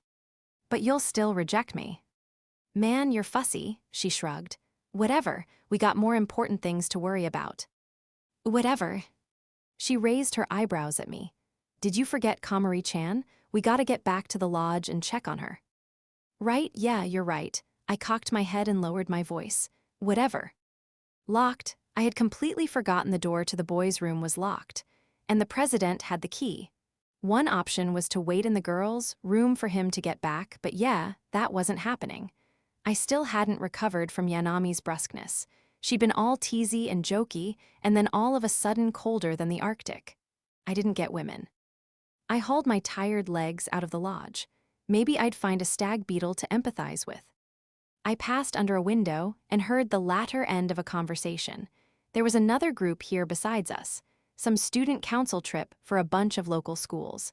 I put some distance between myself and the commotion inside. That was when I saw her, crouched in the shadows, orange cinders sputtering at the bottom end of a short, thin stick in her hand. It was Komari. Yakishio wasn't with her. I made it to her before I could decide what to say. Hey, there you are. Oh, Nukumizu, what do you want? It occurred to me too late the situation I'd put myself in. I recalled the image of Prez and Senpai in each other's arms, and I didn't have the courage to share it with her. It wasn't my place to, anyway. It had to come from the president himself. Komari thrust a bag out at me. SB sparklers, too many for me to finish. I crouched down, picked one, and set it alight. The cinders sputtered with unfamiliar vigor before retreating into a smoldering bud. A second of peace. The sparks returned, and this time I recognized the way they danced and popped. Different. I couldn't remember the last time I'd played with sparklers. Kaju and I were overdue.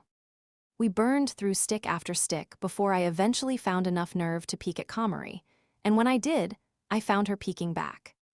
What? Wasn't Yakishio with you?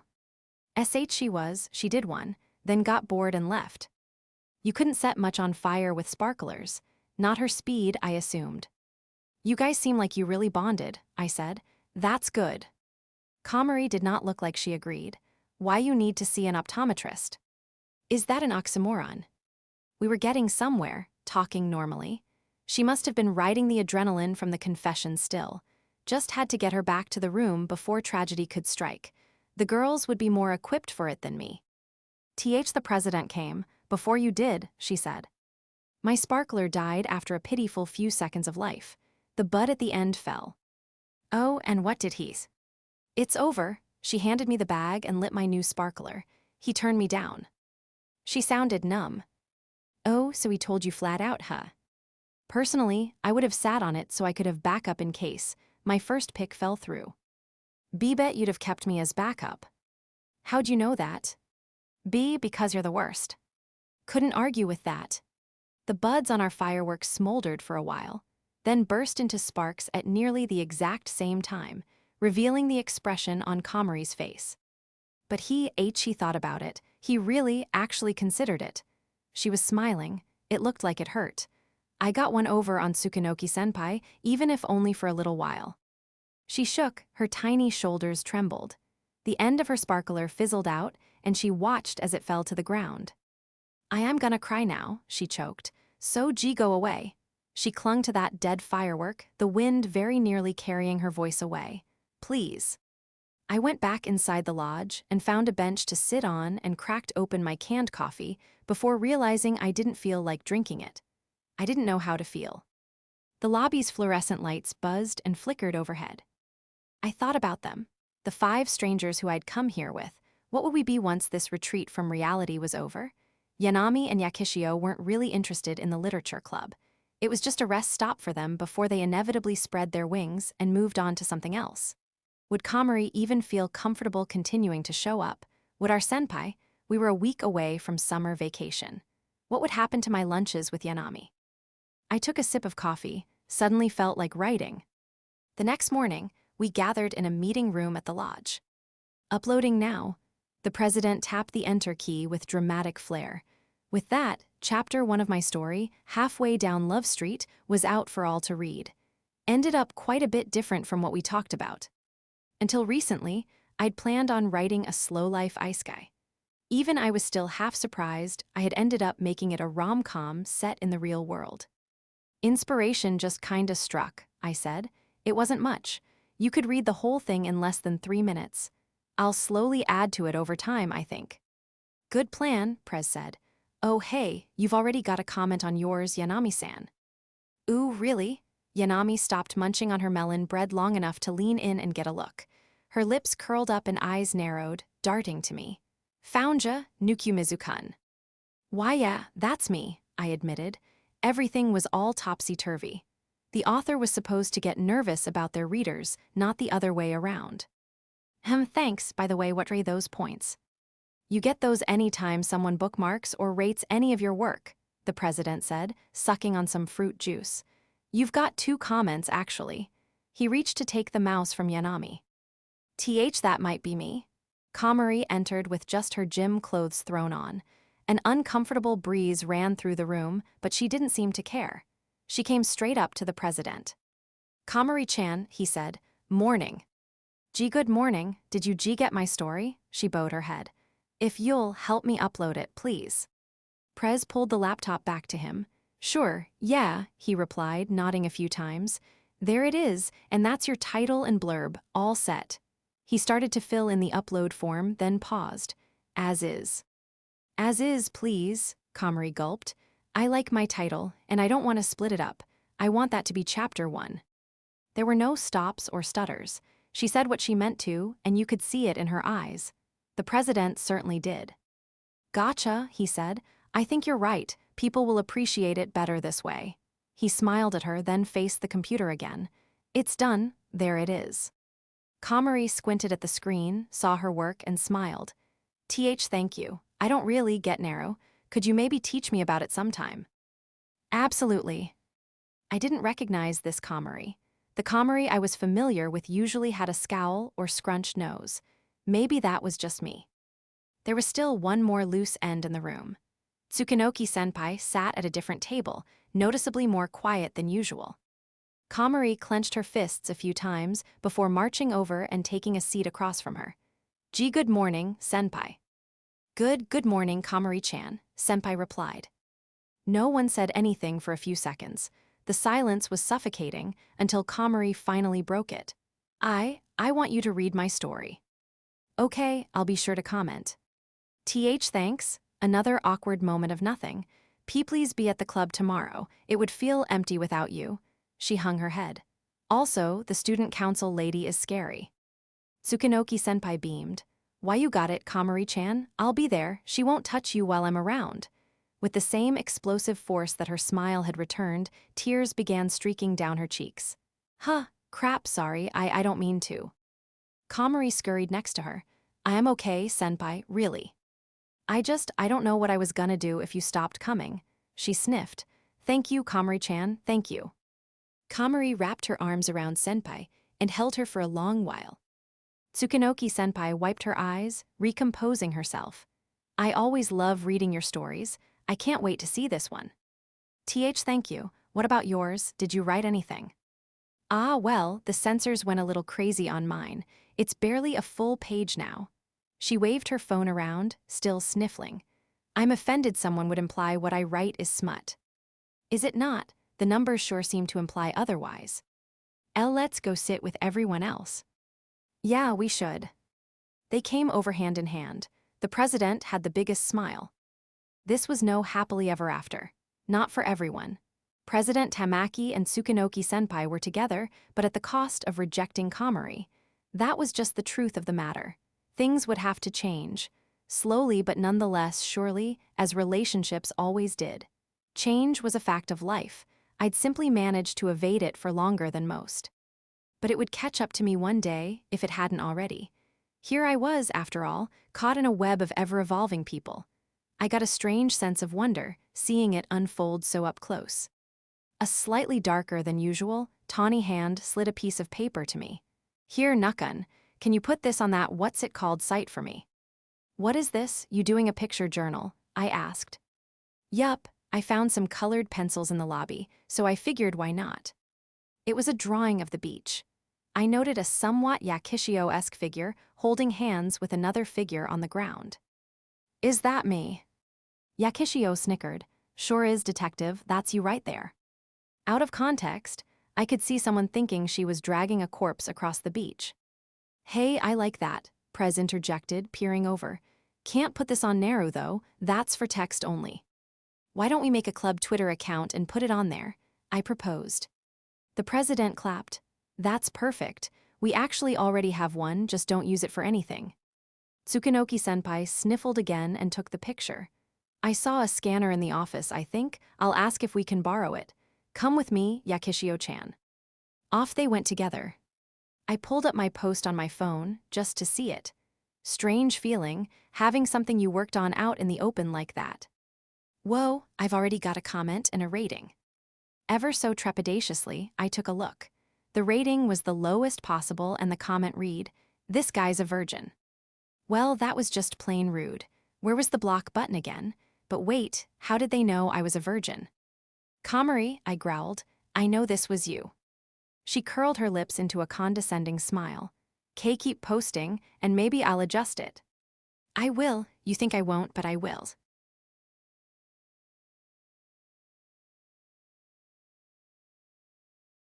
Intermission, she's right behind me, isn't she?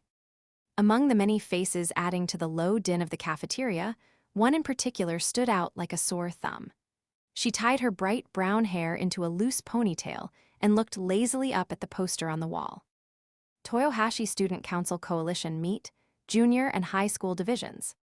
Shikiya Yumiko, second-year secretary of Tsuwabuki High School's Student Council, stood at the ready to serve whoever came up in line, in the meantime keeping watch on her underclassmen, busily attending to their own duties.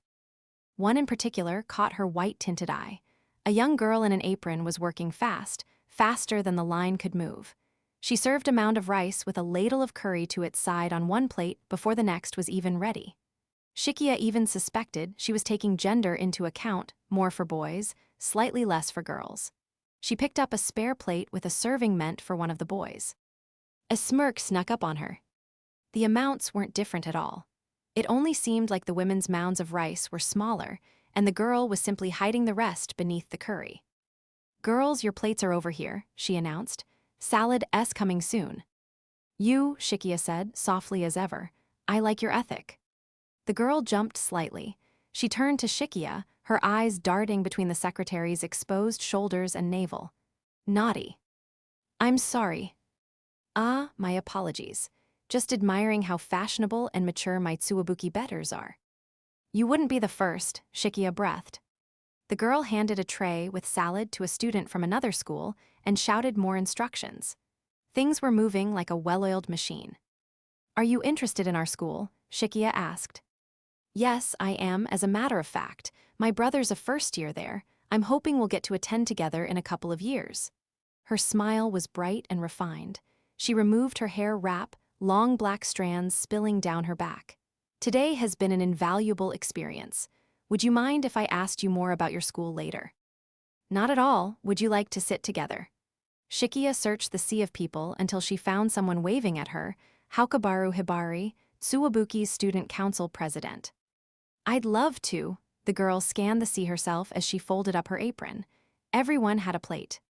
"Weren't you?" "Earlier," Shikiya said, "weren't you cooking something? Red rice." "Oh yes," she held a finger up, "just to say hi." "I see," Shikiya didn't ask. "I'm a secretary at Tsuwabuki Shikiya. Yumiko, you are." The girl picked up a deceptively heavy plate of curry and smiled. "Nukumizu Kazuhiko, Mamazono Junior High General Affairs. Nice to meet you."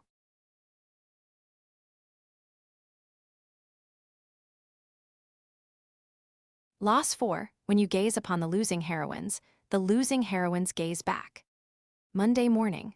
I rested an elbow on my desk, listening in and out of the myriad conversations going on in the classroom. Some were about shows on TV, some were about the baseball game, others about mutual friends, and still others about unfinished homework. Some were bold enough to humble brag about how difficult their significant others could be. Normal topics, all of them. Normal topics for normal people who lived normal lives together with other normal people. Normalcy came naturally to my classmates. Morning. Yakishio Lemon came bursting into the room. Several greeted her back, so much for my brooding. She came straight up to my desk and thunked her bag on it. "Morning, Nukun, the trip was fun, huh?" Morning," I stammered out. "Anyway, so here, this is yesterday's." She slipped a piece of paper out of her bag and handed it to me. Another entry for the picture journal already. This time it depicted a girl sprinting alongside a moving train. "When did this happen?" "Fell asleep on the way home last night. That's when I had to run back to my stop." Interesting choice of tableau. "We'll get it posted," I said. "Thanks." She headed to her seat, waving at and high-fiving a few friends on the way. Where did she get that kind of energy this early in the morning? Not all of us shared her enthusiasm. I stretched, my social batteries already running low, and let my eyes wander over to Yanami. She'd been spending less time with Hakamata Saosuke and his girl Haimiya Karen and more with a different group of friends. She was chatting with them now, as a matter of fact. That bubbly smile so rarely seemed to leave her face. She noticed me staring and directed it at me. I pretended not to see. We never acknowledged each other in class. It wasn't intentional, we simply occupied a weird space between kind of secret and not at all. Scattered laughter came from the classroom next door. Amanatsu-sensei must have waltzed into the wrong class again. It happened at least twice a month. Our class knew the drill and started making their way back to their seats. Another normal day that we'd never see again. Yanami left moments after lunch break started, but I waited a little bit before following. I considered it one of our unspoken rituals. I made a detour to grab some milk at the vending machine before heading to the usual spot. Just as I was about to cut around to the back of the building, I heard a group of girls laugh.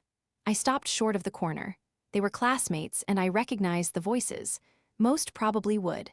They were a loud and gaudy bunch, my one weakness. I calculated a route to skirt around them in my head, and then I heard a name. Yanami.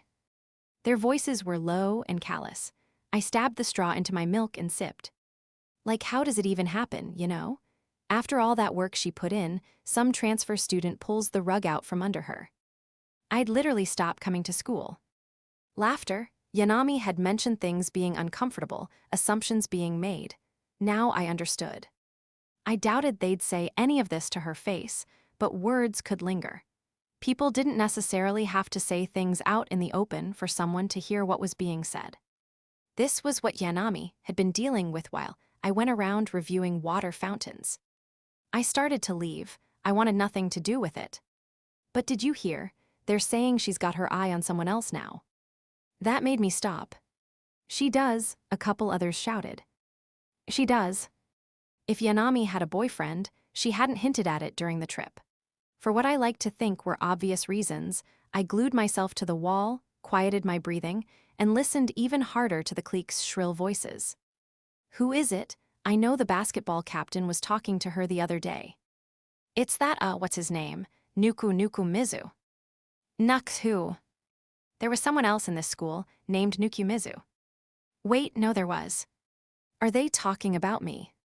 This was bad. Where had I gone wrong? Was I not careful enough? Had someone seen us eating together? At the family restaurant maybe? On the trip? I sorta kinda remember that guy.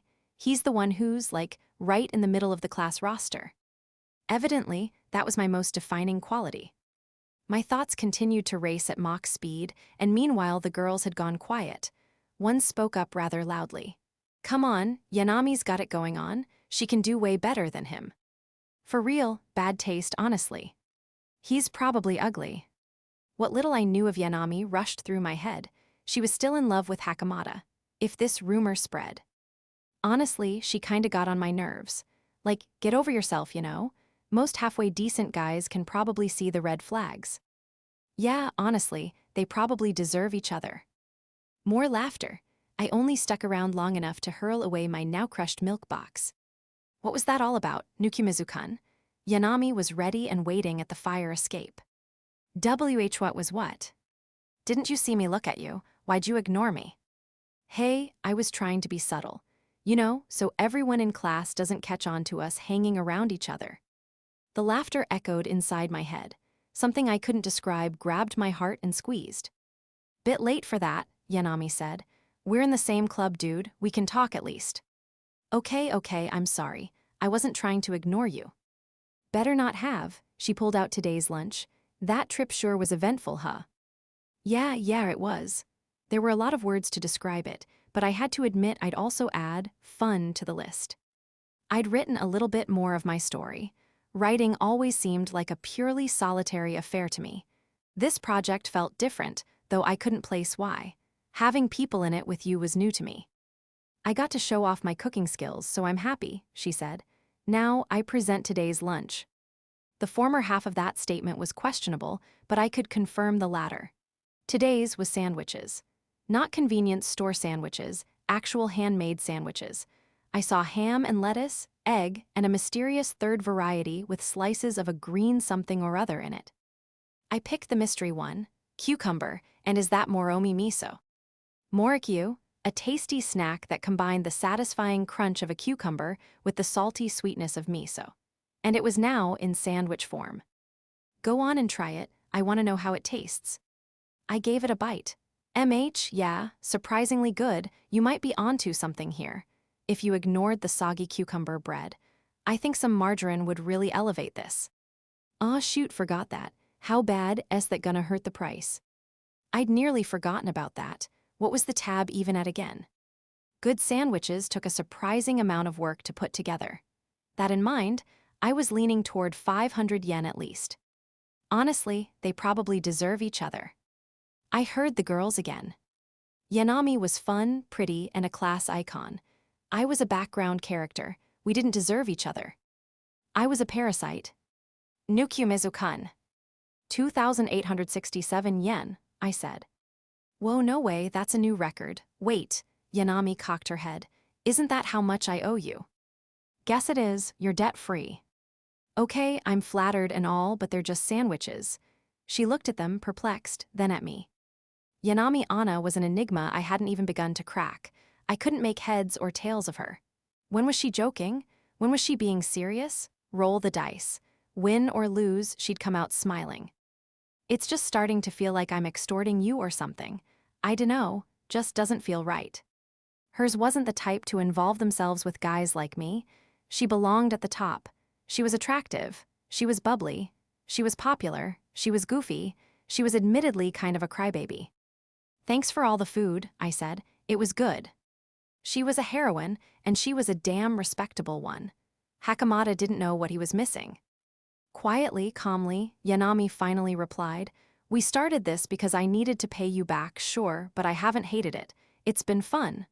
She took a Morikyu sandwich and bit into it. Feels icky to end things like that. I stared at the cross-section of bread, cucumber, and miso, and against my better judgment told her, People are starting rumors about us. I watched for her reaction. Found none. She eyed a bit of cucumber-stained bread. I'm sure you don't want people assuming things about you. I couldn't stop talking. The silence scared me. You've got so many friends, and I don't think I'm the kind of guy you. Slow down, please. I'm trying to understand. Yanami lidded the bento box. Have I done something to upset you? No, that's... I stopped, shook my head, and lowered my volume. It's not that. You sure? I looked away. It wasn't her that made me upset. The Yanami I had come to know, even if only a little, was in love with Hakamata. The Yanami I knew now, and who sat next to me, was in love with Hakamata. What upset me was that people were ascribing things to her that weren't her. Feelings she didn't feel. I just don't like what people are saying. I stared down at the half-eaten sandwich in my hand. Yanami said nothing, but I could feel her searching for the words. She put the bento box on my lap. Okay, she said. Okay, she spoke firmly, her words cutting deep. I'll stop talking to you then, she stood. Thanks for the memories, bye, I guess. And that was it, she was gone. She left, bento box and all. A few words were all it took to end it all. She hadn't even looked back. A part of me wished she had. I opened the bento box. Meticulously crafted sandwiches were crammed together, end to end. In the corner, I noticed 2 cherry tomatoes for decoration. She would have woken up early to put all this together, this little ritual just for us. It was then that I started to realize the magnitude of what I'd truly lost. 3 days to the closing ceremony. I didn't eat much for dinner that night. Bed was too comfortable. I went over the conversation in my head again for the umpteenth time, reconvincing myself that I'd done the right thing. We weren't together, not romantically or platonically. The relationship we had would have ended sooner or later. Different worlds. But more than that, I couldn't stand being the reason people had started to badmouth her. Oniya-sama, you seem down. Did something happen at school? Kaju suddenly materialized next to me in bed, ending the merry-go-round my thoughts had become. Little sisters aren't supposed to sneak into brothers' beds, Kaju. Even my quips lacked their usual energy. The ceiling was too interesting. Kaju giggled and poked my cheek. Did someone get rejected? In a sense, I suppose. That set her off. I knew it. I knew you'd been acting strange lately. Huh, wait, no, not like that. Who would the girl even be? Yanami's ditzy smile came to mind. I turned over, facing my back to Kaju. Is it that girl I saw you grilling with? She was cute. I shot up. How do you know about her? That got your attention. Kaju grinned. Were you there? How much did you see? Mabe, I'll tell you, if you tell me about her. She mischievously put a finger up to her lips. Or are you going to make me talk? I ignored the latter statement and flopped back down. She's just a clubmate, and for the record, she's into someone else. It must be the short-haired girl then. I think an outgoing kind of person like her would be good for you. Another clubmate who's into someone else. She thought for a moment, then clapped her hands together. The mature one with the glasses, though I'm curious about her role in whatever chaos I saw ensue. Dating the club president. There was another, but she didn't strike me as particularly remarkable. Kaju frowned. No, you must keep an open mind, Kaju. Oniasama's judgment never errs. I went ahead and assumed she had seen pretty much everything. Would you listen to me? I'm just tired from the trip, that's all. I rolled away from her again. Your brother wants to sleep. Go to your room. I will not budge a single nanometer until you tell me which girl has stolen your heart. Plans have to be put in order, you know. I have to discern for myself whether they're really. She yipped as I threw the blanket over her and wrapped her up in it. That would buy me some peace. Oniasama's scent, Kaju sighed. This girl had some problems. Yes, I can feel us becoming one, I see now. I will find a partner for you, dearest Oniasama. This I swear. I threw the whole comforter on top of her next, for good measure. Back to my thoughts. Everything replayed again. I went over it all, every choice, every word she and I shared, and again I found no answer, nor its question. Current tab, 0 yen. 2 days to the closing ceremony. I was back to my solo lunch, though the fire escape remained an attractive spot to eat it. After finishing up some tuna bread and milk, I wrote a bit on my phone, then made for class again when it got closer to time. It had only been a day, and yet our get-togethers already felt like a distant memory. Maybe that was all they were. I had to remind myself that they had been real. I went straight to my seat, noting the clock for when the bell would chime. I watched Yanami chat with her friends out of the corner of my eye. Why do you look all down in the dumps, Nukan? Yakishio crouched down and planted her elbows on my desk, penciling herself into my alone time. That's just how I look, I said. Unfortunately, I was still brooding and didn't have the patience to deal with her at that moment. Puppy dog eyes or no. That all it is? She wondered aloud. You seem awfully interested in a certain someone. I silently cursed her for saying that here, in the middle of the classroom of all places. A smile crept up her extra-tan cheeks. Hey, none of my business. If I were you, though, I'd say something, before you regret it. Before I... Yakishio smacked me on the back and turned her smile into a toothy grin. Take it from someone who had to learn the hard way. The hallway to the clubroom was deserted. It got me to thinking just how long the day had been. Where before I would have spent the former half of the day thinking about lunch, then the latter half remembering it, now the minutes seemed to trickle by. I could have counted them and all the nothingness that occupied the space between. What am I, a dog? I muttered. Lit Club was my sole remaining obligation. Mostly Komari just griped and glared at me, but it was a convenient way to wait out the crowds after school. I turned the knob, unlocked. The first one here was always either me or Komari. I entered, ready for daggers, and got something else. I froze. Yanami-san. She pulled her hand back from a high-up shelf. Whatever she felt upon seeing me, her eyes didn't betray it. Oh, Nukumizu-kun, long time no see. It hadn't been, we'd had lunch just yesterday. We were in the same class. I couldn't decide whether to point that out. You're still coming, I said. For how long? I'm just returning some books I borrowed. Got plans with a friend later, so I was just leaving. She slung her bag over her shoulder. She didn't look at me again. I felt it then, as she started to leave. Something inside was screaming at me. I couldn't describe it. It didn't make sense, but I knew. This was my last chance. Yanami-san, can I say something? What? My friend's waiting. She still didn't look at me. There was an edge to her voice that made me hesitate. I can't stand here forever. Wait, I thought of her and Yakishio, the weight of the regret they shared, the burden of missing your chance. I think I actually, really enjoyed it, the lunches we had together. The strength with which Komari faced a losing battle. I just what? We weren't a couple, we weren't even friends. So what were we? A lender and a debtor. I just wanted you to know, it was fun. Yanami gripped the doorknob and stood there for a while, and when that while was up, she simply said, "Okay." The door opened. The light from the hallway poured in, obscuring whatever expression she wore when she finally turned around. "I'm gonna go now," she said.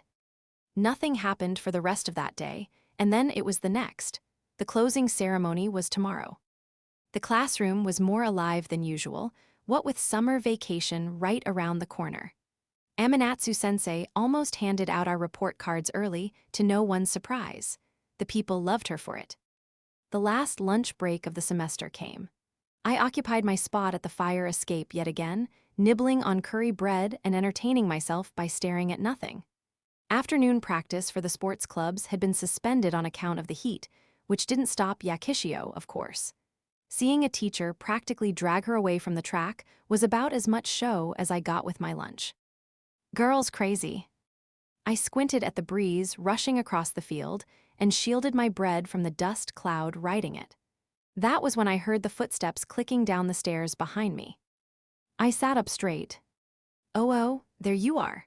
None other than Komari Chika in all her huffy glory came over and helped herself to the spot next to me. "What are you doing here?" I asked.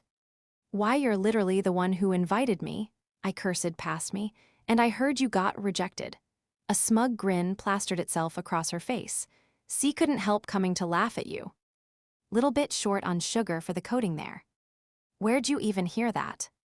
"UK kinda shoved it in my face at the clubroom yesterday." "You've got the wrong impression. Yanami and I aren't like that." "Sore loser." Komari dug around in a bag and pulled out a roll, the kind you could find by the half dozen at the store, that she promptly started munching on. "WH, who gave you permission to go off and be happy?" "Who's the sore loser again?" "SH shut it." Everyone seemed keen on jumping to the same conclusion. Did we really look that into each other? What we had wasn't like that. It was. What did we have? I smiled mockingly at myself. Nothing. What we had was nothing. She owed me money, she paid me back. The transaction was done, and so were we. Suddenly, I didn't feel like eating. I slid my bread back into its packaging. "That all you're eating?" I asked. Komari bit into her second roll, still huffy from my last comment. She didn't even have anything to drink, I noticed. I offered my milk. "Here, don't choke."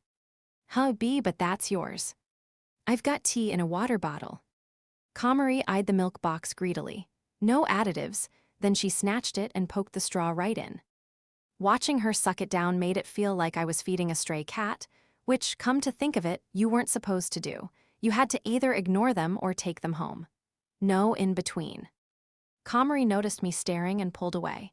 No takesies backsies. As it happened, mine was a no-pets household.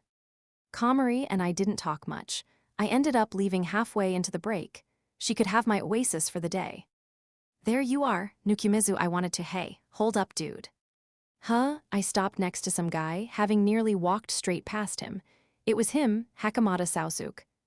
Can I help you?" "Busy day today." "Mind coming with me?" he said. "Wanna go somewhere a little more private?" I followed him around the back of the old annex. It didn't take much to guess what sort of business he had with me. "Sorry to bug you like this, man. I think you know what I wanted to." I started to pull out my wallet. Why are you doing that?" "Oh, sorry, just assumed." I shoved it back in my pocket, wrong guess. "Didn't take you for a jokester," Hakamata laughed. He could take me for whatever he wanted if it meant skimming over that miscommunication. He stammered a bit. "So, look, you've been hanging around on her a lot, yeah." I had to take a second to attach the name to Yanami. I dunno, not really." Hakamata relaxed a little. "Hey, you can be real with me. You're that couple people have been talking about, aren't you? The one that hangs around the old annex. I heard something about a proposal. Someone said you were getting all cuddly one time. Everyone knows about it." How had so much been so perfectly taken out of context? This was just silly. "You've got it all wrong," I said. "Okay, well, not all wrong, but it's not like that. You don't gotta be shy about it. These things just happen." These things did not just happen, and I wished they'd stop happening. What did he want from me anyway? Was he about to shake me down and tell me to back off his best friend? Hakamata was pretty sporty. I didn't have a shot in hell against him one-on-one, but hey, I was a man. I could last a cool 2 seconds if push came to shove. Hakamata shot his head down. Take care of her for me. Take what of who now? Wait, you're seriously not understanding something. I'm happy for you guys, I really am. I just want the best for Anna, and it means a lot to meet the guy her heart's set on. Look, you need to listen. What was this guy's problem? Was he deaf or just one of those protagonists? Sorry to spring this on you, he went on. I know we never really talked, just thought we might change that. Okay, great, but you're not listening. The guy had already friend-zoned Yanami. Logically, there was nothing to be gained, no reason this should have got me heated. But it was. He flashed one of his perfect, innocent smiles. The four of us should go on a double date someday. Can you stop for a second? Oh, my bad, I'm rambling, or I didn't care that he was rambling. I didn't care for his apologies. What I cared about was one thing and one thing only. Something compelled me to step right up to him. You know that she loved you, right? Hey, did I say something? You do, don't you? She wasn't my friend. I had no business saying these things, so why was I? Hakamata recoiled, flitted his eyes around, and scratched at his nose nervously. I mean, I had a feeling. That's why I was glad to hear she found someone else. Well, she still does, I shouted. She still loves you, present tense, and it's not right for you to just pretend that she doesn't because of some stupid rumor. It occurred to me a little late that I wasn't sure where I was going with this. Right, there was one more thing. It's not true, by the way. Then why were you two having lunch together all the time? I had to stop myself from telling him that it was because he'd saddled Yanami with the bill after having a steak so he could go pick someone else. Not that Yanami was any less guilty with her udon dessert. Maybe you guys just eat too much, I said. What? We were getting further from the point with every word. Talking to myself. This guy could not be real. It was like every rom-com protag had been stuffed in a blender and mixed into one. In the midst of my self-aggrandizing, Hakamata suddenly froze solid like he'd seen a bear. Which was ridiculous, because there were no bears this far away from. I followed his gaze, and behind me was something worse than a bear. Anna, Hakamata yelped. Hey guys, she said. She was shaking like a volcano about to erupt. So, quick question. What's going on here? Her face was bright red, and I couldn't tell if it was from rage or embarrassment. Yanami-san, what are you doing here? I stammered. Komari-chan messaged me and said you were getting mugged by some hot guy, that it would make very good material. So I came, just to be safe. She mad-dogged Hakamata, then me. Now will someone please answer my question? That would be difficult, because not even I was sure what we were doing anymore. Or what Komari's ominous material was, for that matter. Let me make this easier, Yanami said. Nukumizu-kun, what were you just telling Saosuk? That, the limited edition Garigari-kun mint chocolate popsicle is actually the bomb. I'm going to give you one more chance before I totally lose it. We had already crossed that line. I could see it in her eyes. Regardless of how screwed we already were, I had only one option. Deny, because for some reason that tended to work out better than confessing. The wonders of the justice system. Hold on, Hakamata blurted. It's not his fault. I'm the one who forced him to spill everything. I wouldn't listen. I would have been moved by his selfless attempt to defend me if it hadn't simultaneously condemned us. Yanami shook even harder. Everything, how much is everything? Her tremors were exceeding Chihuahua levels and nearing the Richter scale. Hakamata grabbed her shoulders in what I could only assume was an attempt to calm them. I'm sorry, Anna. I just wanted you to find someone new. What? The color left Yanami's face, the context finally dawning on her. No, don't start that, she whispered. Her bite was gone. She was so small now. I just want you to be happy, Hakamata continued, entirely oblivious. To find someone who can treat you better than a guy like me ever could. Stop it, she looked moments from crumbling. My body moved on its own. I threw Hakamata off and stood between them. She said, stop it, man. It was stupid. I was a million kinds of out of line, and I didn't care. Listen, and really listen this time, Hakamata. You're free to date or not date whoever you want. Reject Yanami-san, reject the whole damn world, I don't give a rat's ass. I could feel Yanami staring daggers at me for real this time. I was so dead. But you're not free to decide how she feels, okay? What happens to the things she actually feels then? The things she feels for you. The hot air that had been sweltering inside me for days was all coming out at once. You're the one person she doesn't want to hear that crap from. You can't tell her to be happy. You can't tell her to move on. You lost that right when you broke her heart. Hakamata, man, that guy, what an ass. The way he stood there all cool and suave while I blustered like an idiot, he had it all. The looks, the personality, he didn't need to put on airs. He really was just that decent a guy. Yanami and I were nothing in comparison. We weren't special or close like they were. But I had seen strength and sadness he hadn't. You're supposed to be her friend. You rejected her, so own it. Quit using her to make yourself feel better about your own stupid, guilty conscience. I started to hack and cough. Shouting didn't come naturally to me. Hakamata hurriedly patted me on the back. Hey, you all right? Fine. What a sorry display. If I had half of what Hakamata had, maybe I wouldn't lose my temper and then totally flub the landing. Maybe I would have had the courage to say the things I should have said to Yanami when it mattered most. My head cooled, lethargy came hard and fast. You're right, Hakamata said. You're absolutely right, Nukumizu. Sorry for going off like that. He offered a hand. Timidly, I offered my own, and then we. Will you people stop screaming about my relationship status? Yanami roared, shoving her way between us. What the hell is wrong with you two? Who said you could go tying all my business up in a pretty little bow? Hello, I'm here too.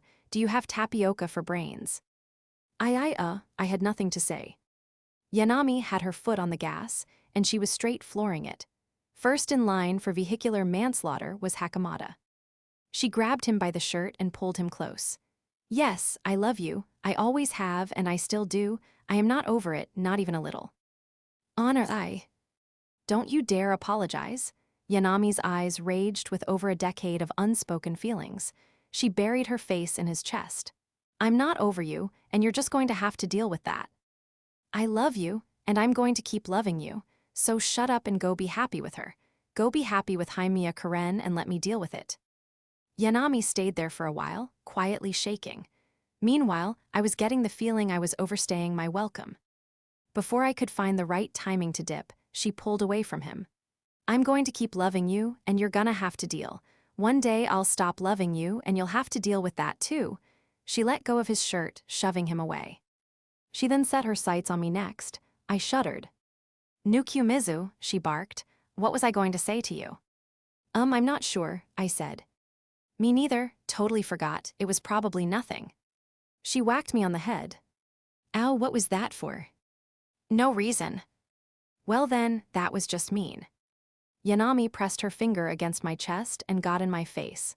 Now, I know you were trying to be sweet, but you can't go jumping to conclusions about who loves who, and I think this, and she thinks that, and then running your mouth. You're supposed to talk about these things first. Communicate. But I thought I couldn't. She rolled her eyes hard. Says who? Use your words, it's not against the rules. It's not. Dude, whose permission do you think you need to talk to someone at school? On what planet do you live? None of this computed with my brain. On my home planet, chatting up girls was the ultimate faux pas. I dunno, I just thought that I'd be annoying you. Or something, I said. That's not your problem, dude. There's literally no way for you to know that. And guess what? I'm not a mind reader either. Him. Maybe she had a point. I was a friendless weirdo, but did that exclude me from having free will?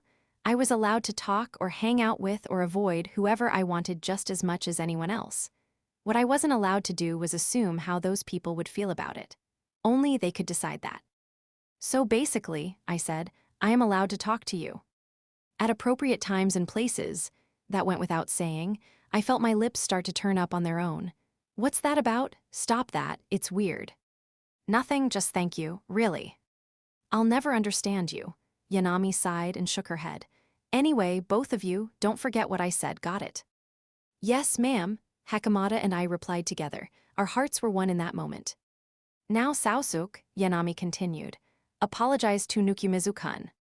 Wait, why? Hakamata turned and bowed to me. I'm sorry for getting you caught up in all this, Nukumizu.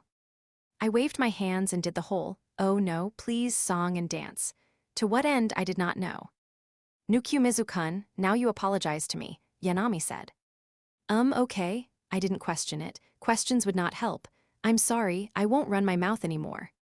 Yanami crossed her arms and nodded. Good, I forgive you. She tilted her head next. So what now?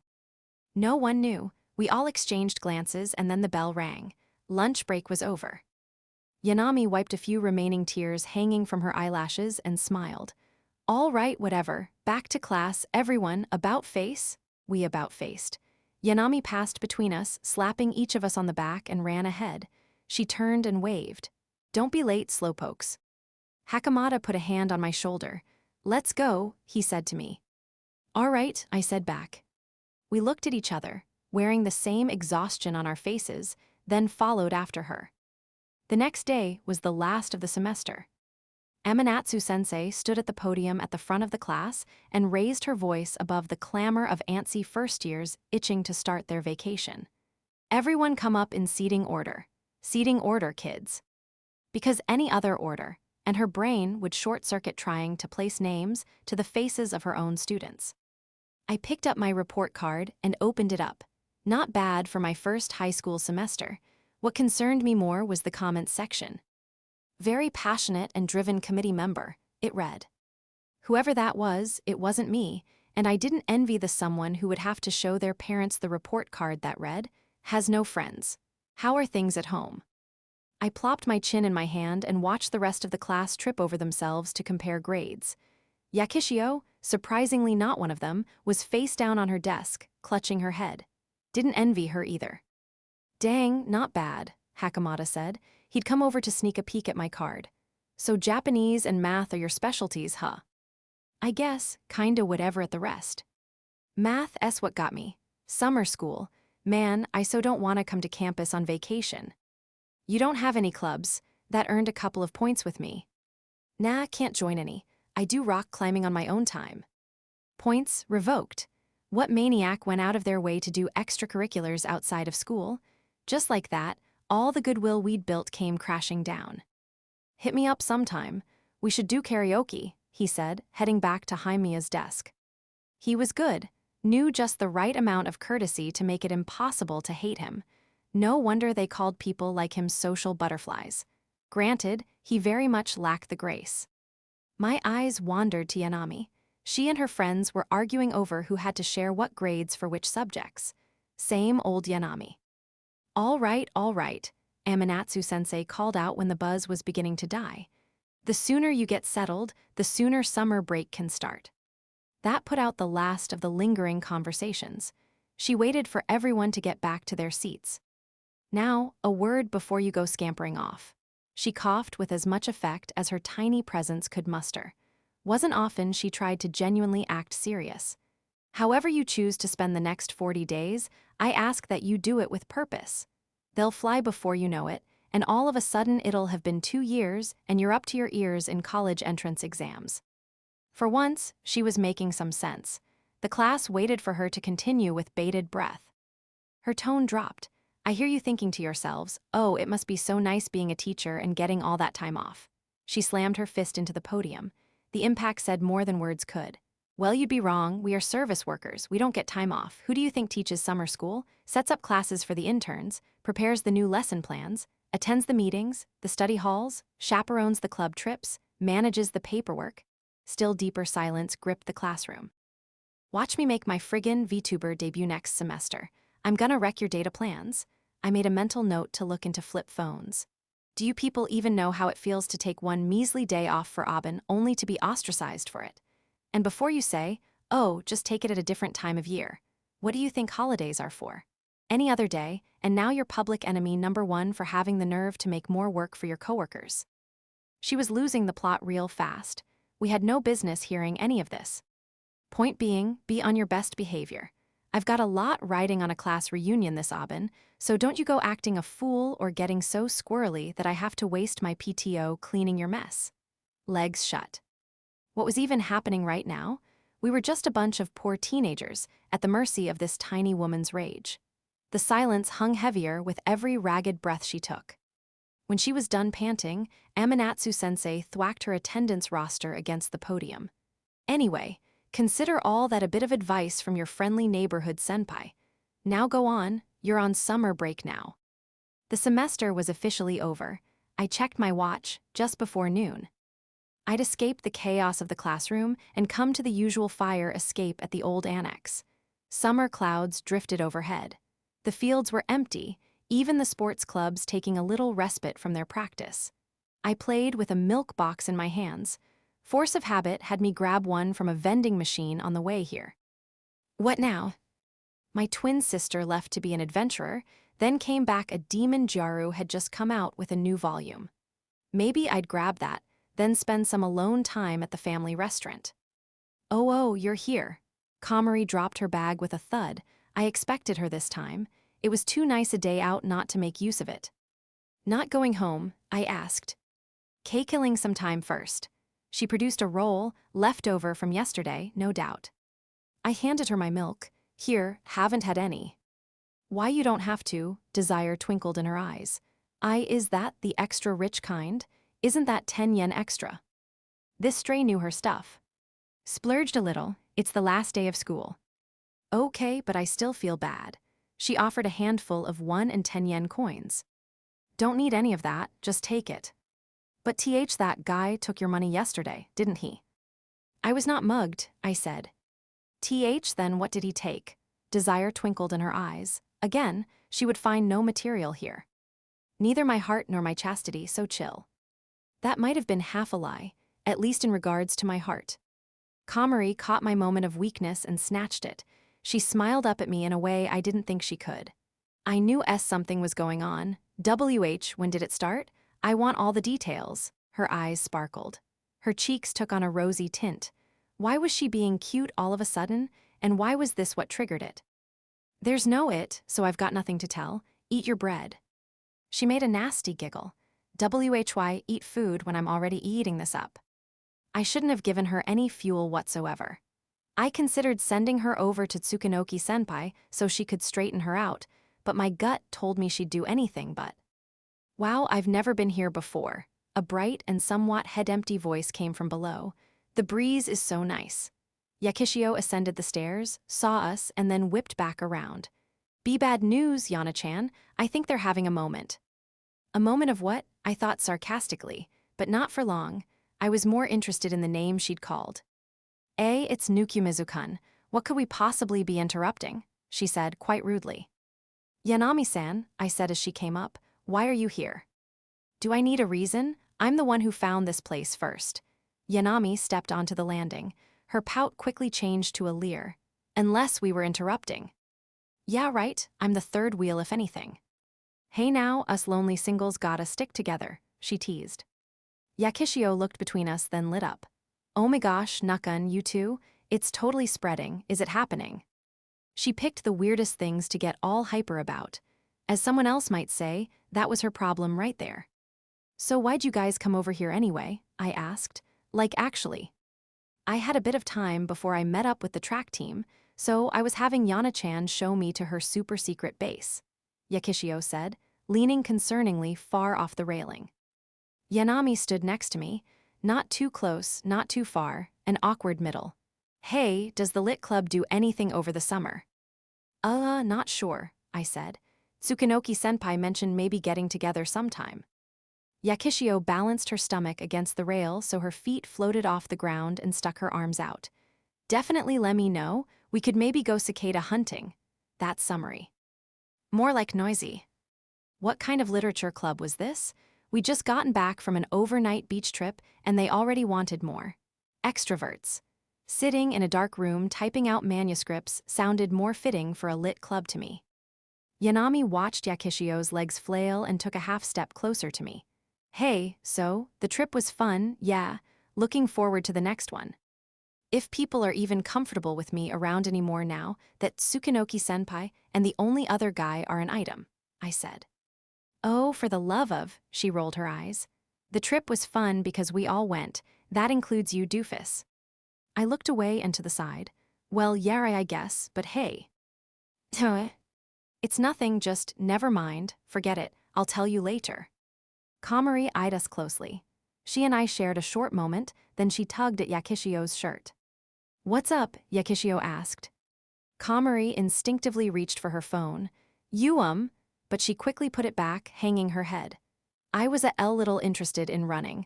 I wanted to ask if you could teach me, form and stuff. Yakishio's eyes went wide as saucers.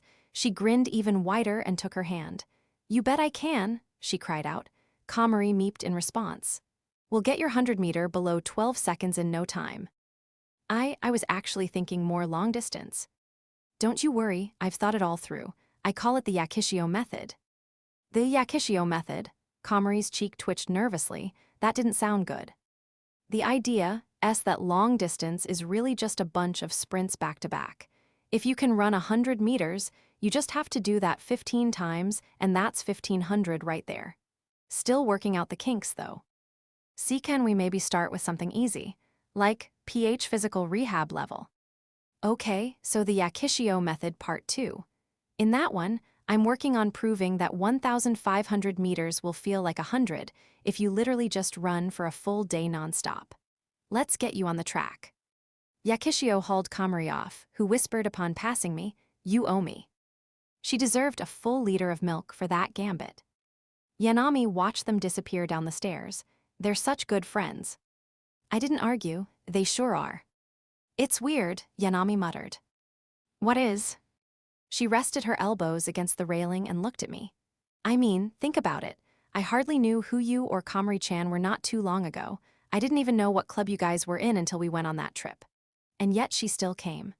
Writing's actually pretty fun. I even picked up some books Komari-chan recommended me, and I liked those too. Made me realize how cool stories can be. Yanami gazed out at the students scurrying around campus, a little somberly. How nice that the written word could have such a profound and positive impact on. It's so easy to forget all the hard crap in life when you're reading. Nothing ever goes wrong for you on the page. Correction, not so positive. Take care of your mental health, Yanami-san, I said. Maybe you can practice asceticism or fasting this summer. She held her hands up and waved them in fervent denial. Hey, I'm not that far gone, and you can forget fasting, so don't suggest it again, ever. Ah, there she was. That was the Yanami I knew. I'd been somewhat worried that the Hakamata thing yesterday would leave things weird, but no, far from it. Now was my chance. Yanami blinked at me. Whatcha starin' at? I put my hand to my chest and took a deep breath. Yanami-san, I have something to ask you. Huh, she lazily replied. She blinked a few more times, then shot straight up. Huh, wait, like now, here. I don't know when we'll next have a moment to ourselves, so yeah. She fussed and messed with her hair. What if we gave it a bit? Think about this, Nukumizu-kun, there's a time and place for. I've done my thinking, and if I don't say it here now, I know I'll regret it. Yanami flattened her hair, straightened her collar, adjusted her ribbons, flattened her skirt, and faced me. Seemed I'd gotten through to her. She made a cute little cough. Go on, I'll hear you out, no promises though. I took a deep breath and met her gaze directly.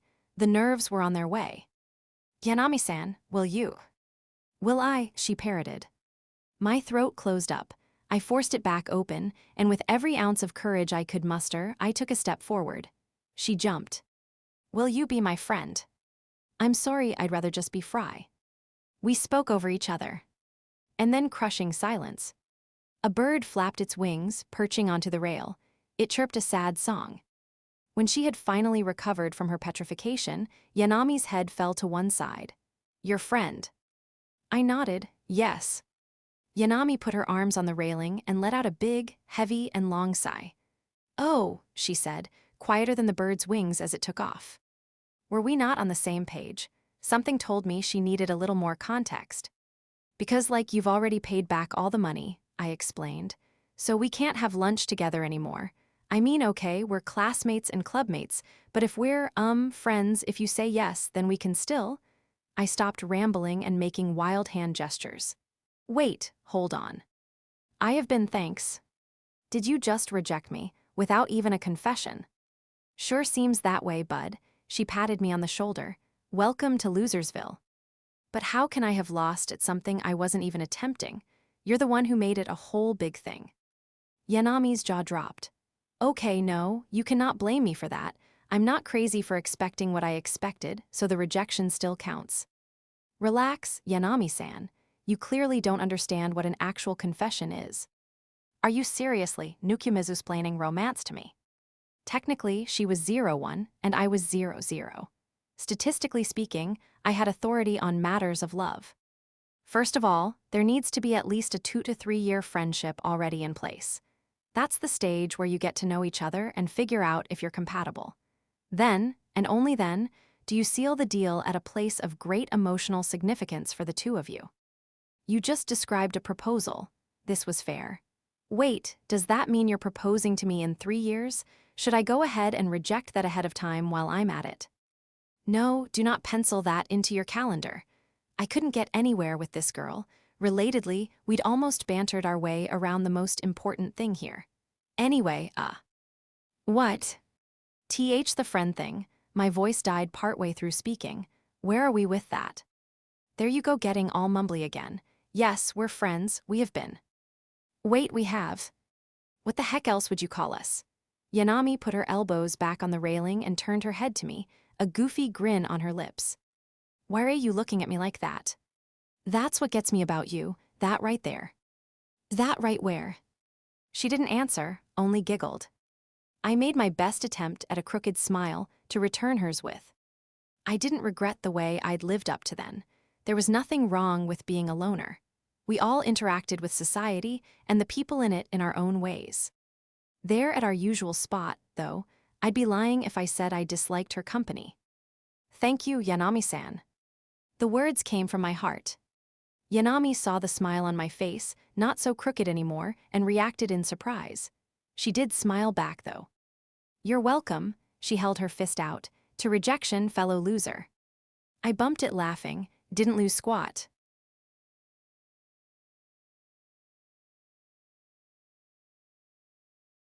Afterword.